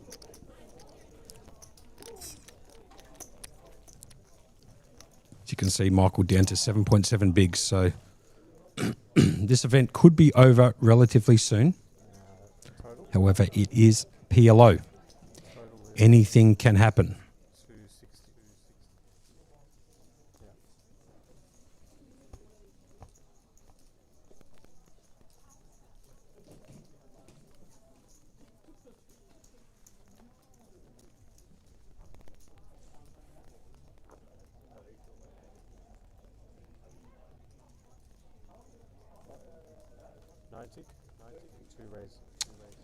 Michael on the button. Finds a half decent hand. Ace Jack double 7. 2 diamonds. David Chen electing to call from the big blind with the 8-5 of diamonds. Ace 3 offsuit. So off to the flop we go.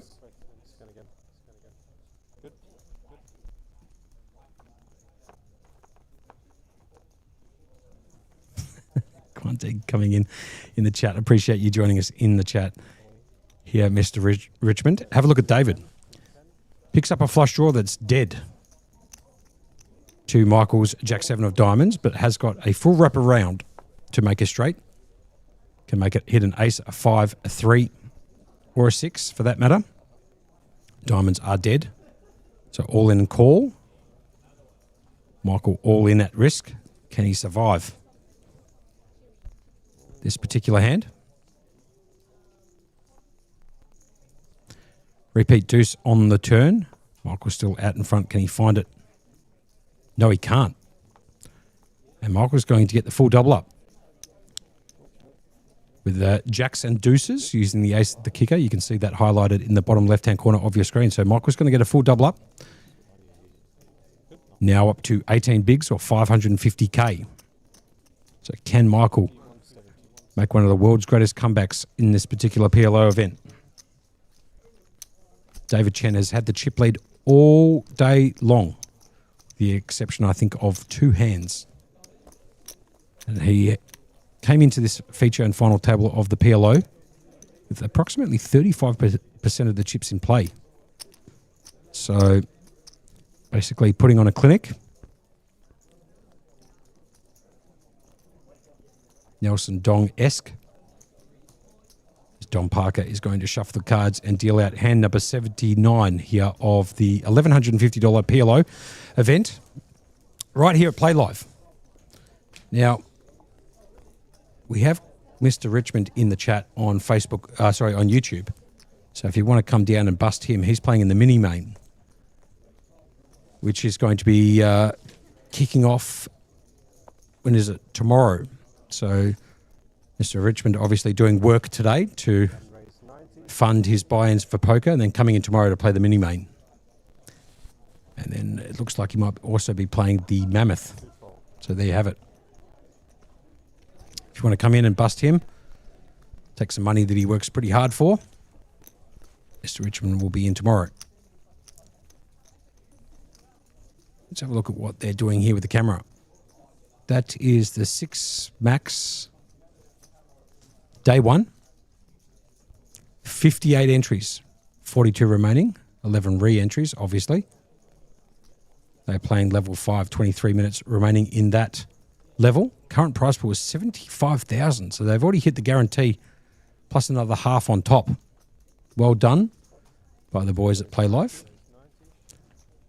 Michael is going to pop it up to 90K or 3 bigs with Ace King Jack 3 single suited. David's got the double suited hand, the Queen Jack 5-3 double. Hearts and clubs.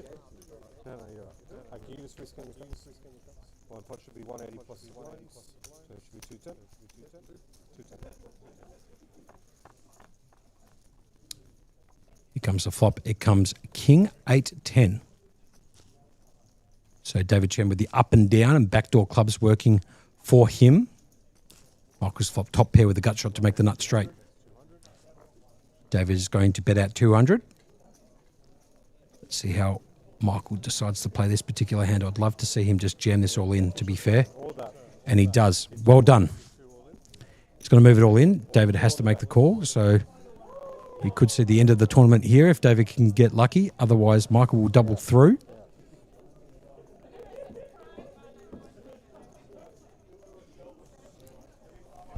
Can David Chen find an ace or a 9?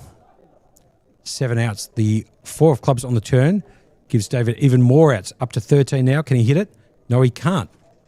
The river card comes in the 3 of spades. Thank you very much, Nee. I don't know what that is, but it looks amazing. Is that pasta? 400 flat. No. Appreciate that from Nee coming in. Clutch. Chili con carne. Yep, that'll work with some cheese and sour cream and spring onion. I like the fact that, oh, she did bring me a fork. Beautiful. So all of a sudden, Michael now up to 34 bigs. So he's chipping away at David's chip lead. Now up to $1 million or 34 bigs. So we could still have some action in this PLO. David could have got it done. He picked up a plethora of outs on the turn. 13 of them. Couldn't find it though. So play on. That's a scan of the outer room on this bottom level. I'm up the top. It's obviously the tables for the six max, which is going on at the moment. David Chen picking up the ace 10-3 deuce. 10-3 suited in the clubs. Michael picks up the queen 8-5-4, double suited. Queen 8 of spades and the 5-4 in hearts. Off to a flop we go. Flop comes a couple of jacks and an 8. With 2 diamonds down. Michael taking the lead away at the moment with jacks and 8s.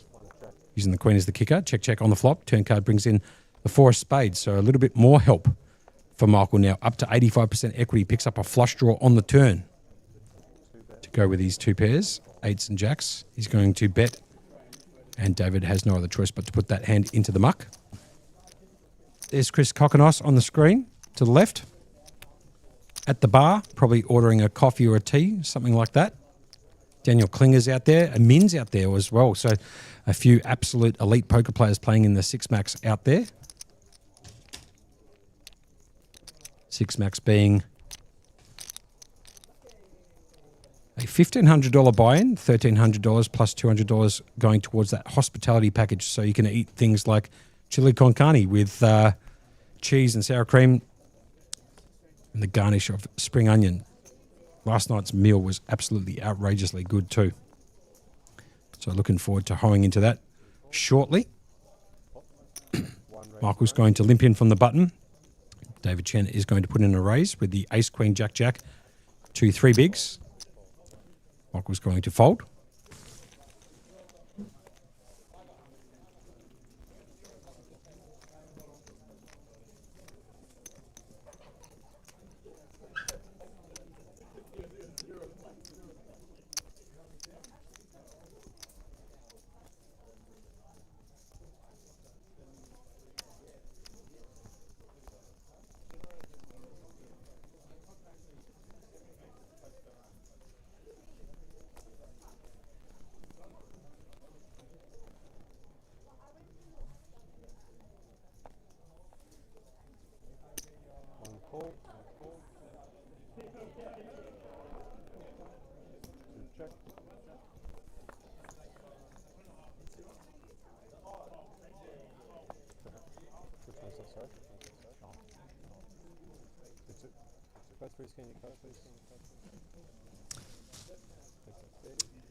So David did elect to limp in from the button with the ace jack 6-4 suited to the diamonds, and Michael elected to check back his option in the pre-flop action with the king queen jack 4.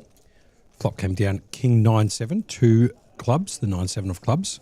So top pair, second best kicker for Michael, who led out for 30k on this particular flop. Got called from David, then barrels it again on the turn. And David can't continue, so he puts his hand into the muck. Michael up to 36 bigs now, 1.1 million. So Michael really trying to chase down David. It'd be easier for you to not have to. It's up to you though. 3-1 chip lead at the moment. Whatever you'd like. I was going to tell the guy if you want to move. Not sure what's going on there.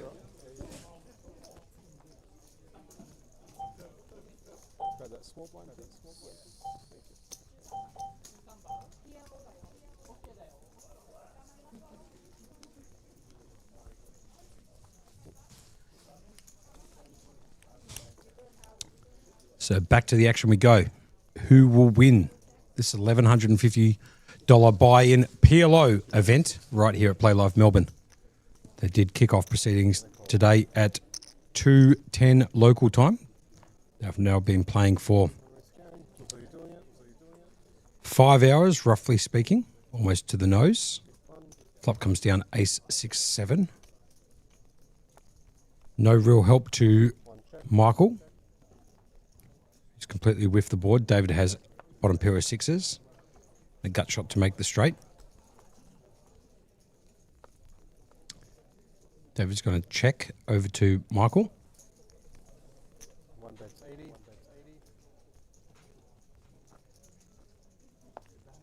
Bet fold.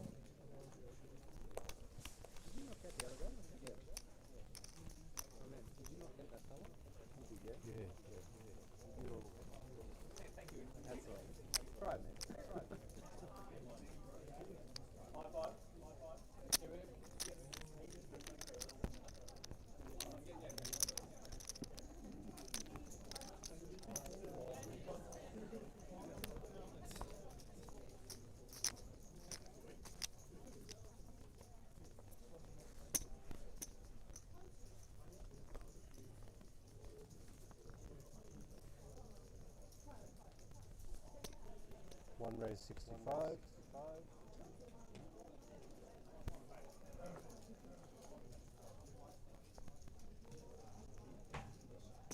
Cool.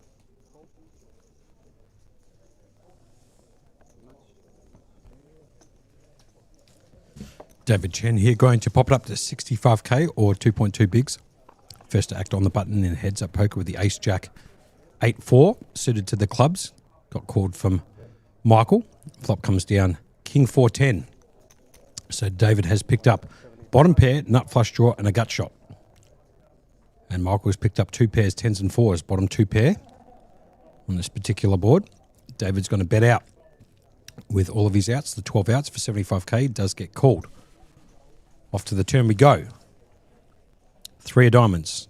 No help to David for the time being. Michael still out in front with 2 pairs, 10s and 4s. Michael going to check his option from the big blind. Back round to David Chen, who checks it back. River card brings in the 5 of clubs, giving the absolute stone cold nuts to David Chen. Check mark next to his name. Michael's going to check from the big blind. Back round to David. Let's see if David can find a way to get Michael to call. I'd like to see him make just a little value bet here. And he does. He bets 200. He's basically betting 66% of the pot. And putting Michael into the grinder with the 2 pairs. Backdoor straight gets in 2. Any ace deuce, deuce 6, 6, 7. Has got there. And obviously the flush coming in at the river 2. And a call. David's going to show him the stone cold nuts. There's the ace 8, the natural 9 in clubs, getting it done. Michael going to take a little bit of a hit there.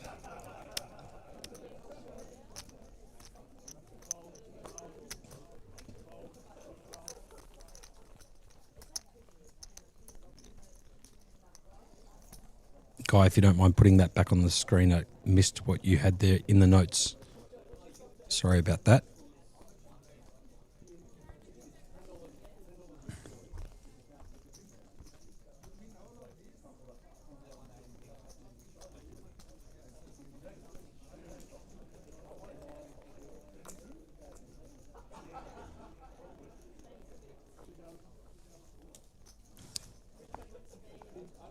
Now, this is a pretty hand here from Michael on the button, first to act in heads up poker. Finds the double 10, 9, 6 double suited. Beautiful. Pops it up to 2 bigs, 60k. David's obviously going to defend with the ace jack 8, 6 suited to the diamonds. And off to the flop we go. Flop comes a couple of aces and a 7. So cha-ching for David, who flops 3 of a kind. Drawing at a full house. He's going to check from the big blind. Back round to Michael, next to act. Is he going to continue his story and bet? Which he does. He's going to bet 35k or 1.2 bigs.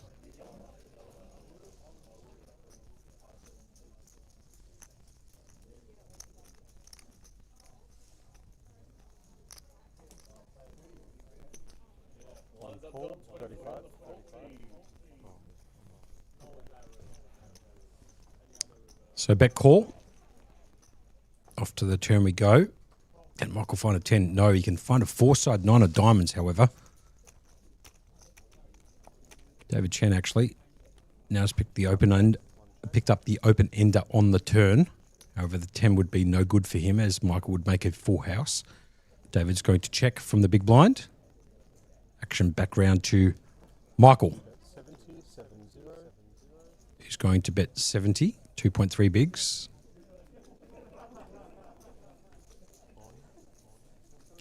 David Chen's going to whack it straight back into Michael's face. Michael's got no other choice but to fold. as he laughs a little bit with that pretty killer stash. And does elect to put this into the muck.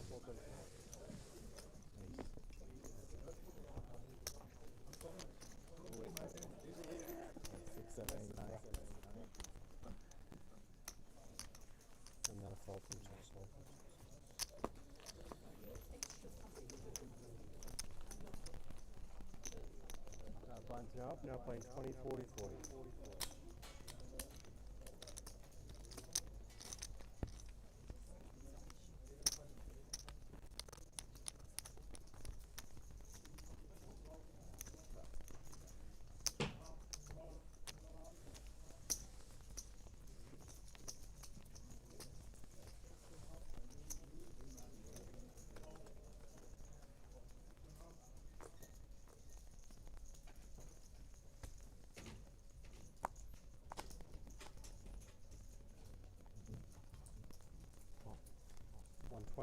See one race, 120.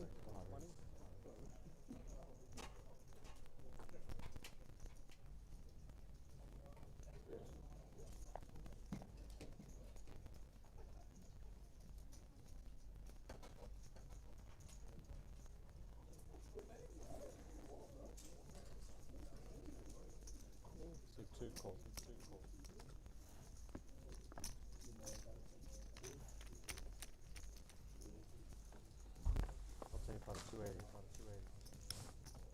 So raised by David. Apologies about that. I was just having something to eat. And a call from Michael. Pre-flop.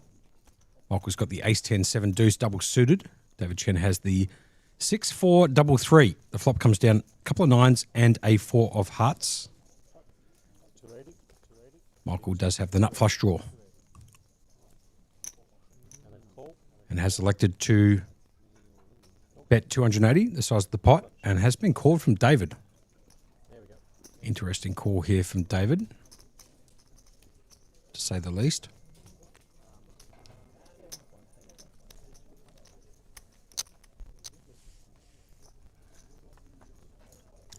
Turn card brings in the 10 of hearts. Huge card. Gives Michael the nut flush. And David Chen needs to flick in 35k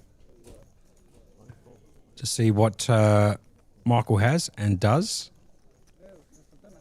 David Chen needs to find a 3 ball or a 9 actually for that matter. So 4 outs, 3 or 9 at the river. The Jack of Diamonds peels off.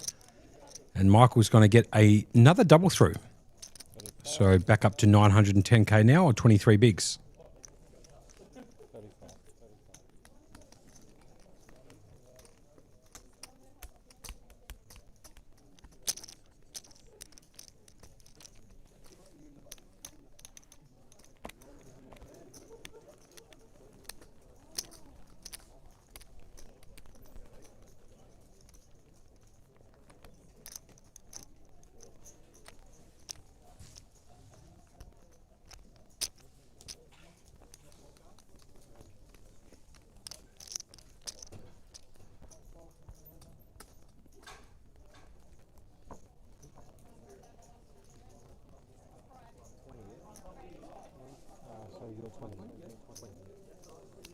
I thought you said 120 twice. I'm like, are you potty without like even putting your brains out? So Michael here on the button picks up the ace-10, 3-2. Nut suited to diamonds. David Chen has found the King Jack 6 deuce. A couple of clubs in there. The Jack 6 of clubs. The flop comes down King 7 Queen. Michael's got the gut shot. David has the top pair. Backdoor clubs working for him. Backdoor diamonds working for Michael.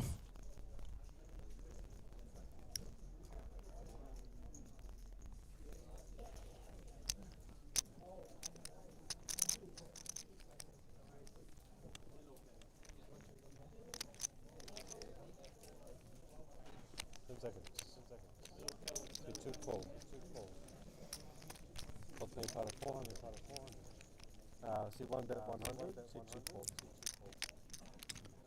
So David bet out 100 and Michael called. Turn card brings in the nut flush draw for Michael.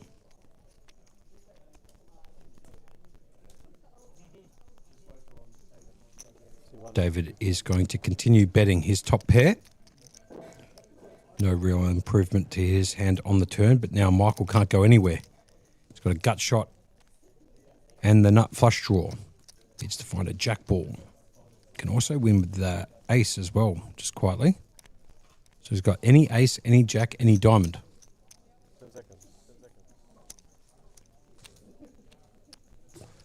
He could probably actually just jam this here if he really wanted to. Apply some pressure. Decides not to, just flats it for 250k or 6.3 bigs. Can he find it at the river? No, he can't. The 9 of hearts peels off. Check mark next to David's name. Does bring in the nuts being jack 10. Michael does have the 10 in his hand. He could potentially turn this hand into a bluff, depending on what David decides to do. Is David going to go for the third barrel right here? And he does. He's got to pick up some chips and bet straight into Michael. Does Michael have the skill to be able to pot this back in David's face for 12 bigs? And potentially get David to fold. Oh, look at this. He's contemplating it. He does elect to put it into the muck. So Michael down to 12 bigs now.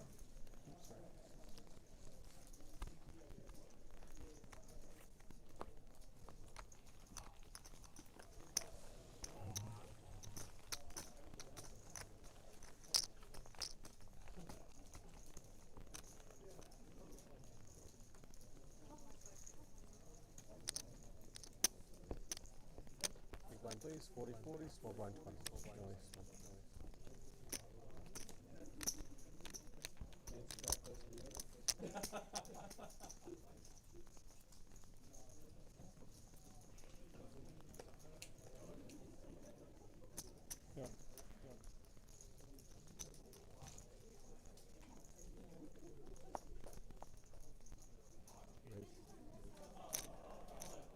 See one raised, 120.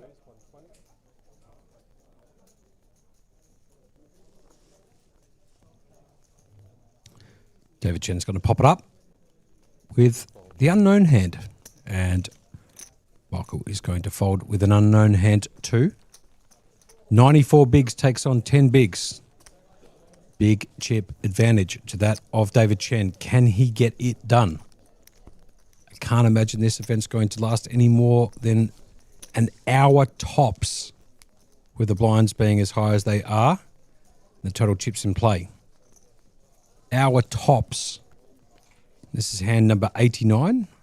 Hopefully you, the audience or the viewers who are watching this particular stream, are enjoying the concluding stages of this Pot Limit Omaha final table.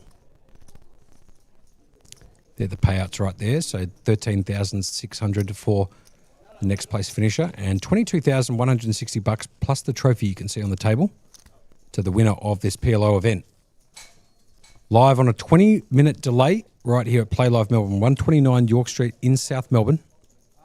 This is the Winter Championships that do have a $2 million guarantee plus during their particular Winter Championships. So if you're in Melbourne, come down here to the Winter Championships right at Playlive and come and get your fix of poker action, tournament poker action right here at Playlive.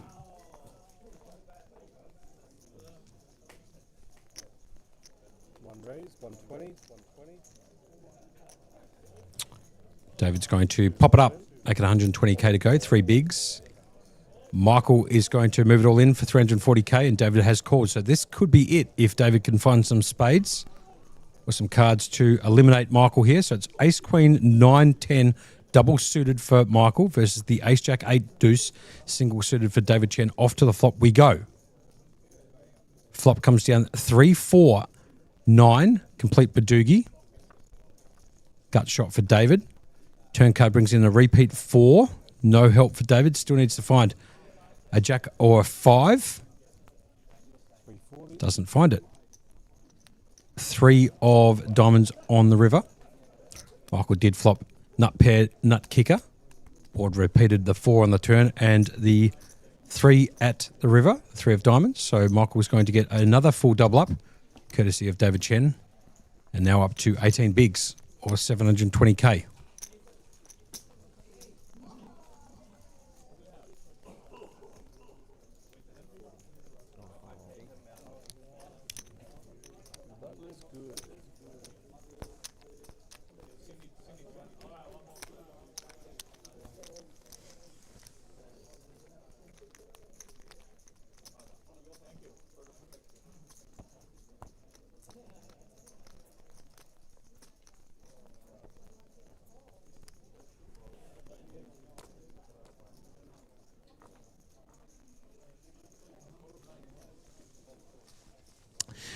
Michael first to act on the button here. He's got 700k or 18 bigs. He finds the Jack 10 9-4 single suited to the clubs. Background to David Chen. Finds the Ace 10 9-5 single suited to the diamonds. Off to the flop we go. Ace 7-3, complete Badoogie. David picks up top pair. Michael with nothing more than backdoor clubs working for him. Potential backdoor straight outs too. David's going to check. Is Michael going to fire a bullet in here? No, he doesn't. Turn card. 5 of diamonds. Even more outs now for David, who actually has the check mark next to his name because there's not a card in the deck that Michael can win with. David's going to bet at 80k and get this one done.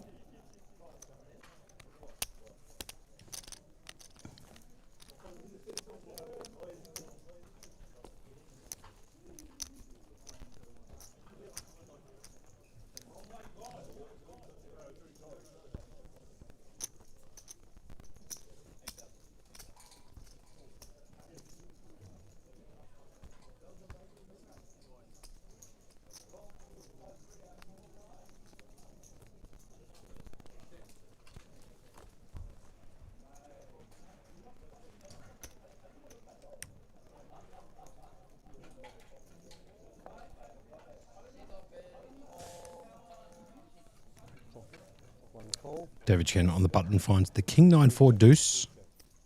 9-4 of hearts. Michael's going to check his option with the 9-6-5-4. Any part of 120 or 3 bigs. Pot limit Omaha. Going to go check for Michael.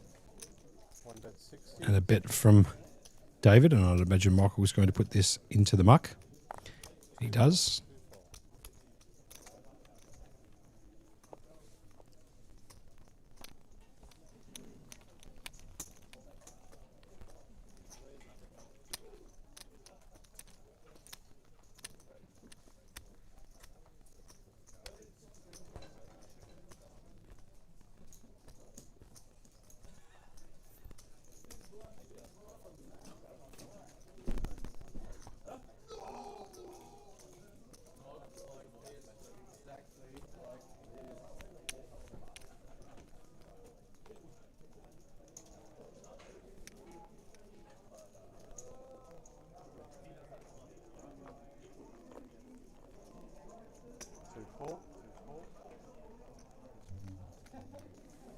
Michael's going to limp in here with the monotoned King 9-3-2 of diamonds.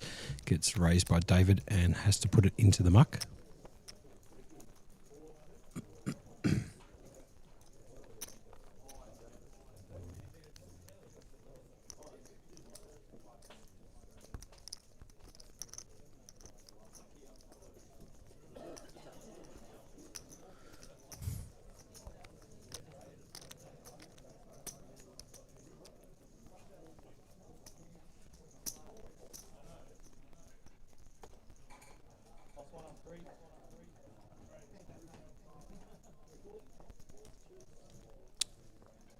David Chen now on the button.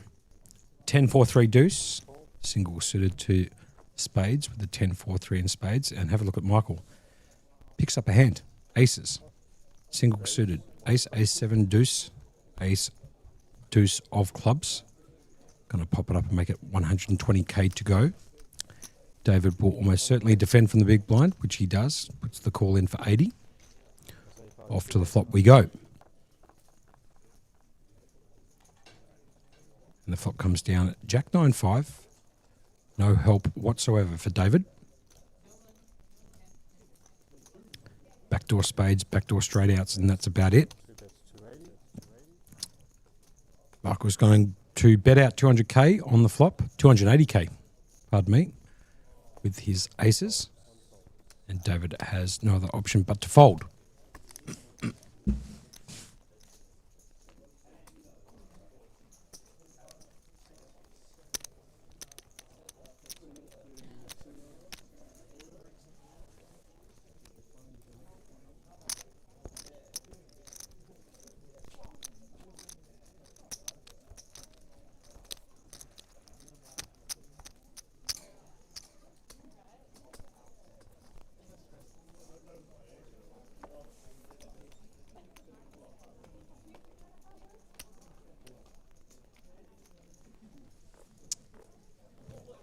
So for those people just tuning in, this is the concluding stages of the 1150 PLO event during the Winter Championships right here at Playlive. You're listening to myself, Josh Monk, aka Monkey, calling out the remainder of the action solo. David has elected to put in the 3-bet to 240k. Michael did originally raise from the button, first to act in heads-up action. Unfortunately, we can't quite see his hand at the moment, but David has elected to put in that 3-bet to 240, or 6 bigs. And Michael has elected to fold. They're the chip counts on your screen right now. David Chen, 90 bigs, 3.6 million. Michael down to 14 bigs, or 560k. Needs to find a couple of winners, Michael. Otherwise, he could get blinded out of this match.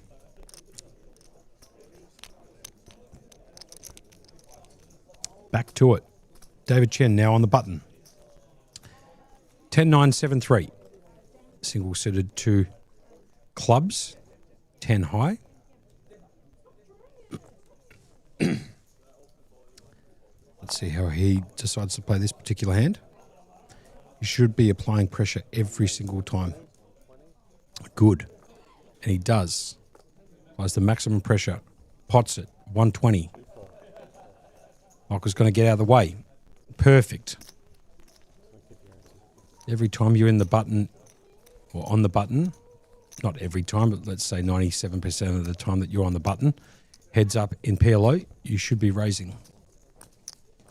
There's certain hands you can't do it with, trips or like deuce, deuce, deuce, 7, or there's something really weak like that. But I'd go as far to say 97% of the hands you should be raising on the button in PLO heads up.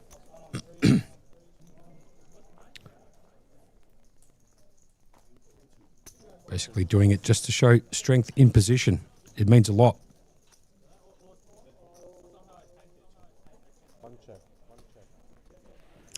Michael's going to limp in from the button after I just said that on cue. And David is going to check back his option. The flop comes down King 7-9. Michael out in front at the moment with a pair of 9s. Does have an open ender too. David Chen doesn't have much more than just the gut shot. Needs to hit a deuce or an 8. 5 outs. 8 would give him the straight to the 10. Deuce would give him a set. Bet of 60k. Michael has elected to defend. Comes the turn. Brings in the jack of hearts. David was going to bet this flop. He should be betting this turn. Especially with the 10 blocker in his hand. I'd love to see a full pot size bet here. Doesn't. Checks it. Allows Michael to get in.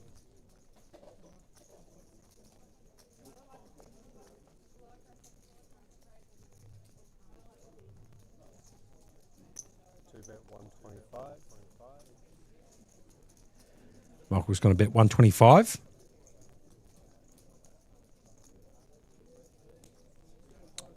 Vincent Wan jumping in on the chat.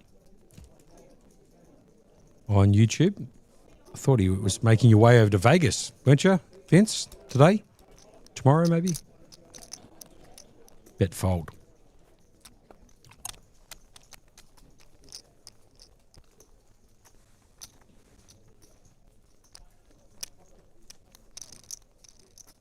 Absolutely leaving tomorrow. Good on you, Vince.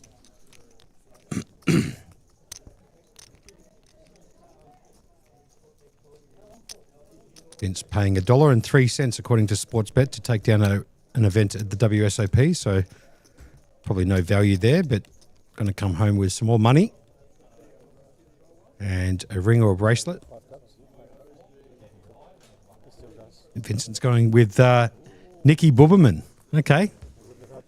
Beautiful. Vince and Nick in Vegas, flying in tomorrow. You beauty. Watch out. Nicky Buberman, huh? Obviously, we're talking about Nicky Oberman, a serial crusher of No Limit Hold'em. Doesn't really play any other variants. Does play PLO occasionally, but Nicky is world class at Hold'em.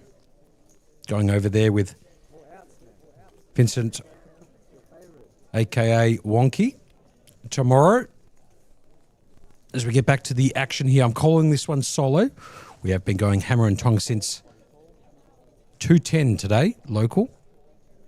So just over 5 hours and 20 minutes, give or take. David Chen makes the flat call from the button. Allows Michael in for no raise. So he's going to check back his option in the big blind. Here comes the flop, comes ace, a 5-8, 2 hearts. Michael's going to pick up top and bottom pair with a gut shot to make the straight. 7 of spades on the turn after it went check, check. David Chen needs to find a 9 ball to make a straight. Can't win with the jack 10, deuce, or another 5, obviously. Just the 4 outs for him.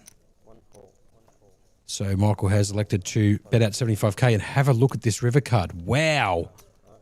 The 9 just peels off the 4 outer. Eat your heart out, Wonky. That's how you do it. You backdoor straight into the nuts in this game. Michael now needs to check from the big blind. And David finds the backdoor nuts. Makes a very unusual call on the turn, to be fair. But he knew the 9 was coming, so makes a 75k call on the turn and now spiked it. The offsuit 9 to make the stone cold nuts with the jack 10 of diamonds. Poor Michael has been playing on fumes all day long. Has now been outdrawn quite significantly in this hand. He did flop 2 pairs. And David's going to put him all in to call.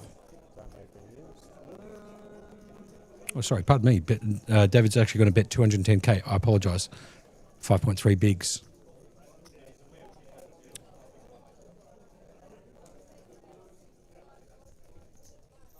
If Michael does decide to call here, he'll be left with 7 bigs, which would make it extremely difficult for him to get himself out of the hole and win this event. He could still potentially do it with 12, but he does flick in the call, and David's going to show him the nuts. Back, and Michael says, "Have you got it again?"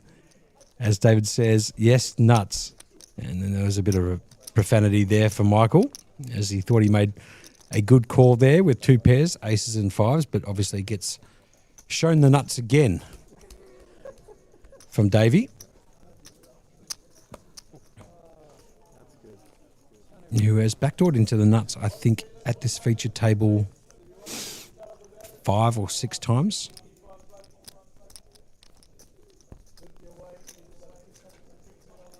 So, unfortunately for Mike, struggling pretty hard against the luck of David Chen, but also the chip stacks. As you can see, 97 bigs or 3.9 million versus 6.4 bigs of Mike Gazzardi. Can't buy the pot. Michael now with the monotone Queen 7-6 deuce, all spades. Can't actually even play with that on the button. You can't even raise that hand. Talking about before, just raising on the button like 97% of the time. That's one of them you can't do. Just absolute cheesels. napkins, as Nicky Oberman would call them. That's Don Parker dealing up the cards. This is Playlive Melbourne, 129 York Street, South Melbourne. This is the Pot Limit Omaha final table. Down to the final two players between Davey and Mikey. Who's going to win? Should find out soon. The blinds, 20K, 40K with a 40K big blind ante. This is hand 100 of this particular stream. Right here for the Winter Championships. The winner will pick up $22,610 plus the trophy. Second will pick up $13,600. So they're playing for a decent amount of money. Prize pool here was $71,540 out of a field of 73. These are the final two. Davey, Mikey, battling it out. David has elected to raise to 120K or three bigs. Mikey's going to flick in the call for two bigs, leaving himself with a happy meal behind. 1.9 bigs or 75K. The flop comes down ace, jack, 9, all clubs. Mikey's going to move it all in. David's going to call and show him the flush. Mikey needs running cards to make a full house. Otherwise, he will finish in second. This is the final hand, it looks like.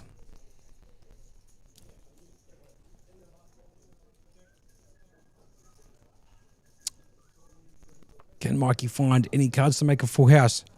No, he can't. GG's in the chat. Your winner will be David Chen in this 1150 high roller, 1150 PLO event. I was calling the high roller yesterday. Taking this one away from Michael. David Chen does take it down. He came to this final and feature table with 35% of the chips in play and has got it done. David Chen will be your winner, picking up $22,610 plus the trophy you can see on the table. And Mikey coming in second for $13,000 and change. That is all she wrote for the PLO right here at Play Live. Until tomorrow when we're calling out day 2 of the 6 Max at 2:30. Thank you very much for joining us. Thank you very much also to Berkey and to Jamie Hall for coming in and David Saab. Thank you very much. Until next time, ciao for now.